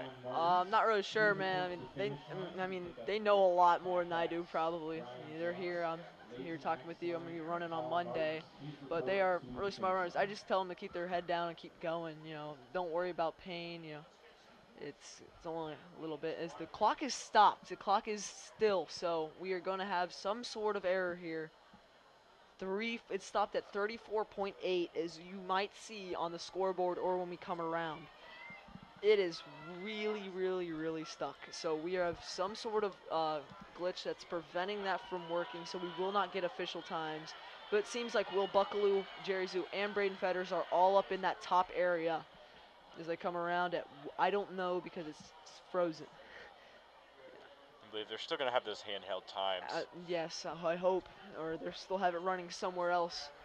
But that sucks because you really want to see those times when you come around in the first 4 laps, and then after that, like, you know, what Coach Rapp encourages that, you know, you can get your time, get your pace down for those 4 laps, for those first half, like especially during the mile. You get that time. As soon as you get done with that, you gotta get your head down and you run, you race, and you don't, and I mean you don't look back and think about a time. You just gotta go get someone. And I think Jerry Zoo is taking a lead here. And Ken, you just mentioned Coach Rapp. Coach Rapp, the head cross-country coach, but this year started coaching distance for the track team as well. How would you say that, you know, the addition of him has really helped this track program grow? Well, I mean, he has led this team to several state championships. We're back-to-back this year, and I mean, he's really good at developing players. He's a really smart coach. You know, he's been there and he's done it. So I mean, I trust him with a lot. I listen to him very well, and I know all the runners have a lot of respect for him. He's a really, really smart man. He knows a lot about the sport of running, so definitely trust him in the long distance events for sure. As we're gonna see Jerry Zoo is still hanging out to that front lead with Fetters hanging right behind him.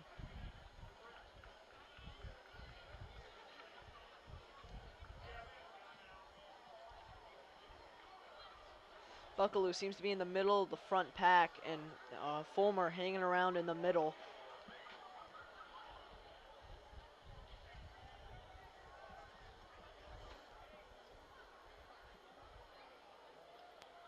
As they come around here to finish this lap, as they've gotten the time fix, it's now at 3:12.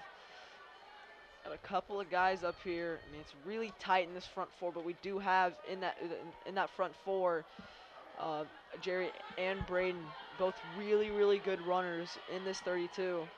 We will see as they come around and for the third lap at 3:30. You know, Jerry Zoo, a really, really good runner. He's going to be one of the top guys coming in this upcoming cross-country season during his senior year.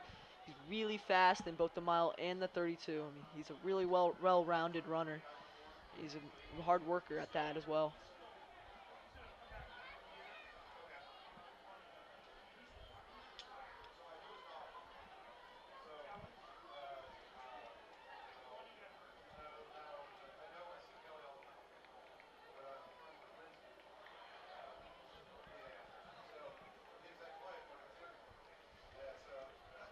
Here we go around that 250 mark on the lap, and Jerry was passed. He is hanging around in second, and he's fighting.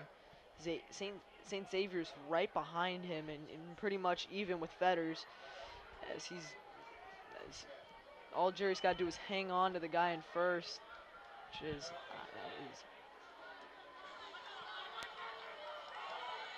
in first is. Hold on a second. Now I'm trying to make sure, but I do believe that is Riley Meyer from Lakota East. He is a freshman. He was the top freshman in the GMC this past cross-country season, as he has proven it here that he is a great mile runner as well. He ran in the low 16s during his freshman year in cross-country. He's a great long-distance runner, and I mean, he's proven it here as he is hanging in front of Jerry here.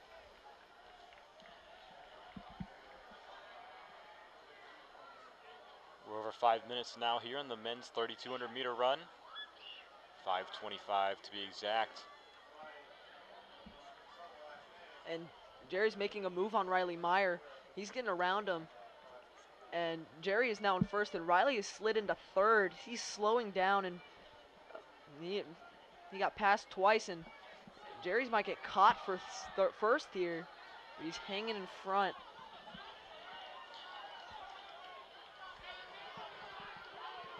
We've still got a lot of race left. Absolutely. So Six laps anything in. can happen.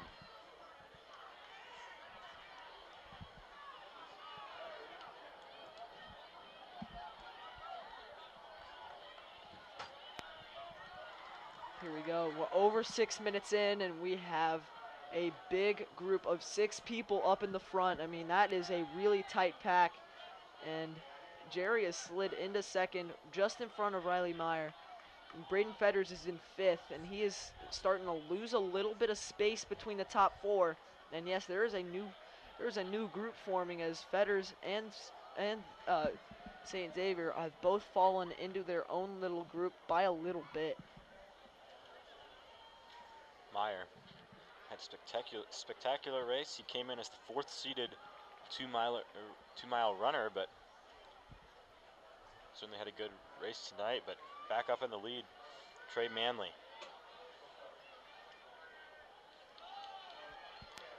Jerry's fighting, but he's neck and neck, and he will get passed by 3 and 4 here. He's now slid into 4th place. He's got to hang on to Riley Meyer if he wants to stay in this race. He's got to try to hang on to him. He can't fall here. Fetters is hanging around in maybe 5th or 6th. He's fighting with St. Xavier. And his Fulmer's hanging around in a pack of 4. And Buckle, who's out on his own, heading around that 50-meter mark. He's got one guy next to him. And you can see Jerry is falling hard. He is getting tired. He is falling behind Fetters. He is really struggling right here. He's got to push through. As Fetters is staying strong, he's staying on his man. And there seems to be a top 3 pulling away. Liam Morris from Indian Hill in 2nd place now, came in as the 5th seed. Really starting to make up some ground. Meyer seems to be kind of in no man's land. He's not in a group with anybody. He's in between 4th and 5th and 1st and 2nd, so he's got to try to catch up. And it looks like Meyer is potentially about to take over Trey Manley's #1 spot, and he's officially going to pass him right near the start line. And wow, we got a new leader, as that is a really good overtake right there. As Fetters is now in 4th. He is fighting to try to catch up to Riley Meyer in 3rd.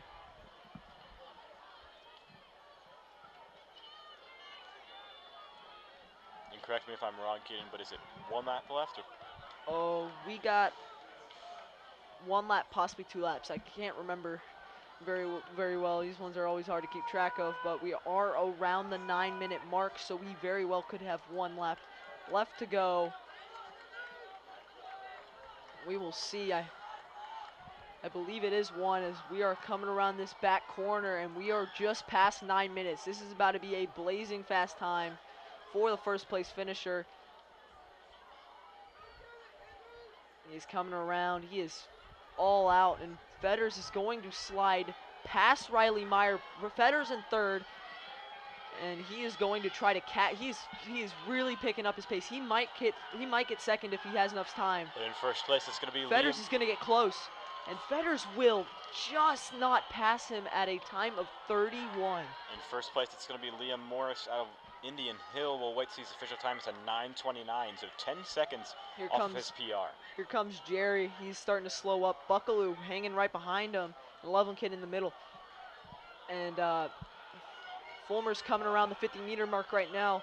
So He's trying to sprint, but he's got a little left in the gas. He's trying hard, but I think he's going to make it. So it's going to be just Zoo, in time. then Hanson, and then Buckaloo in those middle finishing spots. But Morris, Manley, Fetters, Butcher, Leames, and Thomas are going to take the top 6 spots. They did not write. They have not confirmed Riley Meyer's time yet, and even though he's crossed, I don't know if what happened, but he did finish in the top 5 for sure.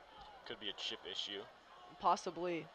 As always, these are unofficial times. They might change in the later on. But Buckaloo finishes 9th. Fetters finishes 3rd. With a time of 9:31.81. Fulmer finishes 12th, just under 10 minutes, with a time of 9:59.99. So 1/100th of a second under that 10-minute mark, and Fulmer's probably a little happy about that one.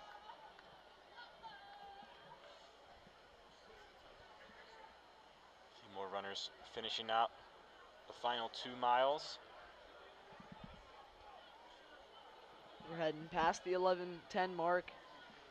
We got. It's going to be Braden Sparks out of Kings.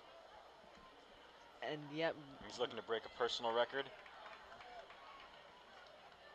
He's pushing for this at a time of 11:26. And he does. He breaks his PR by 8 seconds. And Meyer will not receive a time. So one of the top finishers in this race, possibly disqualified, possibly a chip issue. We are not certain, but he did not receive a time on the board, as he has not been given a spot on this leaderboard. But Morris finishes with a time of 9:29.5. Great time from him as he wins this 3,200-meter run. And one more event left now that we are concluded with the 2-mile event. We've got the boys and girls and boys 4x4 100-meter relay. And this is always an exciting race, one that's very standard to finish track meet with. And you know, the Mason girls coming in 9th place finish at state last year. So they're going to be a team you're going to want to watch. Absolutely, and they've been improving a lot as well. We got lots of great freshmen that are really fast as well. Lots of great upcoming sophomores and juniors that are definitely coming in to help this team out. And they have really good short distance team. Lots of quick runners. So we'll definitely see where Mason places in this 4x4. But there are going to be 2 heats of the girls 4x4. But the highest seeded team coming into the night is the Mason Comets with a time of 3:58, and right behind them Centerville 3:59. So about a second difference.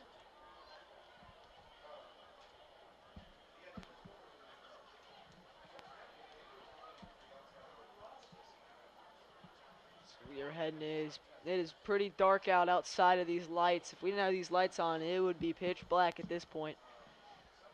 As it has gotten past 9 o'clock, and we're heading into this 4x4. 2 more events to go, and we will be done with this great Rod Russell Invitational here at Mason High School. Great, great events.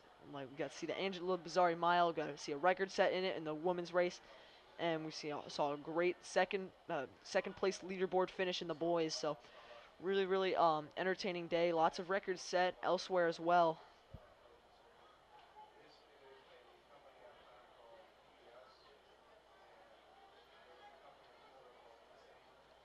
So in this first heat of the girls 4x400 meter relay, in lane 2 we have Anderson, lane 3 Springboro, lane 4 Hilliard Davidson, lane 5 Mercy McCauley, lane 6 Ursuline, and lane 7 Kings.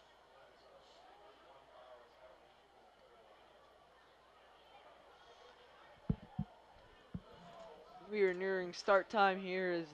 We're about to see a relay. Great. I love the team events in these races because it's a team event inside of a team event, really. So we'll hope to see a great race here from these 4x4 runners.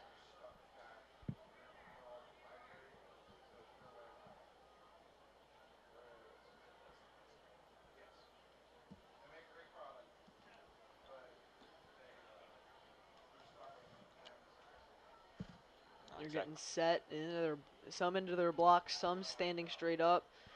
It's really a preference in this race as they go around. And we are off. The gun has been sound.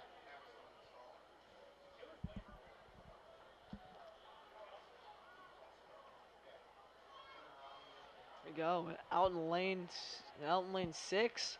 We're gonna see a quick runner from Ursuline get out to a big lead.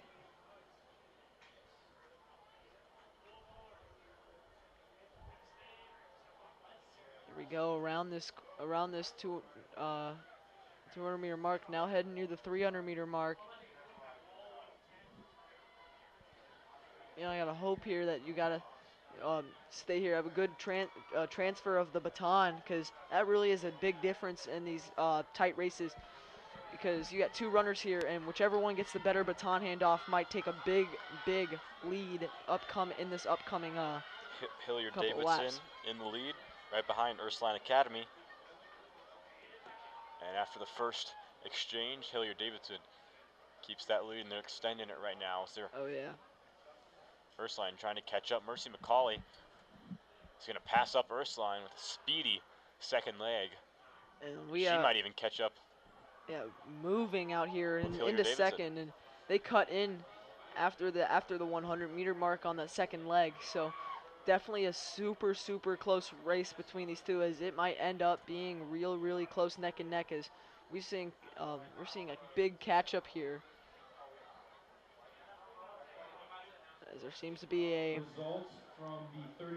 close race here at the top.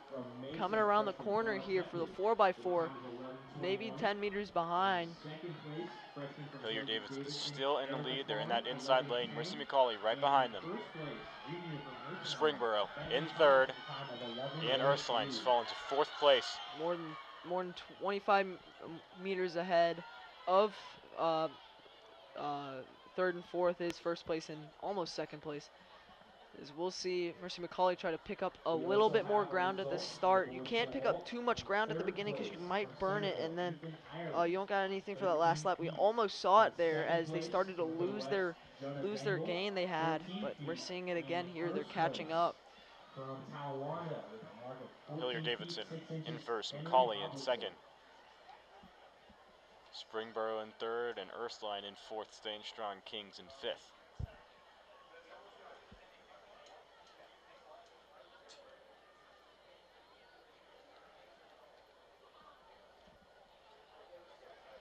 We see him come around here. It's real close between another 10-meter race here between these two. But it seems that the kick behind Hilliard Davidson is a little too much for Mercy McCauley.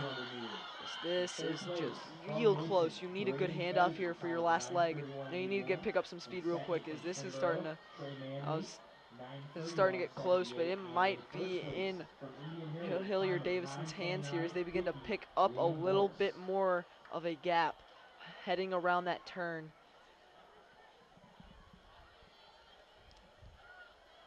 McCauley picking up some ground here in the backstretch. This one's going to be a close one if you can keep your pace. You don't really need to get it all at once. You need to gradually get it, especially here around this last turn. But it is getting real close between Mercy McCauley and Hillary Davidson. It is going to be close around this corner. As picking up speed near the end is really big. As the middle two for Mercy McCauley were not fast at the end, but this one will be. And Mercy McCauley down the final stretch. Passes. I think it's going to be enough. They're going to win this. They're going to win this heat with a, and it's going to be it's going to be enough. They keep spreading that gap, and they are going to get a time of 4:13, 4:15 for Hillary Davidson. How about that kick at the end by Mercy McCauley Wolves? Great kick. Allowed them to win that race, so it was really huge. 4:13.33 for Mercy McCauley. Hilliard Davidson with a 4:14.87. And Springboro comes in with a 4:23.73. Ursuline comes in just under 4:30 with a 4:29.69. And we will see a couple more teams cross the line here. Anderson and Kings both come in and Kings has got a time of 4:41.91. And pardon me, I don't think Anderson ran this race, so we will not see them see their time pop up. But a great time there, great end there, great final anchor from Mercy McCauley. As we have one more heat left in the girls 4x4 meter relay. After that, we'll have 2 heats of the boys, and after that, it'll be the conclusion of the Mason Rod Wrestle Invitational. But afterwards, will be senior night ceremony for the Comets, honoring all their seniors. Walnut Hills in lane 2, Mason. I'll go ahead and read off the lane assignments for you guys. The final girls race of the night. In lane 1, we have Walnut Hills. Lane 2, Mason's B Relay. Lane 3, Lakota West. Lane 4, Mason. Lane 5, Centerville. Lane 6, Lakota East. Lane 7, the C team of Mason. And lane 8, the Loveland Tigers. Here we are, about to have this last heat underway. We'll see if Mason the 4, and Mason the 2 can both pull out a great races. We have 2 teams here. So, actually, pardon me, 3 teams. Mason A, Mason B, Mason C. All 3 teams running in lanes 2, 4, and 7. Mason B and 2, Mason A and 4, Mason C and 7. However, they're probably all just Mason teams. They just have to be listed that way since there's several of them.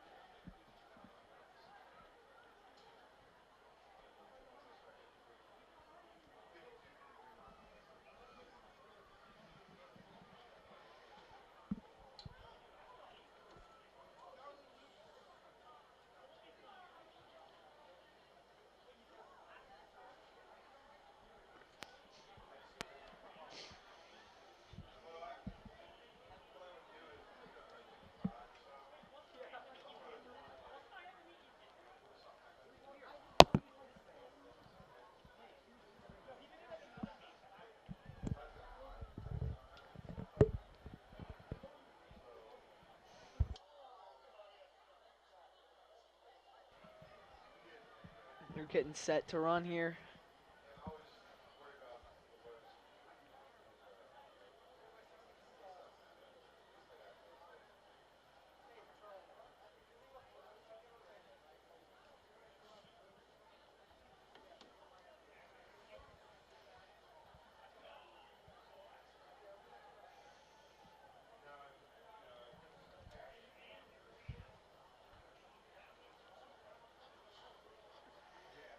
So the girls at the starting lines.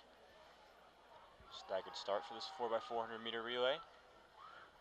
They're preparing to get this one underway. As we have a pretty fast lineup here, I bet. Guns in the air.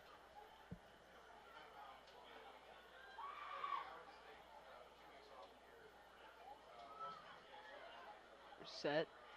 Buzzer goes off, and they're underway. 3 Mason teams. I wonder which one we see take first out of the 3.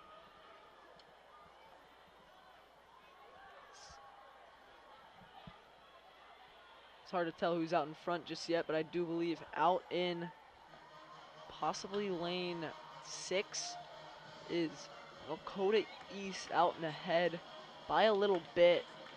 We'll wait officially to see that first Yes. exchange, because that's really gonna. Really gonna be able to tell. Maybe around this corner you'll be able to see. Yeah.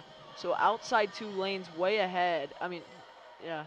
So 6 and 8 way ahead. Loveland and Lakota East both have quite the distance built up already, as Mason did not run their 7-laned team.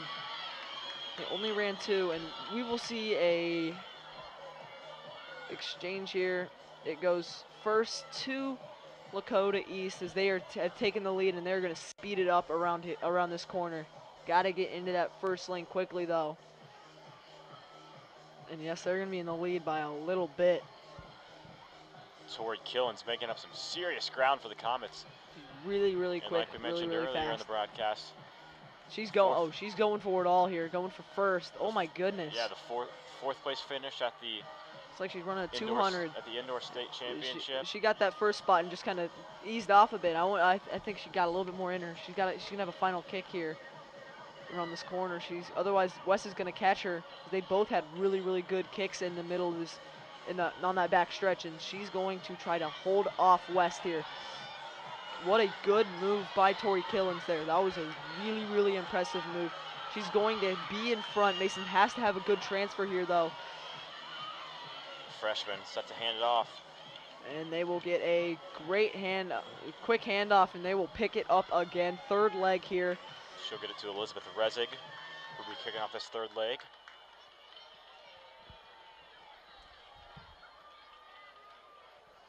And there's a 4-person, like anyone in this top 4 probably could get it. Yeah, heck, even the 5, they're picking it up as well. This is really close here. Mason seems to be trying to get an advantage here and get out to a bigger lead. I think the other Mason team is in 4th. And we have a pass in with 2nd and 3rd as West falls behind to East. And Mason's coming around with a couple of stride advantage as they're coming around this last 100. Elizabeth Reddick you're going to see a kick to here. separate herself. Big kick, and West is trying to, no, my bad, not East, Loveland. West overtakes Loveland, and Mason gets passed by East, and the handoff is good, and Mason's going to have a big jump here at this beginning spot, but West is going fast. West is going really fast. And Ava Rango, this anchor leg for the Masons A team. She's out in the lead. She's going. But marching from behind. West and Loveland. It's Loveland. So they're starting to creep ahead in 2nd place. Mason B is trying to get into 4th, hanging with East here. They're gonna get real close to passing as Mason A is going to come around ahead by around, seems to be just over 10 meters. And we are going to see a big kick here as they will stretch their lead to about 20 meters. In 2nd place now. Mason is going to take this one home. And we will have a 4:01, 4:02 time. That is quite quick. And we will see that a time 4:03.49. That is really quick for Mason. Yeah. Now they did have a sub 4 race earlier on in the year, so not their PR, but still, it's going to be enough to get them 1st place in their final race of the ahead night. by 2 seconds to Loveland, about maybe 1.5, and Mason B comes in 5th. Lakota West beats out Lakota East by about a second. Really, really great race here as we are going to see the boys step onto the track next.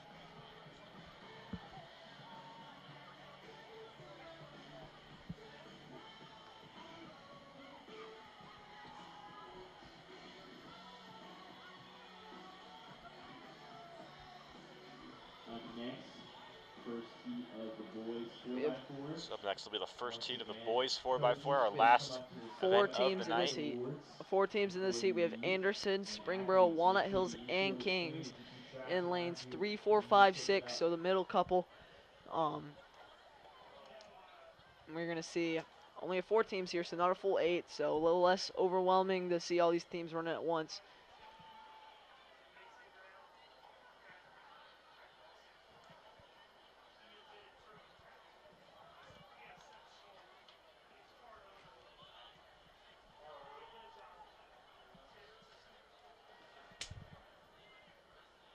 Here we go. They're getting ready. Some of them getting into blocks.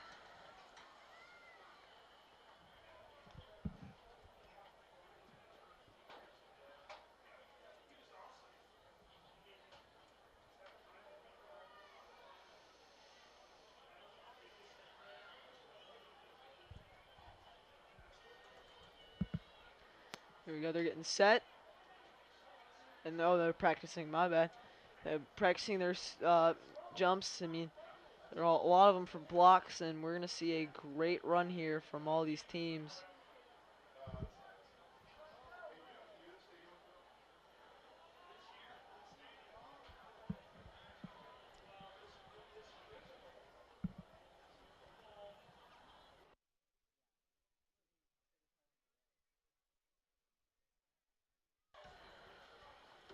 So we are almost done with this invitational here. Invitational meet here as we got 2 more heats, 2 more heats, right? Of the 4x4 meter relay. Yep, up in this first heat, Anderson in lane 3, Springboro lane 4, Walnut Hills lane 5, Kings lane 6.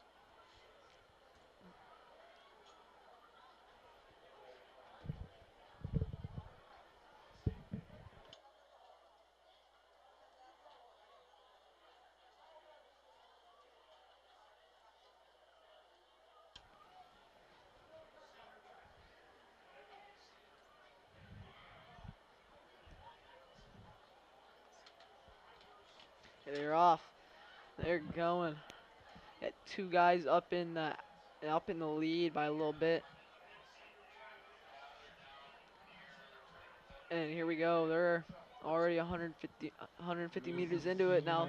It looks like Kings is not going to be running in this. Yeah, Kings would be in the outside lane, but we are only going to have Walnut Hills, Springboro, and Anderson run in this one.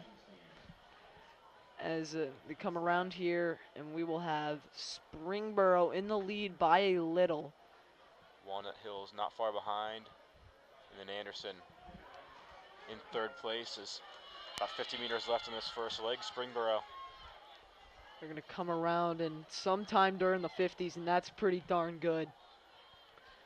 Handed off at about 55 and 56 for Springboro and Walnut Hills respectively. So we will see probably somewhere near or under 4 if all these teams can get some under 60 times.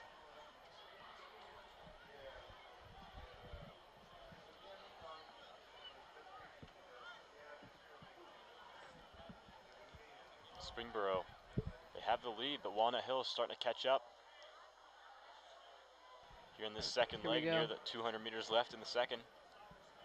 1 minute 30 on the clock. Coming around the corner here. 110 left, make it 100 now. Springboro's got a little bit of a gap, around 10 meters, and they're picking it up even more. Gotta be about 15 meters now. And they're gonna come in with a blazing fast time, getting it in the 50s again, handed off at 150. So definitely could see the time at or below 4. Definitely gonna be a fun watch, fun to see and watch and see. Springboro starting to extend their lead now. Here in this third leg. Walnut Hills about split in between Springboro and Loveland. Anderson, Excuse me. it's all right. We'll see them come around. 150 left to go. And the time is 2:25 on the clock. And we got 100 meters left for this man. He's at 2:30. He's gonna come in with a really good time. Here's some of the Springboro fans cheer him on as he comes through at a time of 2:44 handoff. And we will see a time under 4 for Springboro and possibly Anderson and Walnut Hills, as they're both real close to it. They just need a guy that gives around or under 60 here. Final exchange for all teams is there on the back stretch. Oh, just over 3 minutes in, and we're gonna see. Oh, hold on. Walnut Hills is catching up here. This one's gonna be close near the end. We'll see if he's gonna be able to kick enough. I don't know. Springboro. Springboro's has gonna a hold him pretty strong here. Pretty big lead. It's getting closer and closer. Yeah, this one's gonna be close around the stretch. It all depends on how hard he kicks here. It's gonna be 10 meters to see if he can make up 10 meters. I don't think he will. No, the gap's gonna spread, and Springboro's gonna come in with a time of 3:40 and 3:41 point something, and we're gonna see a 3:45. So really good times. 3:40.32 for Springboro. Walnut Hills with 3:41.62, so not too far behind. Anderson comes in with a time of 3:45.87. So really good race from those three teams. They all got under or around 3:45. So really good race from them. We'll see a most likely a full 8-team race from this last boys heat, as this is the last race of the meet. Yeah, like you mentioned, final heat, final race of the night. It's been a great night here at the Rod Russell Invitational. All the festivities, the Bizarri Mile, Kona Ice, Buckeye running. I mean, all kinds of different things going on. One of the biggest meets in all of Ohio. Safe to say it's been a successful one. Absolutely, it's been really entertaining. Every single race has had some sort of cool event happen, like two runners fighting out, 3 runners fighting out, records. It's really been great to see this race. These races take their how do I put this? You know, I can't think of anything right now, but maybe I'll come up with a word later. But yeah, we got one last race, and maybe we'll see some great fireworks near the end. You know, each race has had a good impact. You know, each race has been pretty valuable to every runner that's done it. Yeah, and we're going to take a look at the team scores. Mason takes it home by almost 90 points. Final score of 153.50. Gahanna Lincoln 61 in second place. Centerville rounding up the top 3 with 60.5. And for the boys, Moeller currently in the lead with 93 points. Centerville about 20 points behind with 70. Mason in third with 66. So this is Moeller's meet. Even if they win, another team wins this 4x1, only worth 10 points. So Moeller's clinched it. But the Comets, with the first place finish, or Loveland with the first place finish, they could potentially jump Centerville to get second. Big. It'd be big to get second. Mason B in lane 1. Centerville in lane 2, St. Xavier in lane 3, Lakota East in lane 4, Moeller in lane 5, Loveland in lane 6, Mason A in lane 7, and Lakota West in lane 8.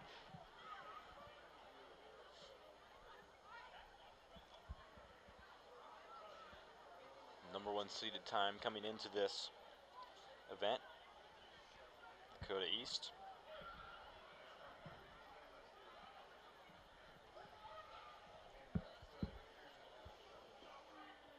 They're getting set, and the gun goes, and we are on to our final event, final heat.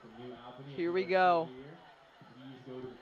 Mason A in lane 7 seems to be picking it up a lot.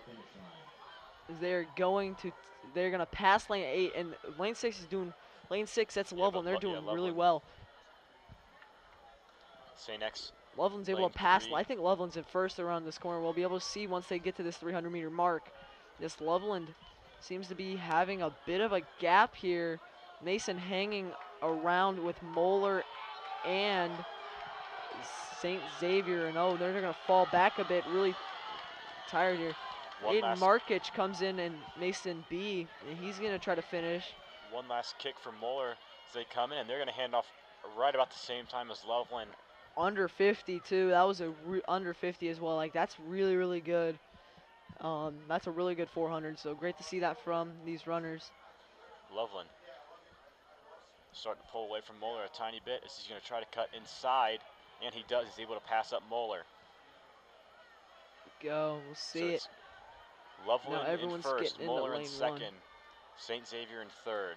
To round out top three, here we're through. We go around the corner, and this is going to be a close fight. Moeller's trying to get around Loveland, and I think they will.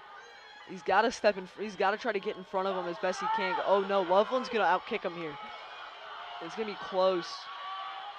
Hard-fought battle. You need a good handoff here. Loveland's going to get the first handoff, followed right behind by Moeller. Oh, Moeller had a little bit of a hiccup on the handoff, and that might cost them the race. They will have to catch up a large amount. It would not have been that long if they had a smooth handoff, but they had fumbled with it for a second. Just near 2 minutes now.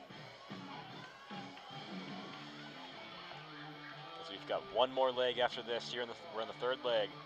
And they're heading around this bend in a blazing fast time, around 2:10 here. Here we go. Moeller's trying to catch up, and oh boy, who is that around third? Who is that? That's Lakota East. Lakota East is going to take first. And wow, really how about fast this time. third leg from Lakota East? Wow, really going to take a big jump, and Lakota East takes first. Both the Mason teams are hanging around near the back. James Maraska, who ran in the Bizarri mile, running in the 4x4. He's going to get a handoff to Shacklider. And Lakota East pulling away on the in first place. Moeller starting to catch up with Loveland. They're trying to take away second place, but they'll match off on the backstretch. It's just going to be a sprint off for those last 200 Moeller meters. passes and is going for East here. Passes Loveland. They're heading for East. This one's going to be close. Lakota East might have to really fight to hold this one off. Lakota East, 100 meters left to go. And oh, Moeller seems to be dying at the end, but yeah, Lakota East, I think they have enough left to win this one, as Lakota East will come in with a great time near 3:23. And here comes Shacklider around the corner for Mason. Cooper also for Mason, as they'll be heading in for a time nearing the 35 range, and Cooper in the 37 range. So it is going to be Lakota East taking first place, Loveland behind, or Moeller behind, excuse me, then Loveland and St. Xavier to round out the top four, Centerville in fifth place. And that is going to conclude the track events for the Rod Russell Mason Invitational. It's been an unbelievable night. Beautiful weather. We couldn't have asked for a better night, Caden, for track. Perfect weather for running. Not much breeze, nice and chill. Really, really good weather for Mason and for the Mason Invitational. Here's Mason girls with a score of 153.5, which is almost 100 better than second place, as they get 92 more than Gahanna Lincoln. Centerville rounding out third place with 60.5. Dakota West in fourth, 58.5, and Loveland rounding out the top five with 50 points. We'll go ahead and take a quick look at the boys' scores as Archbishop Moeller, after that second place finish in the 4x4, is going to secure that first place finish here at the Mason Invitational. Centerville right behind with 74.5. Loveland with 69 points. Mason in fourth place, 67.5 points, and Lakota West with 60 to round out the top five. I want to thank all of you for tuning in for this year's annual Rod Russell Invitational. It's been a pleasure to bring you all the coverage from this outstanding event. We hope you have a great rest of your night. I've been Adam Little, joined alongside Caden Winship. Thank you to our crew and for you listeners. Have a great night. See ya.